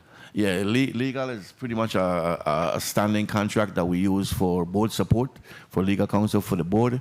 But the council also does some additional support for EDB and some collection support in reference to that. Based on the post-audited report, you realize there's a decrease in it. That's what I was asking. Yeah, we again had some contractors that we don't plan to use again. All right. Of the 98 total beneficiaries, how many are actively compliant and contributing their agreed economic outputs? Right now, we're going through the evaluation review, and actually we have 101 active beneficiaries. So I will say all of them are going to have to contribute as we do compliance. As you are aware, Senator Lewis, the board has the authority to find entities that do not comply with their contract that they have with the authority. So we anticipate that everybody will be doing compliance. As you also know, compliance depends on the filing of the annual report, and as a result of the tax filing, it can be extended somewhat as a result of extensions granted to tax filings. All right, thank you, Mr. Biggs. I'll come back in another round. Thank you. Thank you very much, Senator Lewis. Point of information, Senator Joseph. College J. Joseph, that is. Thank you so much, Mr. Chairman. Just to follow up on the previous speaker discussion regarding the compliance and the tax filings, do you have a specific hard date that you give to the EDC beneficiaries to comply, and that they can have no more continuation or extensions? Again, it's based on tax returns, so it's 30 days after their tax returns are filed. So if the BIR gives them a tax return extension, it's 30 days after they file that tax return. Do you have any evidence of anyone or any company that has constantly asked for tax extensions from IRB or the BIR? The extension usually runs from the April filing date to the October filing date. So if you get an extension, it usually runs to October. And yes, and many people get annual extensions because their filings are so complex that it can't get it together by the end of April. So they go to the BIR, and the BIR provides that extension until October. Okay. And so 30 days after that October, then the annual report is due to us. Okay. All right. Thank you so much. I appreciate you. Can I just clarify one thing? They would also have to file the extension to show that they have an extension at the BIR with us also. They have to file one with you as well? Yeah. Okay, and is there any time when you just say no, no more extension? No, they have to file the paperwork that they got from the BIR saying that the BIR gave them an extension. Okay. Yeah. Thank you. So, Blyden, you had a point of information? Yes, Mr. Chair, thank you so much. In respect to compliance, in your testimony you said you have 4 vacancies, right? But 3 of those vacancies you have a compliance director that was removed. You have two other vacant positions for compliance officer. What's being done to ramp up and assure that the compliance is in place when it comes to these different companies? We're actively trying to get compliance officers, and one of them retired effective July 4th. So we lost one, and that's the one on St. Croix. We've been trying to fill the one compliance officer in St. Thomas. We're also going to have to expand our compliance unit because our compliance portfolio, the individuals are carrying actually a heavier load than they should be carrying. So we probably are going to need, in essence, close to 10 compliance officers in the very, very near future.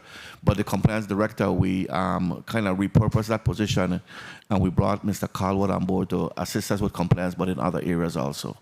So we're not terminated as compliance director. We now changed that position to associate director of economic development, but they're working very closely with our compliance unit also. Yeah, that's critical. Okay, thank you so much, Mr. Thank you, Senator Blyden. Mr. Biggs, are there any opportunities to include development, construction of second properties, specifically to affordable housing rental market under the VI Slice program? On the VI Slice, no, I would say the VA Slice program is for first-time home owners, so you'd have to qualify under that provision in reference to VA homeowner. Would have to be a first-time homeowner. What about any of your other offerings? No, we usually work closely with the Virgin Islands Finance Authority if we have a developer that wants to do some development and stuff, and we refer them over to them. We've also referred developers over to GRS because GRS has significant property also. So we've referred developers to them in reference to potentially developing the land that they may have and then selling it, and then the developer gets the money out of it. So we do more referral than our program. I mean, if it's development such as I heard in the earlier testimony, assisted living or independent living, then it would qualify in our program. Yes. But if it's just residential for just regular individuals, it will not qualify. Okay, very well. The chair will now recognize Senator Blyden. You're recognized for your 5 minutes. Thank you so much, Mr. Chair, and good afternoon again to my colleagues. Good afternoon, Director Biggs and your supporting team there with you, and thank you so much for your testimony. I personally would like to see any program with housing goes under the Housing Finance Authority, period, moving forward. As a matter of fact, in your testimony, you spoke to the balance of $3+ million that's pending, and you're going to do everything in terms of working with those individuals when it comes to down payments, etc. But if there's anything left, I'm sure we'll find a way to get it to HFA in order to ramp up what they're doing, because I do have an amendment also that will assist the Housing Finance Authority with their first-time home buyers program, that nothing have really been spent because of the way it was drafted. So we're working on some to see how we can really ramp up home ownership opportunities. That's my speech on that. Let's go to the testimony in respect to the budget. I must say this is a very, very comprehensive testimony. A lot of good information in here. Well done. Thank you. Let me ask you though, because there's a lot to ask. But before I go to the testimony, let me ask you, in respect to the post-auditor report, page 8, for professional services, the projection for 25 was $973,000. How much have been expended to date? Because I see for next fiscal budget season, you have 541,000, which is a 431,000 difference. How much have been expended to date for this budget cycle? Professional service contracts.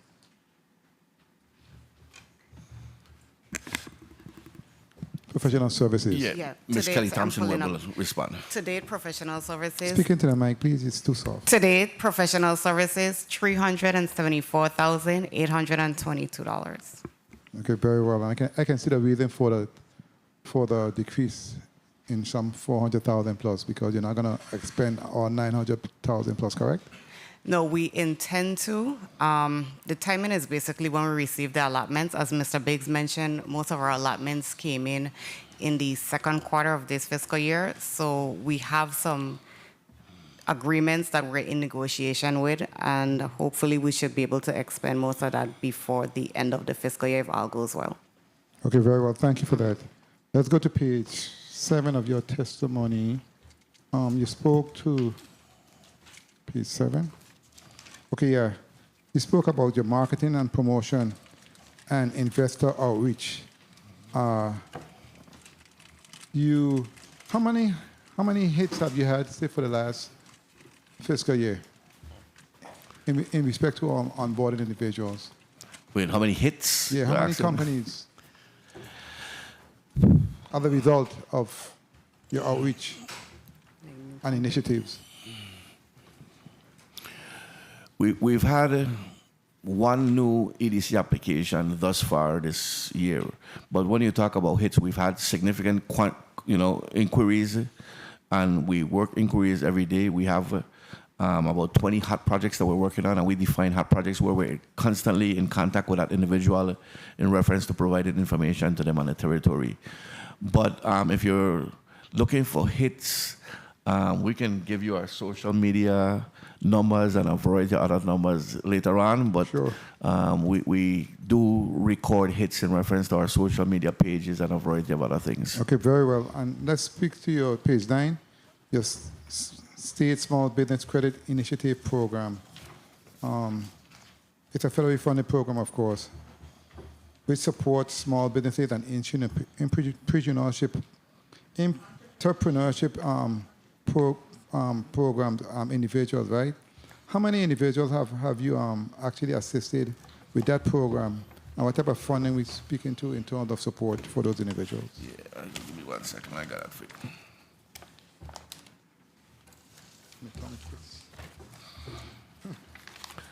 So far, through the 15th of July, we've done 13 individuals on St. Thomas. What kind of businesses? What type? What space? Restaurant, maritime, hotel, car rental, solar energy, trucking, technology, bookstore, limousine service. We've done 2 on St. John, Beer Brewing Company, dinghy service. We've done 3 on St. Croix, concrete plant, restaurant, ambulatory services. Let me ask you in respect to that program also, do you do like an analysis to see exactly what's needed in the territory in terms of services, and you cater more to those type of businesses? How does that work? No, this program is open to anybody. It's a federal program, so it's open to anyone that can obtain the financing. 1 minute. Again, the bank is our client, not the individual. So the entity goes to the bank, they request bank financing. The bank wants to reduce some of their risk, so they request a guarantee through the SSBCI program from us. Okay, very well. page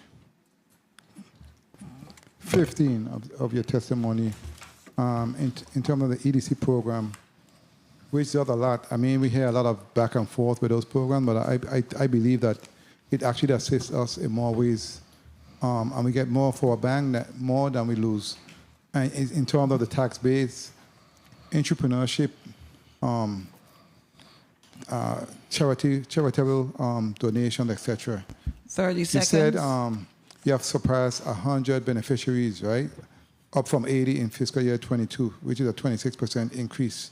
And what's the reason for the increase in your opinion in terms of beneficiaries? Is it a marketing? Is it the opportunities? What is it? I think it's a combination of several things. I mean, I think we have a more present, I mean, we've done a more targeted marketing campaign. So there's more knowledge in reference stuff. We've attended shows and participated on a higher level.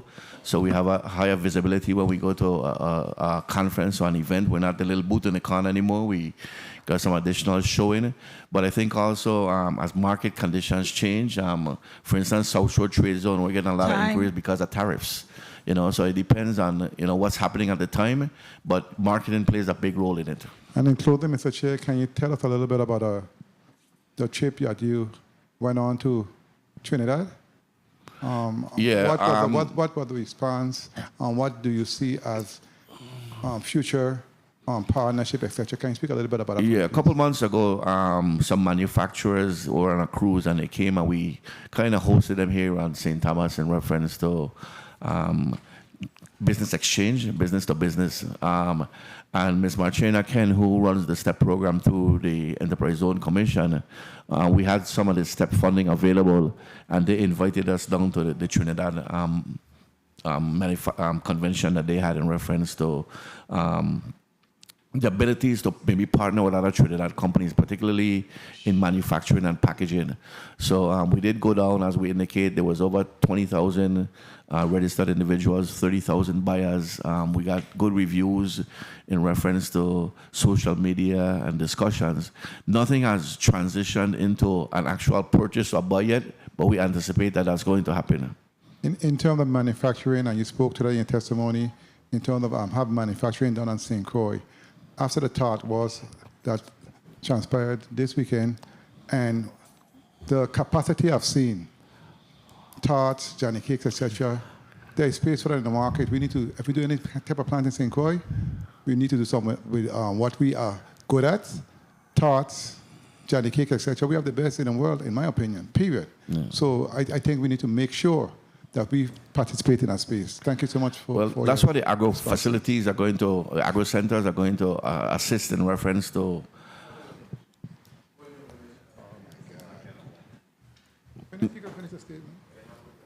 Yeah. Yeah, the agro centers that we're trying to develop, that's where there's going to be a lot of assistance, because they would have certified clean kitchens where individuals can come and do value-added to products. We're also going to have technical expertise there to help them with labeling and packaging and a variety of other things. So I agree with you that I think the opportunity for export is there. We have a lot of good culinary individuals, I mean, from cookies to tarts to cakes. I mean, there's a variety of different things. As you saw in the mixed cakery is the first entity in the South Shore Trade Zone. We're hoping that they grow to a certain level also, because they have very good products also. But yes, and I disagree with you, but I think guava is the better one. Thank you for your response. Thank you, Mr. Chair, for the time. Thank you very much, Senator Blyden. The thought war is over. It's over. We took our loss. Pineapple took the loss. So yeah. Point of information, Senator Lewis. You beat me to it, pineapple. Anyhow, Mr. Biggs, in your testimony, you didn't really elaborate much about the South Shore Trade Zone. How do you plan to really push it? I mean, this good senator to my left, he talk about it all the time. Seems that's his baby, you know, that's his win to fame. So tell me a little more about that. Yeah, I mean, we push it at every event we have. I mean, we have literature that's directed solely to the South Shore Trade Zone. The issue we're having with the South Shore Trade Zone, one of the issues is that the South Shore Trade Zone has boundaries. It don't necessarily have facilities in the boundaries. You know, so anybody that comes in, they're going to have to build a facility right now. And that's what I said, we're exploring the ability, hopefully, to build 2 additional 40,000 square foot buildings in industrial park that would provide some additional facilities. Most of these entities do not like to build from the ground up because they don't want to go through the permitting and the other things in reference to that. They prefer to basically repurpose a building and renovate a building to their particular needs. In addition, we don't own a lot of the property. It's owned either by the private entity, Renaissance Group, or the VI Port Authority. And the VI Port Authority has sort of, I guess, delayed a little bit of their repairs to their facilities until they finish with the Triple P that they're working on. So there's a little snag in reference to that, but we're still actively trying to recruit companies. Thank you. Let's keep it going. You know, let the world know that we're open for business. Sure. Thank you. Thank you. Thank you very much. Senator DeGraff, you recognize for your point of information. Thank you, Mr. Chair. In regards to the Trinidad trip, I received some inquiry from individuals in a text regarding you took persons from here under what type of funding, and has that funding been depleted and need to be refurbished, or how does that work? Yeah, that was federal funding through the U.S. Small Business Administration, and it's called a state. State Step, trade, yeah. expansion, promotion. Oh, yeah, State Trade Expansion Program. I'm drawing a blank in reference to the T, but it's the State Trade Expansion Program. Yes, basically we've expended most of the funds. We understand that those funds may not be available through SBA anymore as a result of Trump administration cuts. So we more than likely will not have the funding to continue that program unless the legislature agrees to give us additional funding. But you're looking to go Trinidad again next year? We would hope to go. No, because now is a place to ask for the funding. That's okay. So basically what the text is saying. They didn't clearly say it, but so you may need funding to get our Virgin Islanders to go to do their presentations. Yes. Where you wouldn't have persons to go to do presentation. Just a hint to my colleague. Thank you for the time, Mr. Chair. Thank you very much, Senator DeGraff. Yellow too. Mr. Biggs, is there an opportunity for us to expand the social trade zone? You believe that there's a need based on your conversation, based on the offerings that have been made, based on your engagement? Do you see the need for us to expand the boundaries of the social trade zone? I'm going to say yes off the top of my head. I mean, my understanding is that the government bought the 2 Diageo buildings, and I think those should be included in the trade zone right off the top of my head. As you know, since you are the creator of that legislation, the boundary is the Melvin H. Evans Highway, and they're across the street. So I think somehow we have to include them in that particular corridor. I also understand that the refinery may be salvaging the west side of the refinery, so there may be opportunities to create some business development on that side of the refinery also. But right now, I think those 2 buildings, if the government does have them, should be definitely included into the trade zone. Well, thank you. The chair will now recognize Senator DeGraff. You recognize for your 5 minutes. Thank you, Mr. Chair. Good afternoon, colleagues. Good afternoon, testifiers, all viewing, listening, and present. I vote 399 times for pineapple, and we still lost. Jesus. Mr. Biggs, again, to you and your team, thank you for all you do. But I always need to see clearly numbers for personnel. You said there were wage increases in 25 for your personnel? Yeah, we are in a collective bargaining agreement, and we're meeting that agreement. We did have increases in fiscal year 2025, and we come to the last year in fiscal year 2026, so we're going to have to negotiate a new collective bargaining agreement after 26, but we do have increases included in this budget. Okay, what was the... Okay, so the increases came in from the 24 budget into 25? They're annual increases. We have a 3-year collective bargaining agreement that have annual increases every year for 3 years. Okay, and that's what I'm asking, because I'm seeing here, based on the 2025 post-audit report, the general fund the general fund allotment for EDA in 24, 7,137,999, and the general fund allotment for EDA in 25 was 7,138,000. and your acts, your general fund, and your operating revenue came to 7,316,891. So that's a difference, I think, when I check it of I think it's almost $100,000 or something. So would the raises and everything still be covered going forward in 26 based on that? Because that really ain't a big increase to me. Yes, Senator, the raises are included in the 2026 numbers, and they'll be covered. Okay, so then if the wages are increased, where actually is the difference in your acts? What are you looking to ask for additional? And is it based on operating revenue or generated revenue? Okay. I'm trying to follow you in this section. I guess you're on page 7 of the post-audit report. You do the post-audit report, page 13. 13? It show you have a base that you asked for 6,613,000. And then they add the USVI EDA operating revenue of 703,891. Okay. So the 6,613,000 is our general appropriation. Right, that's your base. Yes. Your base. Correct. The $703,891 are funds that we generate internally that we use to assist us in balancing our budget. So our total operating cost for the EDA for fiscal year 2026 is $7,316,891.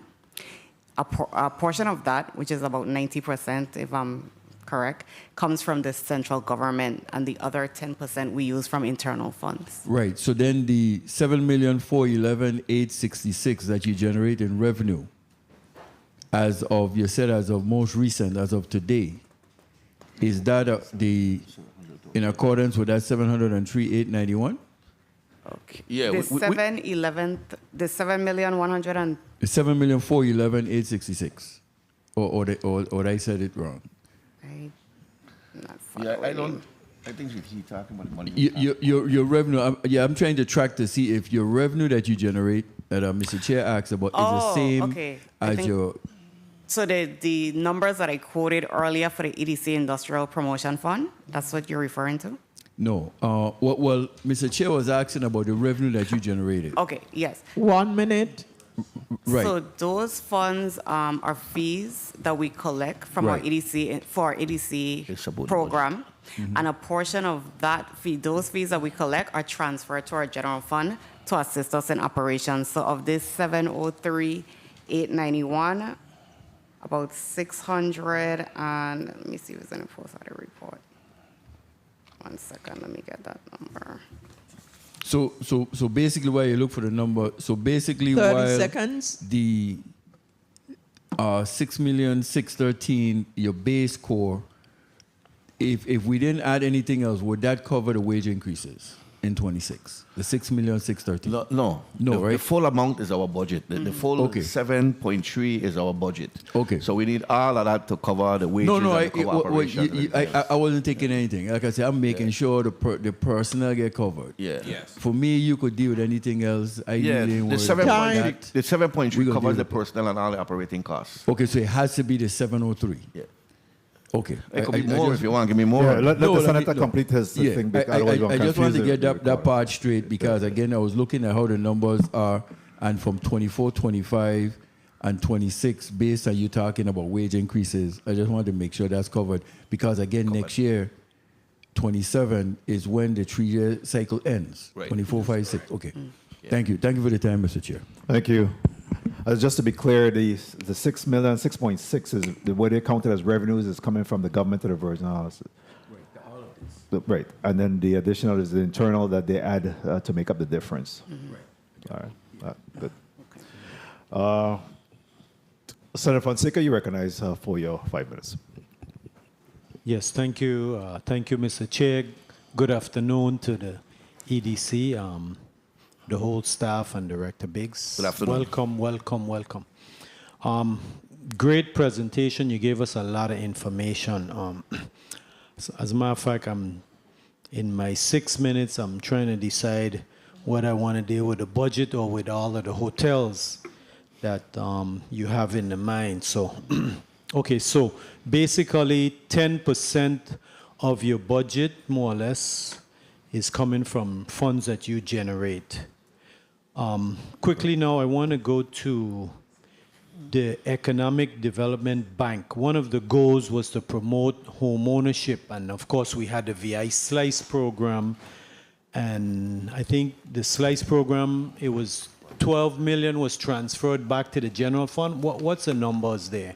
Because I'm trying to trace that 12 million in the general fund, but I want to hear your testimony on that. Yeah, this is ARPA funding. So I wouldn't say general fund, I would say ARPA funding. Okay. But it was transferred to the general fund, excuse me. We will send it back to OMB for the ARPA funding. So I'm not sure where it goes once it goes back, but I think they have to keep the ARPA funding separate and apart from general fund, is my understanding. So you're correct. It was originally $20 million. When we projected out to the end of the program, we indicated that we didn't think we could spend all $20 million. And we didn't want to be the agency that hoarded money and then had to send it back to the federal government when it could have been used for other purposes. So initially, we returned $10 million based on our projections. And I think our projections are pretty close, if not correct, following the path that we're on now. OMB came back and asked us if we could give them back another $2 million in reference to ARPA funding because they needed it for additional projects. Again, we did our own internal projections in reference to how much money we would spend, and we said that we possibly could provide that $2 million back to them. So the funding for I got VI you. Slice Thank ended you. up being Sorry $8 for million. interrupting. I got you. It was transferred. I only got a limited time, and if you take all the time with a dissertation, I ain't gonna get to my question. Sorry for that. By the Sea Resort Properties.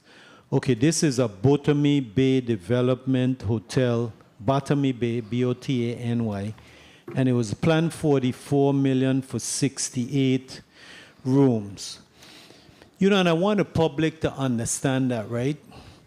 Was $44 million the total cost projected to build that resort by the sea? That's the total projected cost right now, yes. You see? And I want the public to understand that, right? We're receiving testimony here where for $44 million, we can build a 68-room hotel. You know, on St. Croix, Herbert Grigg Home for the Elderly, it's 66 rooms, and it's costing us $131 million. You know, I want to repeat that. We're building a hotel on Botany Bay, 68 rooms for $44 million. This is an upscale hotel, 5-star. 5-star or 4-star? 5-star. 5-star. So we're building a 5-star hotel for $44 million, 68 rooms. On St. Croix, Herbert Grigg testimony, okay? And I just called Human Services, they verified it. It's $131 million for 66 rooms. So something is wrong with when the government is doing the construction. Something is way wrong. How could it cost? Okay, I don't want to spend my time. I want to go quickly to the Hampton Inn. It's scheduled to open in August. It's still scheduled? Yes. Good. That's real good. I think that hotel is going to do real well. Okay, going quickly now to Sugar Bay. DSUSVI investment. 1 minute. That was supposed to go before for a decision in July. Have that gone before the committee? Yes, the EDC board has granted EDC benefits. The governing board has granted benefits to the hotel. Okay, so that's a category 3 tax incentive, right? Yes. More or less. So is that obviously ain't gonna be able to be done in 2026? You got any updates on the time? Yeah, they're indicating that they could potentially do that in late 2026 for an opening. Remember, they gutted the hotel and they're actually remodeling and rebuilding, so they're not like 30 up, seconds. But they say late 2026 they anticipate being open. Okay.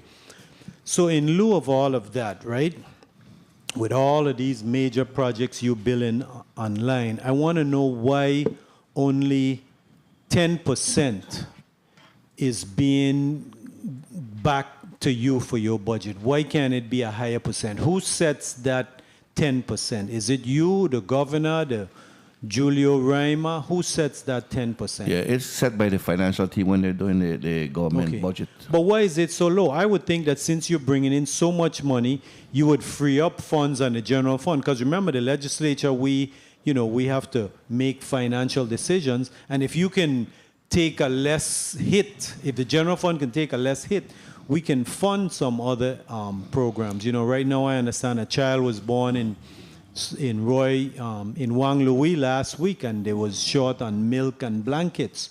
So we can fund other things. So, in the future, I know it's set time, but look at where a bigger hit or a smaller hit can go in the general fund, and all of your programs, you fix the numbers. Because you're bringing in 3 new hotels in the next 2 years, 3 new hotels. So this is a massive, as a matter of fact, 4, because we had Hotel 1829. Mr. Chair, can I just wrap up? You may wrap up, yes. Okay, so you need additional compliance officers, and that's good. Who is doing the work right now? We have internal officers that do the work right now. We also use compliance contractors, so we contract some of the work out also in reference to doing some of those compliance reports. Okay, I agree with that. You need additional compliance officers because you got a lot of big things going on. And thank you, Mr. Chair, for the time. Thank you very much, Senator Fonseca. The legislature is the purse strings of the government of the Virgin Islands. The governor sent down a proposed budget, and this body is the one that appropriates the money. All right. Real quickly, the Historic Heritage Holding LLP. That's not where the hibiscus. That's actually Peter Zilke's development, correct? That's Peter Zilke, yeah. What's the name of the old hibiscus development? Have they applied for? Yeah, they are EDC beneficiary.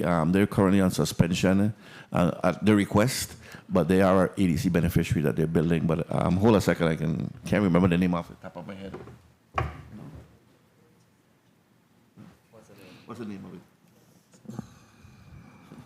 We could get you the name, but we try to look at it. Senator Maurice James, you recognize for your 5 minutes.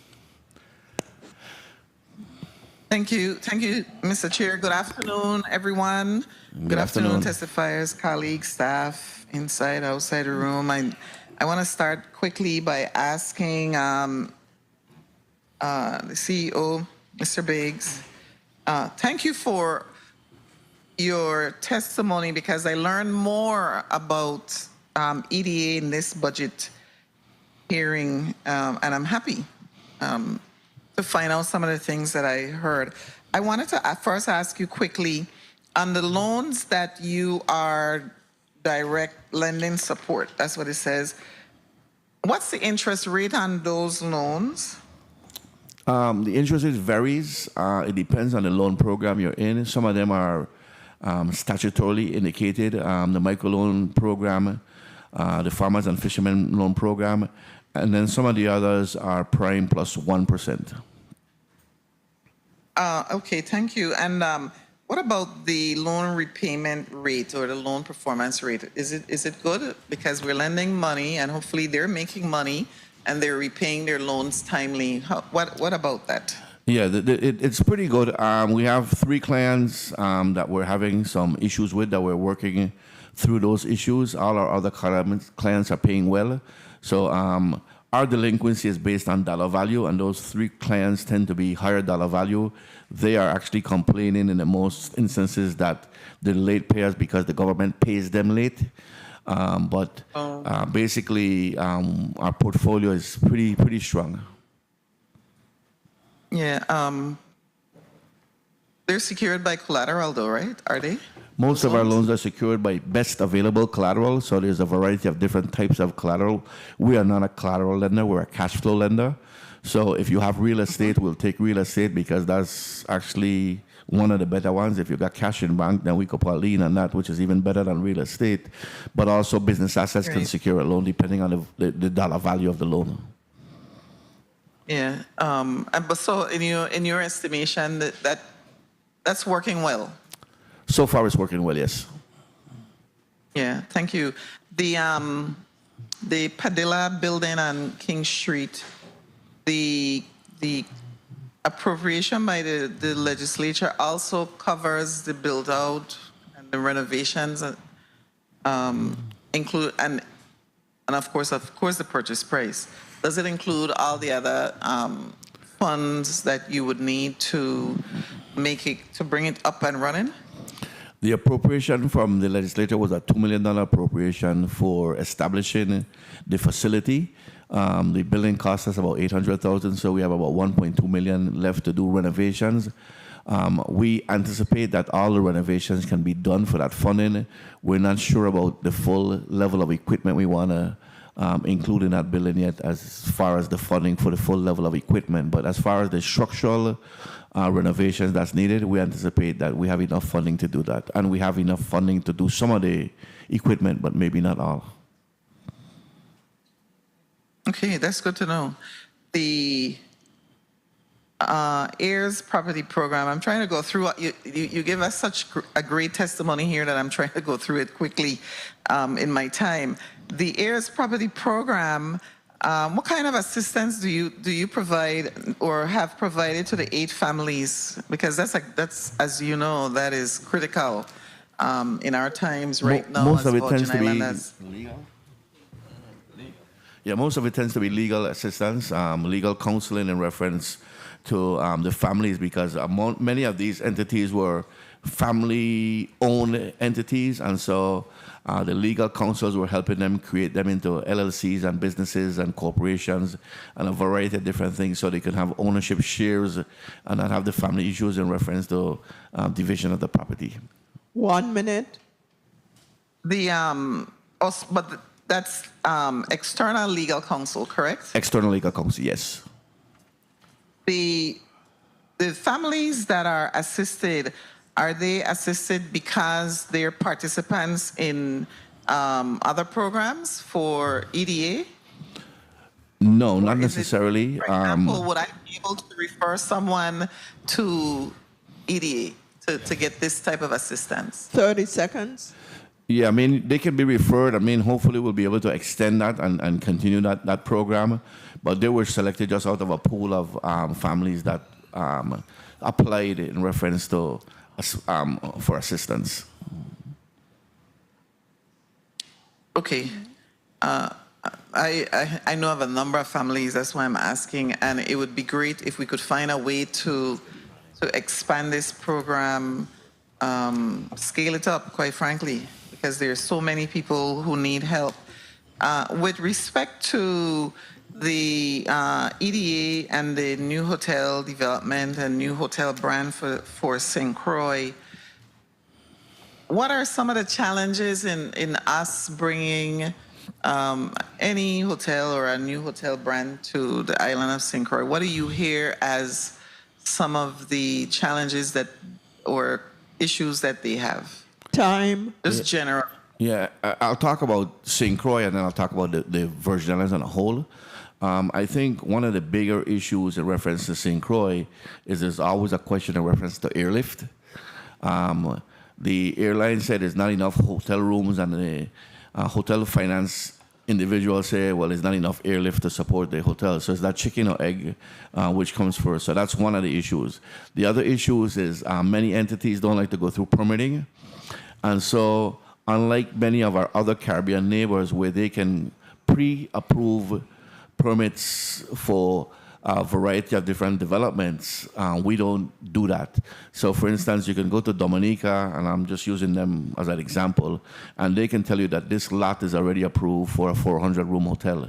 This one is approved for a 250-room hotel. We don't have that availability, so you have to go through all those stages. And then, as you know, if it involves coastal zone, there's coastal zone management, there's Army Corps of Engineers, it involves Army Corps of Engineers, so there's also a delay in reference to moving projects as a result of that. And many developers like to move fast and timely.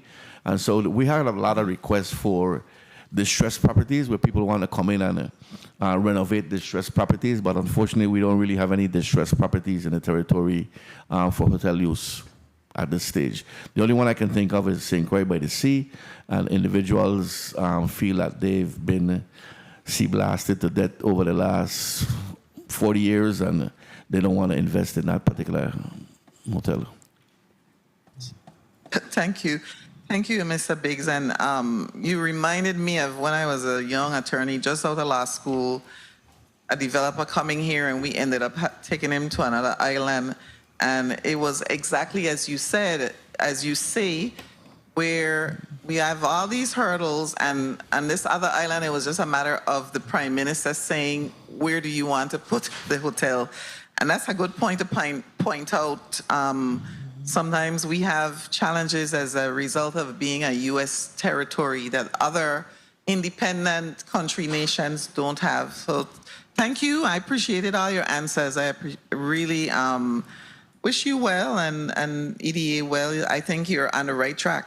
Thank you very much. Thank you, Senator. Thank you very much, Senator James. And before we go on to the next senator, which will be Senator Frederick, I wanted to ask you, what would you say is the return, especially as you see that we have some increase your numbers in terms of EDC beneficiaries. What is the return of investment? What do you believe that the government and the people of the Virgin Islands benefit from these companies? I think there's significant benefit. As we indicate in testimony, I think one is the tax base benefit significantly during our status hearing. Can you quantify it? Do you have a dollar figure? During our status hearing, we were asked to provide some numbers. I was waiting pretty much until the last minute to send those numbers, so I sent them out. You should get those last night. But I will say we looked at 2023, and we didn't realize that 2023 at first that there was a national extension of tax returns as a result of all the issues that were happening on the mainland. So Biden extended the deadline. So instead of April 24, it was April 2025. So there's a few entities that are in extension. But with 56 of the entities reported out of the 46 out of the 88 beneficiaries that we had in 2023, the income taxes paid to the government, and hold on, I walk with that paper. Let me pull that up here.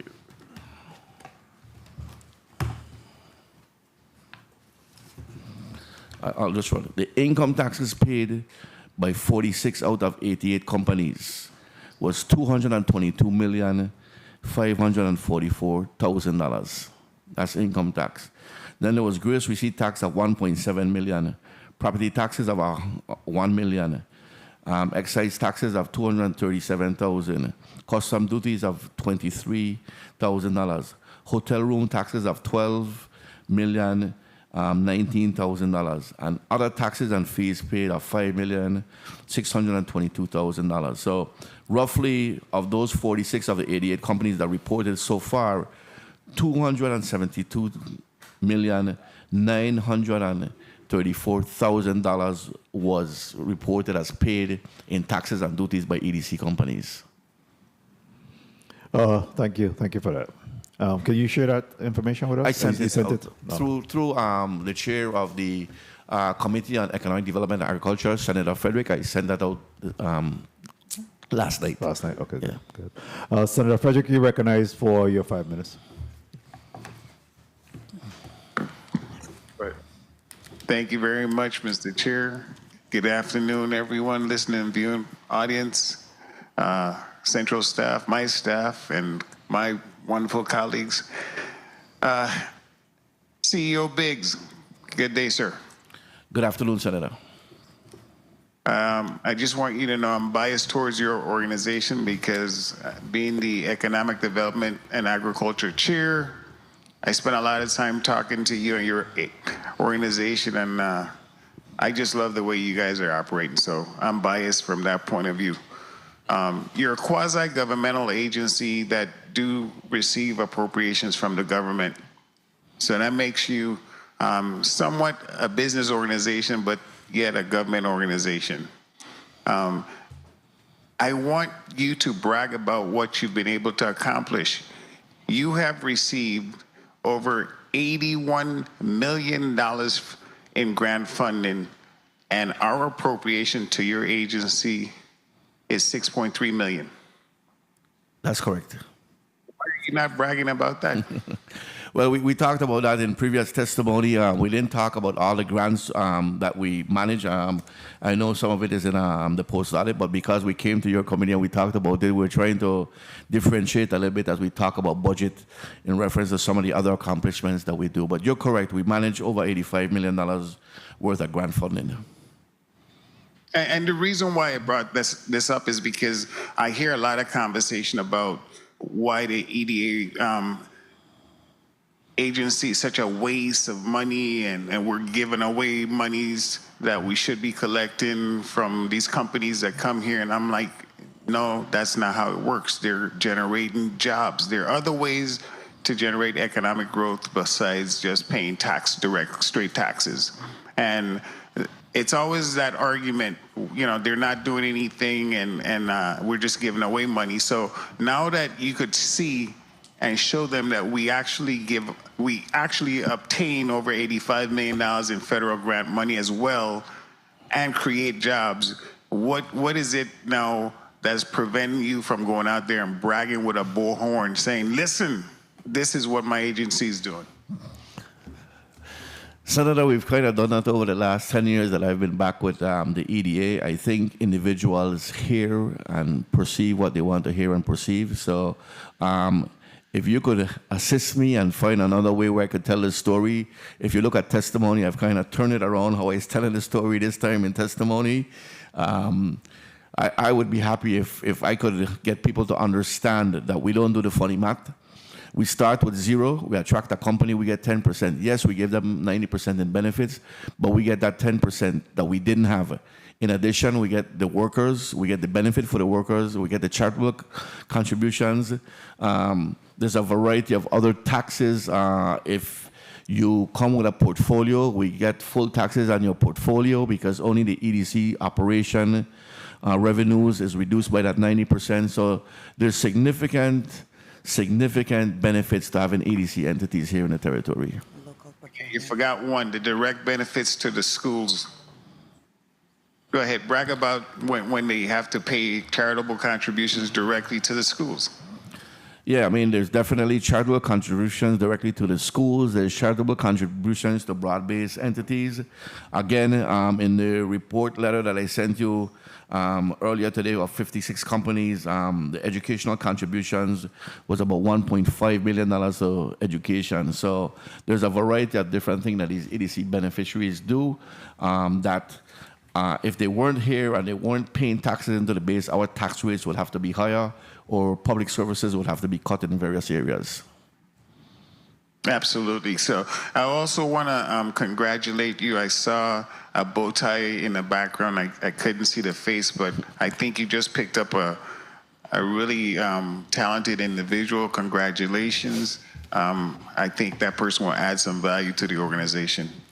Thank you, Senator. Yes, Mr. Calwood joined us a couple of weeks ago. We're happy to have him on board, and we continue to build a professional organization. And we anticipate that he will fit in well with staff and bring some fresh ideas to us so we can continue to be effective and efficient for the people of the territory. I'm really excited that you took your time on in your testimony, line 739, where you talked about launching an EDC compliance reporting portal. That's important because it gives the public now an opportunity to see that you guys are doing your work and these companies here are actually complying with the rules and the laws of the Virgin Islands. That's correct. I mean, the integrity of the program depends on us doing compliance. Not only are we an investment program, we're also a jobs creation program. And the program is here to solidify the tax base and 30 seconds. Improve the tax base somewhat. So we have to do compliance to make sure everybody is within their contract elements. If an entity is outside the contract elements, our board has the ability to fine them and to bring them back into those contract elements. So the only issue I had when I looked at your financial was the incubator program manager. I saw that that position was eliminated. You want to expound on that a little? Yeah, that position was eliminated. I mean, internally, technically, we're putting it on hold, to be quite honest with you.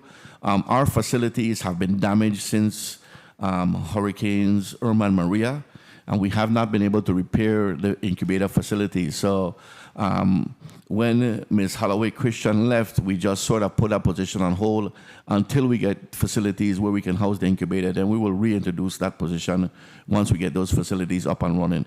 It didn't make any sense to have that incubator manager running a program where we couldn't house the individuals at that facility. So it's technically removed from this budget. We anticipate that repairs will be done somewhat during fiscal year 2026, and hopefully they'll be completed. But we will reintroduce that individual. In the interim, we do have the Enterprise Zone Commission and the Economic Development Bank doing sort of incubator and accelerator, but without the actual incubator manager. So we haven't given up on all the services, but because we don't have the facilities, it just didn't make sense for us to have that position when we need compliance officers, and we could expand our compliance unit with the funding that was available. Thank you very much, Mr. Chair. Thank you very much for the responses. You're welcome. Thank you. Thank you very much, Senator Frederick. At this time, we'll take a 2-minute recess for the change of the stenographer. The Committee of Budget, Appropriations and Finance stands in recess for 2 minutes.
The Committee of Budget, Appropriations and Finance is out of recess, and of course, today we have before us the Virgin Islands Economic Development Authority, and the chair will now recognize Senator Carla J. Joseph. You're recognized for your 5 minutes.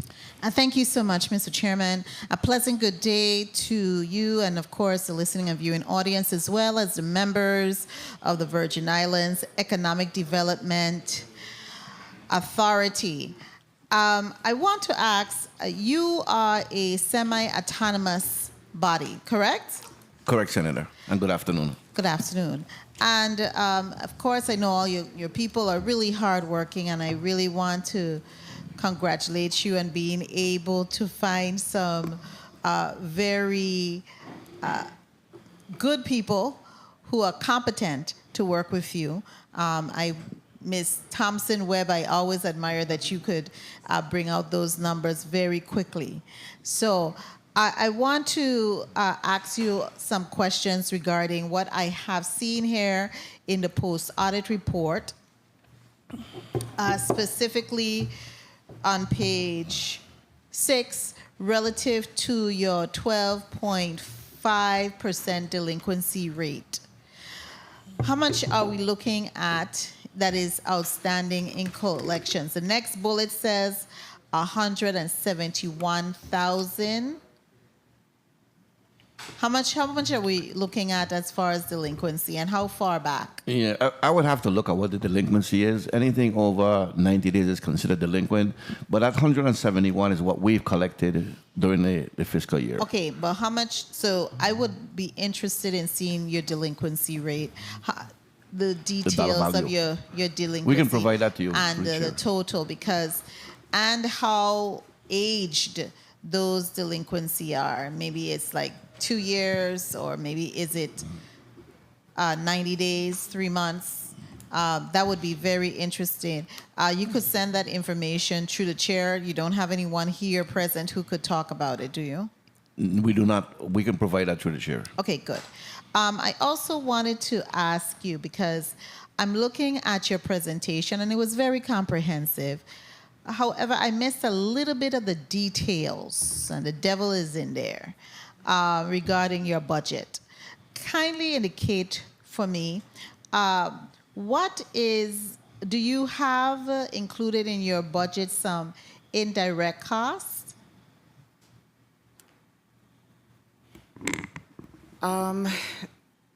Not necessarily no, we do not have the indirect costs included in the budget numbers. Okay, because I'm looking at the previous budget expenses. So you don't have any indirect costs associated with the implementation of your grants?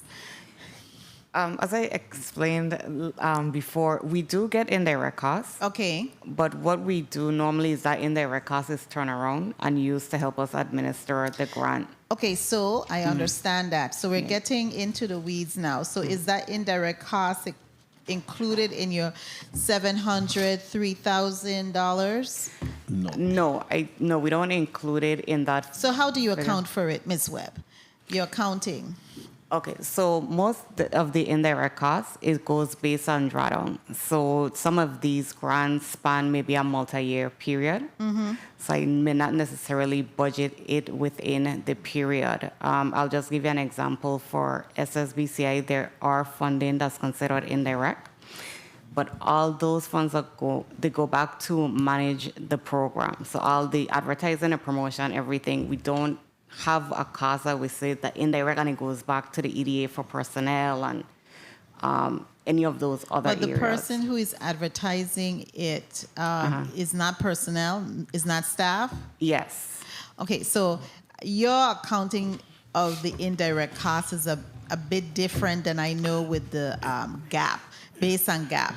And that's my concern. Yeah. Well, how much do you spend on your let's see, what's a big number? And just so that the record, last year you reported for the fiscal year 2025 budget, you reported expenses that you're going to have about 867,000. 30 seconds.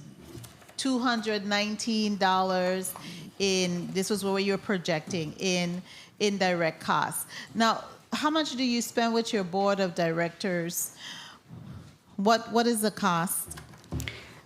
For the board of directors, 1 second. So far, have you expended for this fiscal year? Yes, our board of directors receive a stipend. And for this fiscal year, only the private members. And I think we have 2 private members right now. So as of today's date, we spent $2,250. $2,250. $1,250. Okay, so that's not too much. And Mr. Chairman, I just have one final question. For the St. Croix, has Hotel and the Key approached you, the new developer, approached you to submit an application and ask about interest in becoming an EDC beneficiary, Mr. Biggs? Hotel on the Key directly, no, but one of the principals, neighborhood development, one of the principals of that is an EDC beneficiary, and they operate the King Christian Hotel, the anchoring property that was purchased, the Kings Alley Hotel, and also the Waves at Cane Bay.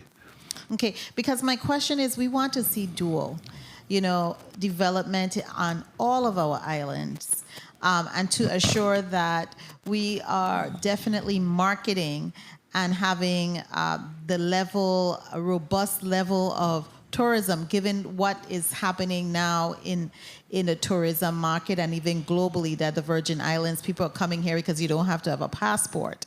So that's one of the things we want to try to capitalize on. Mr. Chairman, thank you so much for the time. Through the chair, can I clarify a couple of things? Thank you. Thank you very much, Senator Joseph. You may clarify. Yeah, we're fully aware of Hotel on the Key and what they're doing. They're going to be adding 65 rooms to Hotel on the Key. They just not have applied for EDC or HDA benefits yet. I anticipate that they will eventually, but they haven't been to that point where they're doing any construction or anything of that nature. For indirect costs, what Ms. Thompson-Webb was saying is, unlike a lot of entities where they charge you for personnel costs, we put a lot of our indirect costs back into the program to promote the program. So the people at the territory, we absorb the costs internally with the budget we have, but we advertise, if we could save $200 so somebody else could benefit from that $200, we do that. So we put a lot of that indirect costs right back into the program, advertising the program, promoting the program. As such. So we don't charge personal costs. The only thing that we have a personal cost charge for is SSBCI. We have one position funded from the SSBCI grant that's directly funded. Thank you very much for that. Executive Director Biggs, in regards to the RT Park, is there any synergy, collaboration occurring between you and the RT Park so that we don't find ourselves with benefit shoppings? Are you having collaboration there between them? Yeah, benefit shopping happens. I mean, be very frank about it. But yes, there is collaboration, and we have a fairly good working relationship with RD Park. As a matter of fact, they've partnered with us the last 2 Select USA investment summits that we've been to. So if you saw the one picture that was taken at the summit, you saw Mr. Sony and his team along with my team at the summit. So we do exchange information. If we see something that is clearly RT Park, we refer it over to RT Park. And we have a good working relationship, Mr. Sonia and my team and myself. Excellent. All right. Senator Viola, you recognize for your 5 minutes. Thank you, Mr. Chair. Mr. Biggs, going back to the concept for the clean kitchen and the Padilla property. So you have already closed on the property? You have already paid and executed everything that needs to be done? We've closed on the property. There is one outstanding waiver that they need to accept, so we have some money in escrow, but we have the keys for the property and everything. We've already closed on that. Okay, you expect for that to be completed, the last step to be completed by when? They had 30 days. We're probably about 15 days through. The last step, basically, there was a shared bathroom where 2 bathrooms, one property. One was on a third, and we just needed the waiver. We kept $50,000 in escrow. If they're not able to get that waiver from the seller who they sold the other lot to, then we keep the $50,000 and we work it out. So the property you purchased is from King all the way to Strand, or is just a portion? No, it's halfway to Strand. The property is segregated. Yeah. So it's a complex, and then the Strand property is another property, and that has a Strand Street address.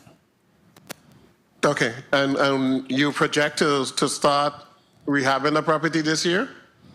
We're already working with Springline in reference to doing some work in reference to that building. So yes, we anticipate starting rehabbing. Okay, so Springline is doing the architectural drawings for the rehab? The A&ES. Okay, and you told them what your budget is in terms of the rehab? Yeah, you want a $10 million design to be able to complete this project? Yeah, we're working closely with them, and they were actually working some other projects for us, so we're very familiar with Springline. Okay, that's a very good thing. Now, the building in St. Thomas that you're hoping to build at the industrial park to become your future home, do you have the funding to actually build that building? I think we have most of that funding available, and I kind of hedge on that because when we originally started, that construction costs were significantly less than they are now. But we have the ability to borrow if we need to complete that building. But we're hoping that we're able to finish it with the funding that we have. I'm not sure exactly because we haven't received the drawings yet. What's the anticipated cost? We were anticipating 6 to 8 million, but I think it might be more 8 to 10. Okay. In reference to your budget this year, you're requesting an increase of what, $178,000? No, our budget remains stagnant, so we're not requesting any increase formally. Okay, $7,316,000 were what you were appropriated last year? Again, the budget is made up of two portions. It's made up of what you appropriate to us and what we add. So the difference is what we've added from our internal appropriation. Okay, I'm only looking at the general fund portion. I wasn't looking at the rest. So you're saying the request from the general fund is literally the same as the request last year? Yeah, the request from the general fund is actually, I think, 6.3. 6.6. 6.6, sorry, 6.6. Okay, 6.6. Yeah. Okay, in reference to the industrial park, you said you're 100% full on St. Croix and St. Thomas? Both facilities are 100% occupied, yes. Okay, because the post-audit report had 93% on St. Croix, so you're able to fill that vacant space? I'm not sure where the post-audit picked that up from. We do have some dead space, or maybe they counted the facility that we occupy ourselves as not leased for space. So I'm not sure exactly, but all occupiable space is 100% occupied. So maybe I oversight. Okay, how many of those spots are occupied by the GVI? 2. Okay. 2, I thought it was one more. So there's a plan to. Oh, I'm sorry. You're correct, Senator. I mean, there's Sports Parks and Recreation, there's the Bureau of Corrections, and there's the VINGN. We forgot about VINGN, yeah. Gold Coast is your largest tenant? Yes. Are they still utilizing the facility since have they completed their facility in the Richmond area? Yeah, they're still utilizing our facility, and they've indicated to us that although they have their facility now, they do not want to give up that facility because they're going to expand their product line, and instead of sailboats, there's potential to do powerboats at that facility. Oh, that's very, very good news because that's additional individuals that are going to be hired. Now you said that from the recipients of EDC benefits, 30 you seconds. said that that we're generating $222 million in income tax? That was based on 46 out of 88 entities reporting thus far for calendar year 2023. And those are verified numbers from file tax returns, stamp tax returns, sorry. Okay, and that's substantial. That's probably 40% of what we collect in income taxes overall. Yeah, the amounts are significant that the EDC beneficiaries pay into the tax system. And that is a direct result of a lot of the owners of those companies having to file the outside income in the Virgin Islands? It's a combination of revenues generated and, yes, their portfolio filings as far as the global income revenues that the individuals have. Okay, and Mr. Chair, I think that's really important with the indulgence. It's important because a lot of people don't understand the impact of the EDC program on the Virgin Islands, and just with that number, you can see that we're generating over $200 million in income taxes. That's a big plus for the budget.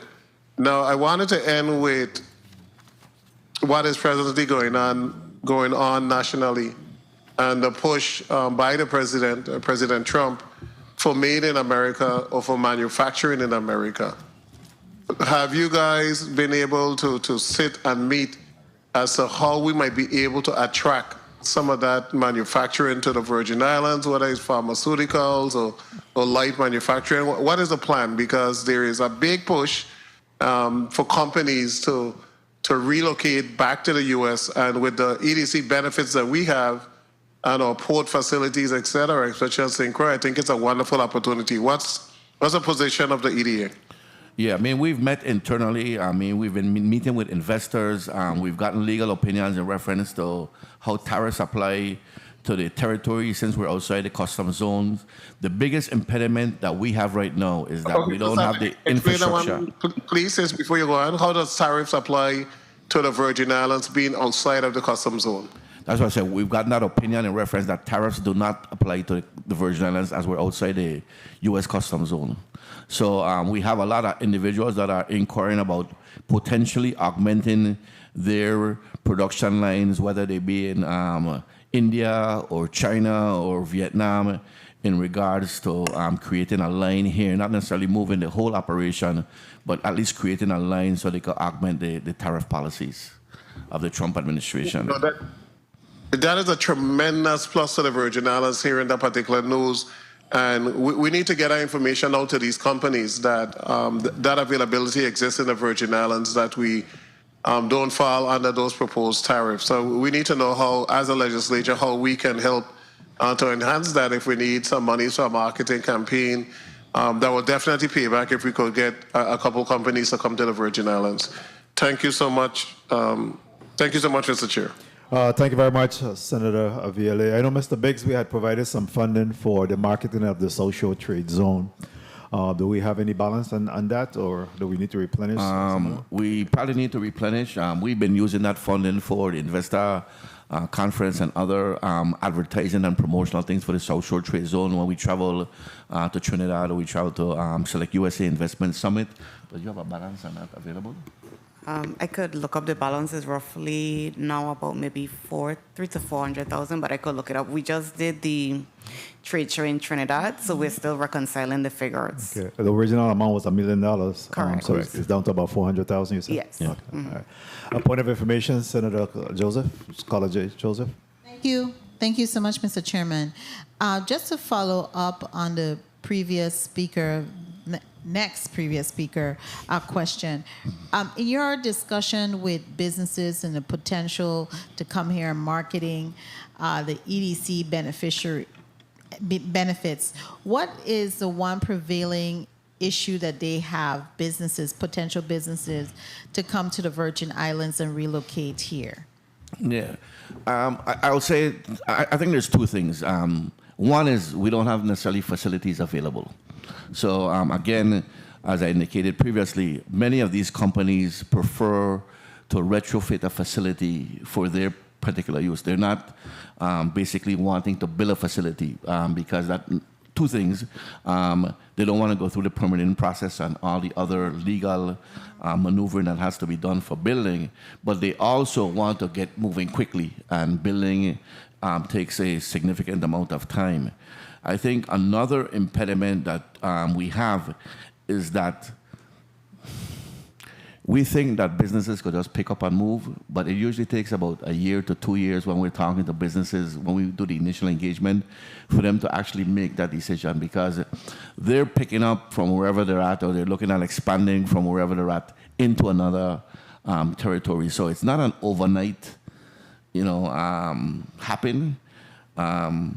And then the third thing, quite frankly, is in many instances, the wives of some of the principals, particularly when they're male principals and the wives, and they're from the metropolitan areas, they find that the islands are too slow for them. The men pretty much are happy with the water and other things, but the women want to go to the museum and they want to be in a country club and a variety of other things. So there's certain impediments that we run into, but we continue to engage and keep them actively involved in looking at the Virgin Islands as a potential for expansion. Thank you. I was thinking that maybe one of the impediments would have been the inconsistent and reliable energy, because I know when we talked to the RT Park, they mentioned that that was a factor in one of their beneficiaries leaving. So it's good to know that we aren't hearing it from your side. Well, I mean, I list three of them because I was just generalizing, but for entities that are in the manufacturing area or the assembly area, power is an issue. And many of these companies do not want to invest in their own solar microgrid. So yes, reliable power and stable power is an issue. And affordable. Yeah. Thank you. Thank you for that discussion. A point of information, Senator Viale, real quickly. Yes, thank you so much. Mr. Biggs, under the big, beautiful bill, isn't the construction of manufacturing facilities tax deductible, 100% tax deductible? I'm not sure. I have not read all the provisions of the big, beautiful bill in that regard. But still, I mean, even if there's a cost in reference to the manufacturing, a lot of these entities just don't want to build on their own. They prefer to retrofit. I'll give you an example. We were talking to Amazon, and that was one of Amazon's issues in other areas in regard to retrofitting buildings instead of building their own warehousing space and stuff. Okay, and lastly, the Diageo warehouse, the two warehouses, they fall under who? My understanding is that the government purchased them, but they do not fall under the EDA. I'm not sure. I would imagine it's property and procurement as the holder of all government assets. Would they be an asset to your manufacturing marketing campaign? Yeah, as I indicated to Senator Francis earlier, I mean, I think if we can, we should incorporate those buildings into the South Shore Choice Zone. Okay, thank you so much. Yeah. Thank you very much. Next, we round it off with Senator Clifford Joseph. You are recognized for your 5 minutes. Yes, good afternoon, Mr. Chair, and thank you. And good afternoon to the testifiers. Good afternoon, Director Biggs. Good afternoon to the legislative staff, and good afternoon to the listening public. E.D. Biggs. As far as the agriculture applications pursuant to the agriculture plan for funds for public and private, has anybody applied? The initial $500,000 was given to EDA to administer on behalf of the council has been expended. So the local food and farm council did meet and they issued grants to 14 farmers and fishers. Okay, and could you give us a breakdown on the $340 million in the capital investment from applicable? This is on page 5 of the post-audit report. How are these investments broken down by district?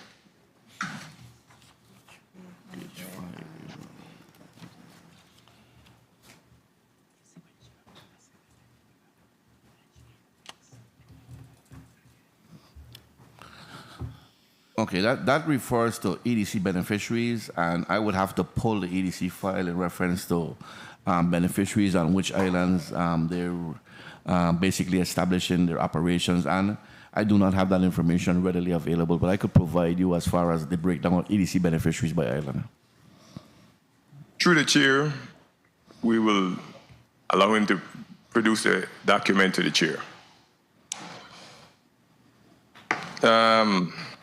As far as the Casino Control Commission, have you been working with them to develop St. Croix as far as maybe an ex-hotel? I have not worked directly with the Casino Control Commission. The hotels that I've been speaking to thus far have no appetite for casino gaming. And as a result, I haven't had any direct contact with the Casino Commission. I'm not sure what potential investors they may have. I would be happy to speak with them if they have investors. But the hotels that I've been working with, again, no appetite for casino gaming at this time. So, also, as far as the discussion between, for the Betty's Hope expected,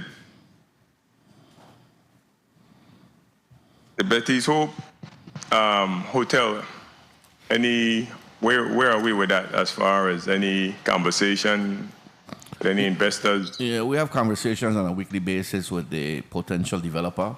I will say that he has already done the feasibility study by an independent feasibility entity. He already has a management agreement with a brand.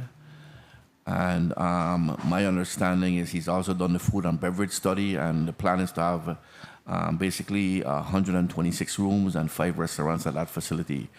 It's basically going to be a business facility or a business hotel, but with restaurants so that the residents of St. Croix can come and enjoy the facilities that are there also. Okay, and of the 470,118 allocated for advertising and marketing, is this amount further broken down by district, or this is just the overall? No, when we advertise, we tend to advertise the territory. Of course, we do talk about St. Croix and St. Thomas, but our advertising is usually doing business in the Virgin Islands, not necessarily by island. I will say the difference where you see beneficiaries that prefer St. Croix versus St. Thomas, a lot of it on the St. Thomas side has to do with airlift and the ease of access to go back and forth. St. Croix tends to be the individuals that do not want the regular bustle. So 1 minute. Our beneficiary portfolio is not evenly broken down, but I don't think it's as far apart as individuals think. A lot of people think St. Thomas has a large bulk of beneficiaries, and they do have the majority, but it's not a huge difference between St. Croix and St. Thomas, St. John beneficiaries.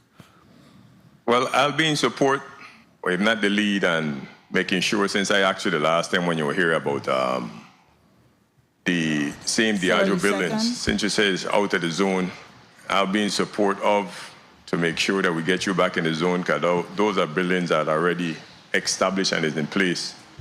So thank you for your answers, and thank you, Mr. Chair, for the time. Thank you very much, Senator, for joining me in that effort. I mean, yeah, we'd already been working towards getting that done. I know that we've had discussion in respect to the importance of getting that into the zone, as well as to expand any other boundaries that would assist in ensuring that we move the South Shore Enterprise Zone forward on that. Point of information, Senator James, you recognize. Thank you, Mr. Chair. Mr. Biggs, CEO Biggs, I wanted to delve a little deeper into what my colleague was asking about the casino. When you look for hotels or hotel brands, is the fact that St. Croix has legislation and has casinos operating, is that ever put on the table as a possible appeal or draw to get hotels on St. Croix? Yeah, when we market St. Croix and we're looking at hotels, we do tell them that there are potential casino licenses available. So yes, we do market it in regard to if you're building a hotel and you're interested in a casino, the potential is there based on where you're located and the amount of licensures or licenses that are available for various zones, because the Casino Control Commission requires certain licenses in certain zones or a certain quantity of licenses in certain zones. So yes, we do talk to investors about the potential for casinos. I just haven't had a hotel project that has indicated to me that they're interested or highly interested in casino gaming at this moment. Thank you. Thank you. I appreciate the answer. Thank you. Thank you very much. We have the waste management on deck, so we'll go to wrap up at this time. I'd like to ask you, Mr. Biggs, what is it about your current mission and that keeps you up at night? Yeah, what challenges are you experiencing? Yeah, I mean, I wouldn't necessarily say there's challenges. I mean, I think I have a great team. What I would like to say is last year we came here and it was publicly said that our salaries were low. And we submitted justification to increase salaries. We never heard back in reference to, if that justification was considered or not. So I would love to be able to pay my team more to maintain the team I have and not have people poaching from my team as it is. The next thing is if we can get allotments timely, then we can move projects forward as we anticipate moving them forward and not having them delayed and stuff. So those are the two things that concern me. I won't say necessarily keep me up at night, but definitely I would love to be able to pay staff more for the work they do. From the testimony, you can see that there's a lot of work that's being done at EDA. Staff regularly volunteers to do things. So those are the two things that I would like to do. I would like to get my allotments timely, and I'd like to potentially receive some additional funding, particularly for personal areas. Yeah, one of those are under our control in terms of at least try to offer some additional funding to support salary increases. The other one is when you talk about allotments, is based on revenues coming into the government coffers and then prioritized in terms of the disbursement of those, so that's a little bit outside of our control. We know how the ebbs and flows work in terms of the revenues coming into the territory. So at some point we were able to make up for it. But when we have a $1.2 billion, a delta, we all we do is a projection, and then hopefully, we look forward to the collections, and that's why it's so important that we're able to maximize our ability to ensure that our revenues are collected in a timely fashion. And I believe that what you represented in terms of almost $272 million of benefits to this government is only fair that you'd be given some consideration. You're part of the wheel and the bus in making this thing keep going. So we appreciate that, and we'll do our part. So at this time, I'll give you 30 seconds to do a wrap up. Point of information, Senator DeGraff. Thank you, Mr. Chair. For the record, I guess through the chair, you give us a number that you're talking about for wage increases. So we'd be happy to submit that number. Let me just indicate while you give me the opening here, is that as I indicated, our budget has been stagnant for the last 5 years. Although we've absorbed our collective bargaining agreement and we're up to date with all the raises, and we're living by the agreement that we provided. But when insurance costs goes up, GERS goes up, the variety of other things, that we have a stagnant budget, it means that we have to pull that money from someplace else, in reference to managing the funds that we have. In many cases, central government, there's usually a bill passed where central government pays those increases for the central government entities. It doesn't necessarily transition over to the semi-autonomous agencies. So we have to absorb that within the budget that we've been given.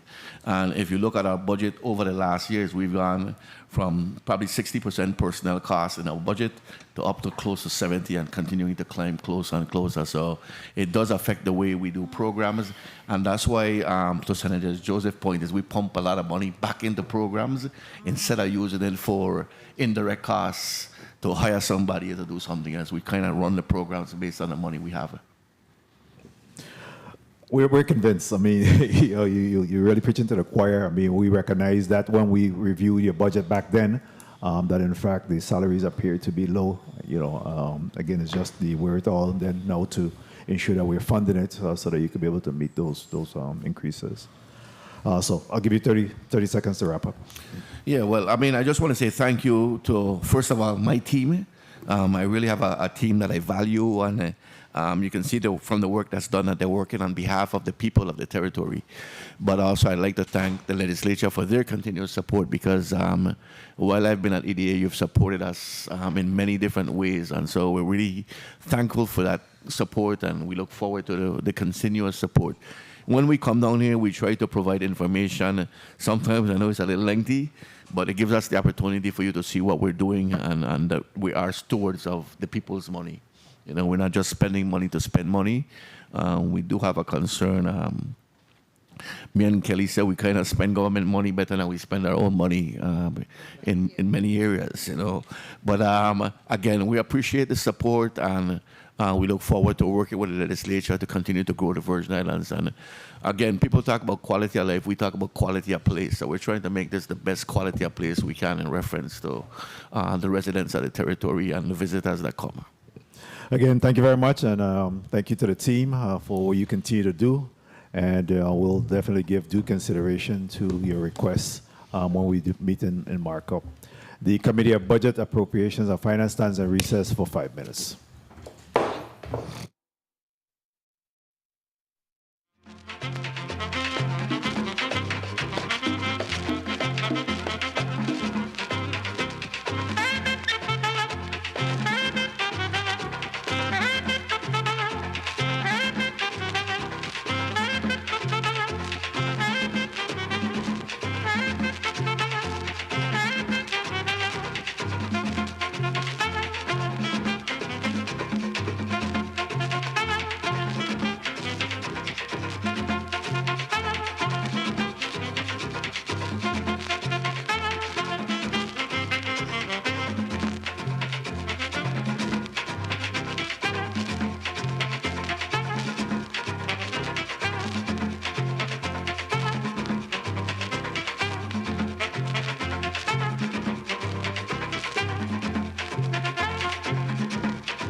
The Committee of Budget, Appropriations and Finance is out of recess. At this time, Madam Clerk, please call up the item in block number 3.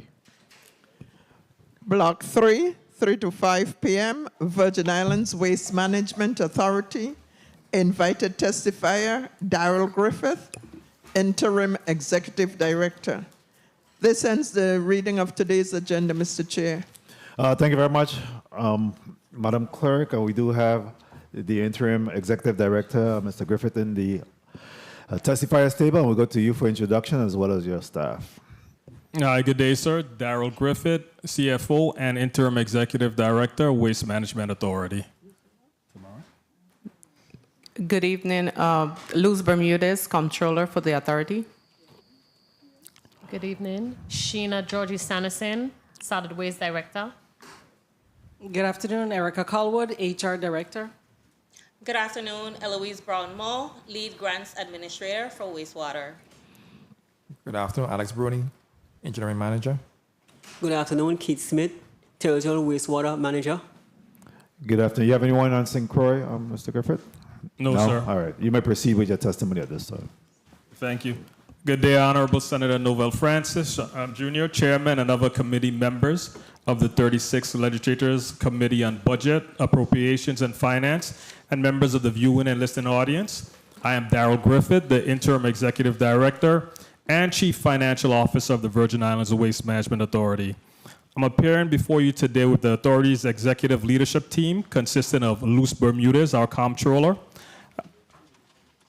Erica Colwood, Human Resource Director, Alex Bruni, Wastewater Engineering Manager, Keith Smith, Wastewater Technical Operations Manager, Sheena Sanderson, Solid Waste Director, Lorna Nicholas Minkoff, who's in the back, Communications Director, and Eloise Brown, Territorial Grant Administrator, to provide testimony relevant to the Authority's proposed fiscal year 2026 budget. The government of the U.S. Virgin Islands has recommended an appropriation of $42.8 million to the authorities for fiscal year 2026. This is comprised of $32.5 million from the general fund, $5 million from the anti-litter and beautification fund, $1 million from the tourism advertising revolving fund, $2.5 million in utility expenses, and $1.8 million in sewer wastewater funds. The authority's 2026 balanced budget is $53,619,240. The authority expects to generate $3.5 million in tip-in fees. In 2024, the authority generated $2.7 million in tip-in fees, and as of June 2025, the year-to-date total was $2.3 million. The authority's current tip-in fee is $7.50 per cubic yard, which translates to $5.06 per ton. 1 cubic yard equals 0.675 tons. Tip-in fees for waste disposal vary significantly by state, with the Pacific and Northwest regions typically having the highest fees.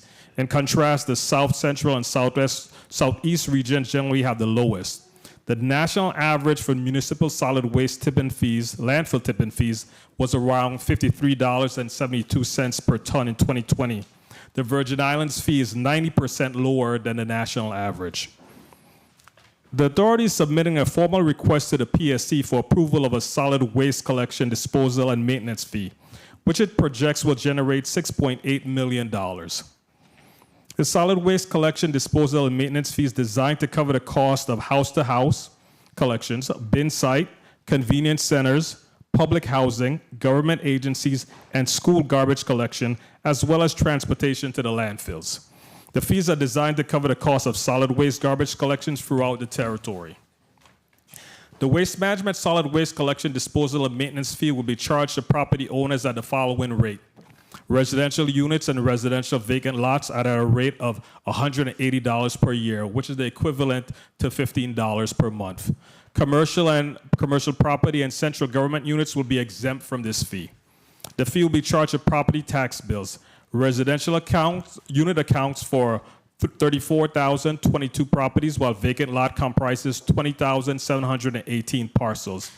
The fee will be charged to property tax bills if approved by the PSC and has the potential to generate $9.8 million. The authority estimates an annual collection rate of 70% based on the evaluation of the Lieutenant Governor's office data, which yields an estimated annual collection rate of $6,897,240. In most jurisdictions, this fee is included in the utility bill. However, due to WAPA's dire financial situation, the authority is not comfortable with payments being processed through them. The authority's projected expenditure and capital outlays, the most significant expense is personnel services at $20 million, which includes regular wages, fringe benefits, overtime, vacation, and sick pay for 170 employees, as well as 48 vacant positions. The authority expects to fill 20 of the vacant positions by the end of 2026. In fiscal year 2025, Waste Management welcomed 12 new members and experienced 22 departures, including 4 retirements.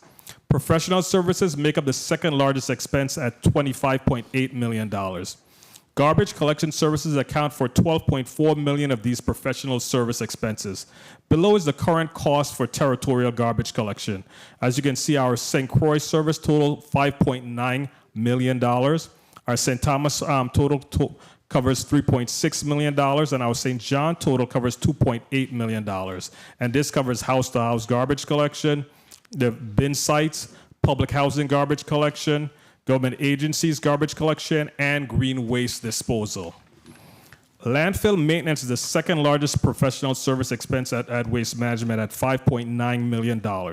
This covers both the Anguilla and Bavoni landfill. The wastewater disposal service fee is slightly over $5 million as well. It covers the annual cost of $2.5 million for wastewater treatment plant maintenance paid to a company VWNA, as well as $2.5 million in emergency repairs to the failing system. The authority currently has an accounts payable of about $20 million, a little bit over $19 million now. As such, the annual budget includes a section titled Past Due Invoices, created if we get all of these fees approved, to reduce the amount owed to local contractors. Federally funded solid waste management initiatives. Under a subrecipient agreement between the Virgin Islands Housing Finance Authority and Waste Management Authority, a federal grant funding was awarded for the execution of projects identified in the HUD-approved Tranche 2 Action Plan. These projects address critical infrastructure needs stemming from damages caused by Hurricanes Irma and Maria. Waste Management has submitted major applications for the convenience centers and landfill projects in the amount of $18 million and $46.7 million, respectively totaling $64.8 million. Convenience centers on St. Croix, St. Thomas, and St. John. The Waste Management received authority to use grant funds from the Virgin Islands Housing Finance Authority to develop the Monbijou, Cotton Valley, and Concordia convenience centers on St. Croix. This approval enabled Waste Management to advertise, select, and contract a design-build firm for these centers. Waste Management has completed its procurement process and selected Continental Construction and Engineering, LLC, as the contractor, which has commenced the design phase for the Monbijou, Cotton Valley, and Concordia design convenience centers. Additionally, Waste Management collaborated with the Department of Planning and Natural Resources, Division of Coastal Zone Management, and has secured approval of the Federal Consistency Determination. The Red Hook Convenience Center project. The Red Hook Center, located in a designated floodplain, is currently undergoing HUD's 8-step environmental review process to ensure compliance with Executive Orders 11988 and 11990. The review is anticipated to take 6 to 8 months. This process assesses the project's potential environmental impact and involves collaboration with federal and local agencies, interest groups, and the public. The Bournefield Convenience Center and Susannaburg Transfer Station upgrades. VIHFA has approved the Bournefield Convenience Center and Susannaburg Transfer Station upgrade applications. VIHFA is currently preparing project agreements and a notice to proceed, which will allow for the initiation of environmental assessments. Meanwhile, Waste Management is working with DPNR to obtain the Federal Consistency Determination approval. Waste Management remains committed to advancing these critical waste management projects, ensuring compliance with environmental regulations while improving waste disposal infrastructure across the U.S. Virgin Islands. The Anguilla landfill has been in operation at Waste Management since the 1960s and continues to face significant environmental and compliance challenges. In response to a 2013 federal consent decree, Waste Management is advancing a phased closure approach supported by CDBG-DR funds. Phases 1 through 6 will proceed upon execution of a lease agreement with the Virgin Islands Port Authority. Plant improvements include slope regrading, leachate and gas management systems, stormwater controls, perimeter roads, and sedimentation ponds. The project is crucial in curbing frequent landfill fires and mitigating risks to surrounding ecosystems, including critical mangrove wetlands. The CDBG Tranche 3 funding for $100 million. These mitigation funds obligated under VIHFA's CDBG Mid-Action Plan are earmarked for critical infrastructure projects, including Bovoni Landfill Expansion, Anguilla Landfill Closures, this will be phases 7 and 8, new integrated solid waste management facility on St. Croix, design, site acquisition, and permitting. In partnership with the U.S. Department of Justice, Waste Management utilized a GIS-based site analysis to identify potential locations for a new landfill on St. Croix. 66 initial parcels were reviewed, and 3 remain under consideration. Community engagement meetings are scheduled to begin in October 2025. Bovoni Landfill Expansion and Closure. With the Bovoni Landfill nearing capacity, expansion and partial closures are urgently required. The project scope includes mechanically stabilized earth wall installation, expansion of northern, western, and southwestern landfill sections, long-term monitoring and environmental controls, acquisition of surrounding land. Title searches are currently underway. These actions are crucial to maintaining a continued waste disposal capacity and ensuring environmental compliance. DPNR waste diversion grant for $6 million. Waste Management has entered an MOA with DPNR to develop and implement an integrated sustainable materials management program aimed at reducing landfill fires, conserving landfill capacity, enhancing recycling and reuse infrastructure, improving disaster debris management capacity, promoting circular economy practices. Waste Management has also contracted with the University of the Virgin Islands to draft the ISMMP, which is the Integrated Sustainable Materials Management Program, conduct a Virgin Islands recycling data management study, identify commercially viable technologies for sustainable waste processing. This work will inform long-term strategies for reducing waste, increasing resilience, and ensuring environmental sustainability throughout the territory. Now to our federal grants for the wastewater. The Waste Management Authority has been fortunate over the past few years in securing funding from federal partners to support the future development of the U.S. Virgin Islands wastewater infrastructure. The funding supports upgrades and maintenance to all wastewater infrastructure to include pump stations, treatment plants, force mains, gravity sewer lines, and the purchase of specialty equipment. They are predominantly supported through the Federal Emergency Management Agency, FEMA, the U.S. Environmental Protection Agency, EPA, and the U.S. Department of Interior, DOI. Under FEMA, the prudent replacement has had a significant impact on the amount of funding the Virgin Islands Waste Management Authority has been obligated for. The work has begun with the development of architectural and engineering designs for the LBJ sewer shed and the acquisition of pumps on St. Croix.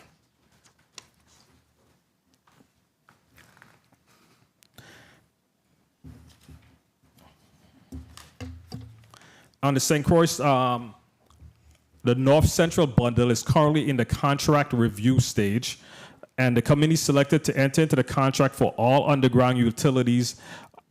On the contract review stage, Persons Service Corporation was the winning firm that the evaluation committee selected to enter into a contract for all underground utilities, water, electrical, sewer, and roads. The contract was prepared and submitted by ODR to Persons for the review and signature. This bundle covers all St. Croix North Central from East Castleberg to Tide Village.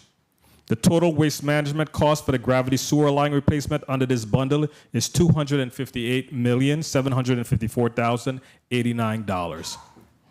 The St. Croix Southwest horizontal bundle under the Office of Disaster Recovery, the request for proposal review has been completed and should be released for advertisement by the end of July 2025. This bundle covers underground utilities from Castlebrook West to Sandy Point and Frederickstead Town.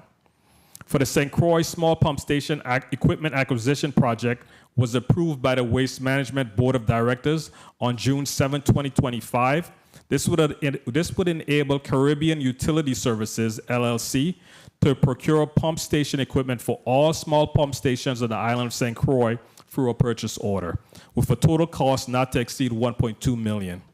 The Fig Tree Pump Station Equipment Acquisition Project, pending board approval, which should happen on August 2nd, for the purchase, shipping, and installation of pump station equipment at the Fig Tree Pump Station on the island of St. Croix.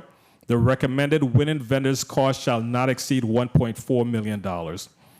St. Thomas East Horizontal Bundle Solutions proposals were due July 10th, 2025. Proposals have been submitted to ODR. This bundle consists of underground utilities from Rappoon Hill to Red Hook. The upcoming projects, the St. Thomas Small Pump Station Equipment Acquisition Project, this RFP will be out by July 18th, 2025. The St. John Small Pump Station Equipment Acquisition Project, RFP out July 18th, 2025. And the Cruz Bay Wastewater Treatment Plant, RFP, will be out on September 5th, 2025. The Clean Water State Revolving Fund. The Waste Management has received funding for FY 2017 through 2023, totaling $27.7 million for pump station upgrades, sewer line repairs, wastewater treatment plant upgrades, and specialty equipment from the U.S. Environmental Protection Agency through the Department of Planning and Natural Resources. Currently, we have 2 active construction grants, the Christiansted Sewer System Rehabilitation and the Kraus Lagoon Interceptor Rehabilitation Program. The Christiansted Sewer System Rehabilitation, the project was awarded to Marco St. Croix. The current contract totals $10.1 million. To date, $7.7 million has been paid for completed work. The project is 81.1% completed. Kraus Lagoon Rehabilitation, that's at Catherine's Rest. The project was awarded to SDNC. The current contract totals $10.1 million. To date, $5.9 million has been paid for completed work. Rehabilitation of underground sewer lines and manhole work is ongoing. The project is 65% completed. The Mangrove Lagoon Wastewater Treatment Plan. This is EPA, DPNR approved the facility plan. The architecture and engineering design is currently out for bid, and the proposals are due August 15, 2025. This project will be funded by the Bipartisan Infrastructure Law, known as BILL, funded through the EPA. The estimated cost is approximately $25 million. Brassview Wastewater Treatment Plant. Our request for quotations was done to complete equipment supply and installation. 10 vendors were contacted. Waste Management has received 2 quotes and is awaiting a third to execute the procurement requirements. The estimated cost of this upgrade is $67,500 and is expected to be completed within 30 days. The DOI Capital Improvement Programs. Through the Virgin Islands Office of Management and Budget, awarded by the U.S. Department of Interior, Waste Management has been awarded $402,739 under the 2019 Capital Improvement Grant Program and $705,000 under the 2021 funding year. The grant will allow Waste Management to significantly increase operational reliability and reduce hazardous threats to the environment and public health in the event of power failure, as well as reduce non-compliance wastewater overflow. The scope and cost estimate has been submitted to the Waste Management Procurement Division, pending the advertisements for a request for a quotation. Pedrito A. Francois emergency generator, 1,000 kilowatts. The estimated budget is $391,989, with generator shipping at $10,750 for an estimated total budget of $402,739. The 2021 grant funding, the Harold G. Thompson Wastewater Treatment Plan UV System Upgrade. The UV System Upgrade scope of work and cost estimate were completed by the engineering team. The documents have been submitted to the Waste Management Procurement Division. The RFP is currently pending advertisement. The work is estimated to be completed within 8 months after the contract is awarded, and it's an estimated cost of $705,977. For the Maintenance Assistance Program, the U.S. Department of Interior awarded funding to the Waste Management for the purchase of specialty wastewater equipment and wastewater technical staff training under the 2020 and 2021 Maintenance Assistance Program. The equipment will support the wastewater team in their daily wastewater operations. The 2020 grant funding under the 2020 MAP is for the purchase of 2 CCTV camera trucks. This project was resolicited after approval from the DOI for the purchase of 2 small CCTV camera trucks. Bidders submitted questions for clarification from engineering, and our engineers responded to all questions. This project is currently in procurement to finalize the purchase of the camera trucks. And as you can see, the closed circuit TV camera truck, the one for St. Croix is estimated at $237,500, and the one for St. Thomas St. John is estimated at the same amount of $237,500.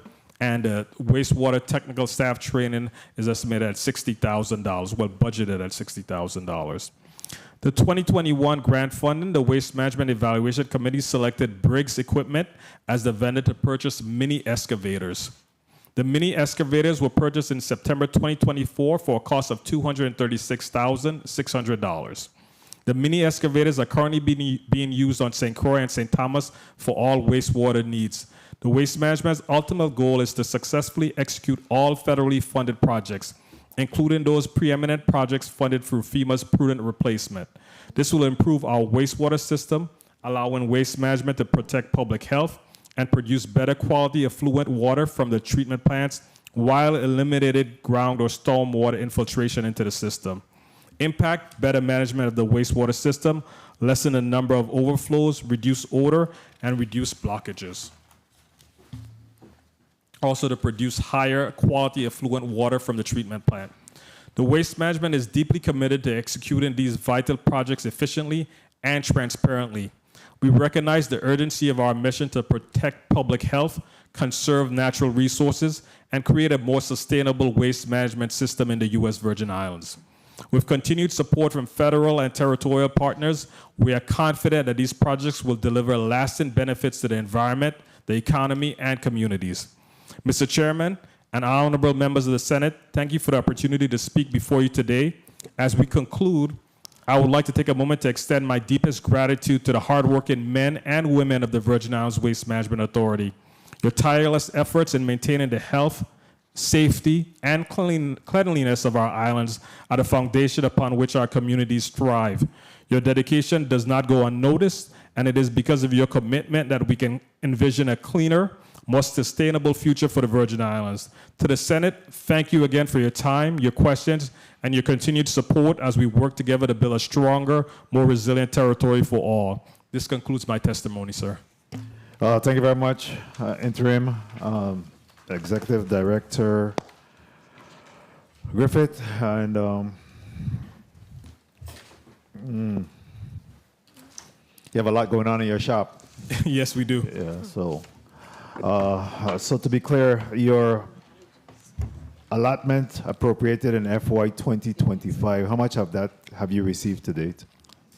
We have received up to Use the mic. Sorry, we've received up to half of June, so we haven't received any of the second half of the June allotment, and we haven't received any of July yet. Okay. And we also have, well, you said just the allotment, so I'll just speak on that. In regards to your tax, I know the conversation when you last came before us was that the OMB director had indicated you have not requested that funding.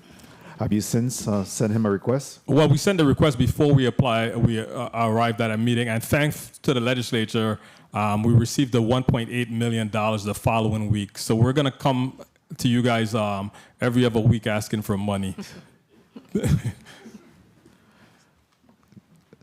Count yourself blessed on that one. I don't know about coming every week. Any additional funds have you received? I know that there was some money earmarked from the Epstein Fund, Act 8985. Yes, we did. $5 million. Did you receive that? Yes, we received that, and we were immediately able to pay that out. Our finance team was so excited. I saw one in the hallway talking to my assistant, telling her, yes, we just paid out, the $3 million that just came in, and so we could pay these contractors that we haven't paid for a long time. So It was used as soon as it came in. So all $5 million have been expended. Okay. And tell me, what do you owe in vendors payment for FY25? I know that there is some back payment that's due, but for 2025, what do you owe in vendors payment? For at this point? 2025, because of that extra $5 million that you guys gave us, we're actually, right on balance with 2025 to almost be at break even. So it's really the 19-point-something million dollars owed in previous years that's the Past issue due. for us. Yes, the Okay, past due. Okay, all right. What is your revenues to date? How much have you collected to date? The revenues to date, my comptroller, Luz Bermudez, I think has those exact numbers because we were looking at it a little earlier today. And while she's looking for that, have you received any notice of any of your federal funds being reduced or clawback? No, sir. None, absolutely none. Okay. You ready? Vendors payment? I'm sorry, revenues to date? Okay. The revenues to date is collectively of $2.3 million. Includes e-waste, tipping fees, wastewater disposal, sewer connection, and solid waste collection. 2.3. Yes. And how is that compared to, what was your projected revenues for FY 2025?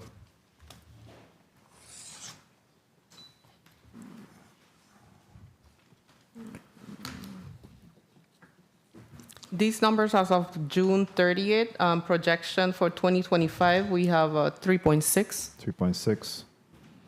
So you're below that by 1.3 thus far? Yes. Okay. So what's happening in that space that caused the reduction? Well, we haven't completed fiscal year yet. Yeah. Up to June, we're doing date-to-date comparison. I don't have that number. I just have collectively of 2025 number. Oh, the entire amount. Okay. All right. All right. Let me open up the floor to some questions from my colleagues, and I'll come back in. Senator Lewis, you recognized for your 5 minutes. Avery Lewis. Thank you, Mr. Chairman. Good afternoon, colleagues. Good afternoon, testifiers, waste management. Good afternoon, people of the Virgin Islands. Mr. Edie Griffith, question. I see in your budget you put in for 2 brand new small compact camera trucks. What happened to the existing one? I'll have to ask my team on that. Mr. Bruni or Mr. Smith?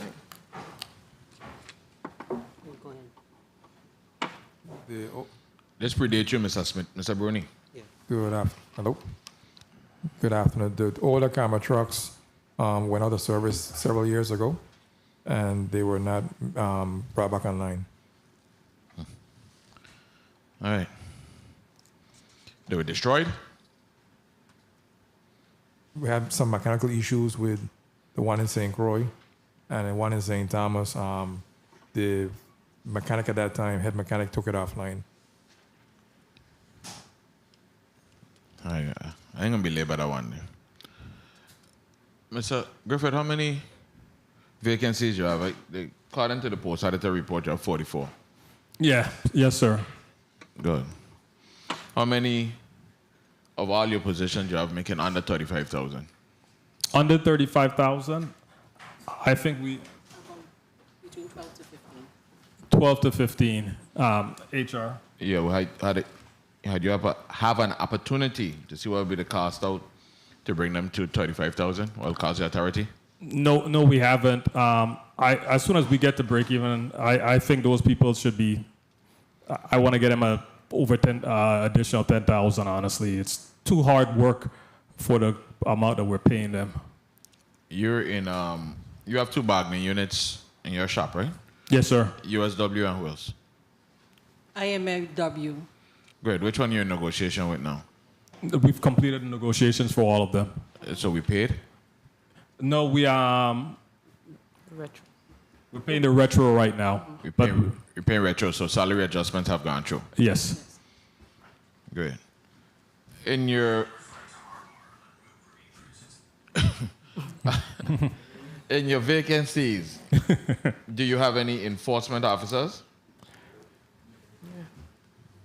We had one, but we just did interviews like last week.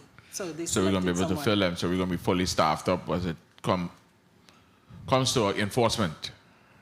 When you say fully staffed out, according to the budget, fully staffed out, yes. According to you.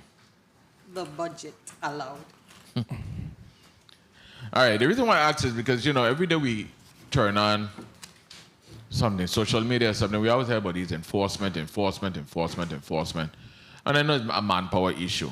Without a doubt. And secondly, we just can't be everywhere all the time. But I'm just wondering what we have on staff to start to work with. You know, so you're saying, how many enforcement officers do you have currently? Yeah, please put your name on the record before you speak because our stenographer is now offline. Say your name, Eric. And then all of them are not enforcement officers. Some of them are what do you call them? Those without Inspectors. Yeah. Thank you. So I think we have enforcement officers on St. Croix. We have about 3. And then in St. Thomas, we have 2. And in St. John, we have 1. So that's a total of 6 right now. And of course, their director, which is a 7 for the team. But it's hard for them to keep up with the amount of littering we're seeing in the Virgin Islands. It's ridiculous. It's out of hand. Yes. So along with let's move forward. Along with your new fees going in place for door-to-door trash removal. What are we doing about equipment in terms of, I know a couple years ago, what's on the radar to get some smaller rear loaders. I haven't seen them. I heard it was on order. I haven't seen them, you know, traversing the island. Or we need employees. Are they here? What's the status on that? So we bought some rear loaders for St. Croix. I think we how many rear loaders did we get for St. Croix? I think it was about 4 rear loaders for St. Croix. So and which we took over half of the island. So we're 30 seconds. We're gonna use some of our grants to purchase even more. Okay, great. And then moving forward, every so often we hear the boat landfills having fire issues. I looked through your testimony. I didn't talk anything about really fire prevention on them, like, you know, expanding water services. How we gonna get, you know, different fire apparatus and things on the landfills? There are 2 things we're looking to do for that. One, of course, it's in St. Thomas, we want the fire hydrant. We're going to move it closer to the landfill so that water is more easily available. And then we're currently coordinating for the legislature, for Public Works, and us to bring the public out to go look at debris burning equipment that they have in the States. Because unfortunately, a lot of the fires that are caused right now are old debris from previous storms, previous hurricanes that we haven't been able to mulch down and get rid of. So we need to be able to get rid of all of that excess green waste that's coming into the landfill so that we can help reduce the number of fires. You know, Mr. Griffin, my time has been called. I'm going to tell you this. Nearly a year or 2 ago, we had demonstrations. We've been on the landfill with different models, how we're going to look. We were with a team, we were in the back, we were in the front, we were all over. We had the landfill operators there. You know, I know just come to this. You know, we were supposed to be moving forward with purchasing the, what do you call it, Mr. Bruni? The air curtain? Air curtains. But the law that was passed, FEMA said that law prevents us from burning materials in the Virgin Islands. So that's what we're currently looking at, is that law prevents any of that from happening. So FEMA says they're not going to fund this for us until that law is changed or something else happens. So that's where we got stuck. That was remitted to Vitima. That was remitted. The information was remitted to Vitima. Yes. Vitima is critically aware of it. Thank you, Mr. Chairman. Thank you for the flexibility. I'll come back. Thank you. Thank you very much. Senator Lewis, Senator Blyden, you recognized for your 5 minutes. Thank you so much, Mr. Chair. Good afternoon. Afternoon, sir. Mr. Griffith and your supported team there, and thank you so much for your testimony. Let me start off with Human Resources Director. What's your name, young lady, again? Ms. Calwood? Ms. Calwood, yeah, I trip in. Good afternoon. Let me ask you in respect to the postal report, because I'm looking at it, I'm looking for all of the positions, but I'm not seeing them. For instance, like your position, I'm not seeing it in the postal report. I'm not seeing most of the individuals here. I'm not seeing their position in the postal report. But let me ask a question. In respect to recruiting, because there's so much vacancies, and the director said by 2026, you're going to hire 26 individuals, but you're still going to be short a good much, 20 plus. My question is, for instance, the engineers, I'm not seeing those positions in the postal report. Do you have a chief engineer? No, we do not. That's vacant, or it's not? Yes, It's not chief listed. engineer is vacant position. So do you give individual an opportunity to apply for some positions within the agency to fill those positions and bring on board other individuals? Do you do that? Yes, we do promote from within. You do? Yes. Okay, very well. I will follow up with you on that. Director Griffith, let's talk about your revenues and the potential to bring in more revenues in addition to the legislation that you and the proposal you have pending with PSC. I know you have many vehicles in your shop in terms of that need repairs, and many of them don't really need much. You have, how much maintenance mechanic do you have on board per district? On board, we have the director, and we have 2 in St. Croix and 1 in St. Thomas. And Ms. Calwood, did my memory serve me right in that answer? Okay, very well. Okay. So what is being done in respect to repairing those vehicles, especially the ones that's necessary to assist you with your operations? What I've told, since we only have 3, I told the director of vehicles and equipment to go ahead and contact the different repair agent garages in St. Croix and St. Thomas, and let's start outsourcing some of these things so that we can increase the speed of turnaround time to getting these vehicles back up and running. It's taken too long. But why would we outsource in respect, for instance, in St. Thomas and John District? There's 2 vehicles, new vehicles that's parked there for over a year that really don't have no issue with them. It's minor stuff. Why aren't they being worked on? I'm the type of person I walk around, I ask questions, I look, I inquire, and I follow up. What's the issue? Honestly, what's the issue? The issue is the staff isn't getting to them, so we have to. If the staff isn't getting to it in time, we'll go ahead and send it out, because what the staff is competing with is that if there's wastewater equipment that's down versus a vehicle that's down, and there's sewer running in the streets, they're gonna leave that vehicle, unfortunately, and jump on that the wastewater equipment to make sure it gets done. And if it's just one person, especially on St. Thomas, that's all the work we have. So if they can't get to it, I'm telling them, send it out to a garage and let them fix it so we can get it back up and running. I'm not satisfied, but very well. Let me ask you, in respect to revenues, I know some time back we spoke about a scale that was ordered, is sitting there at a landfill. What's the status? The status is that... okay, go ahead. I'm sorry. Continue. The status is that we have contracted with a company in Puerto Rico to come down and install the scales both in St. John, which is a portable scale to get installed. In St. Thomas, I'm wrestling with my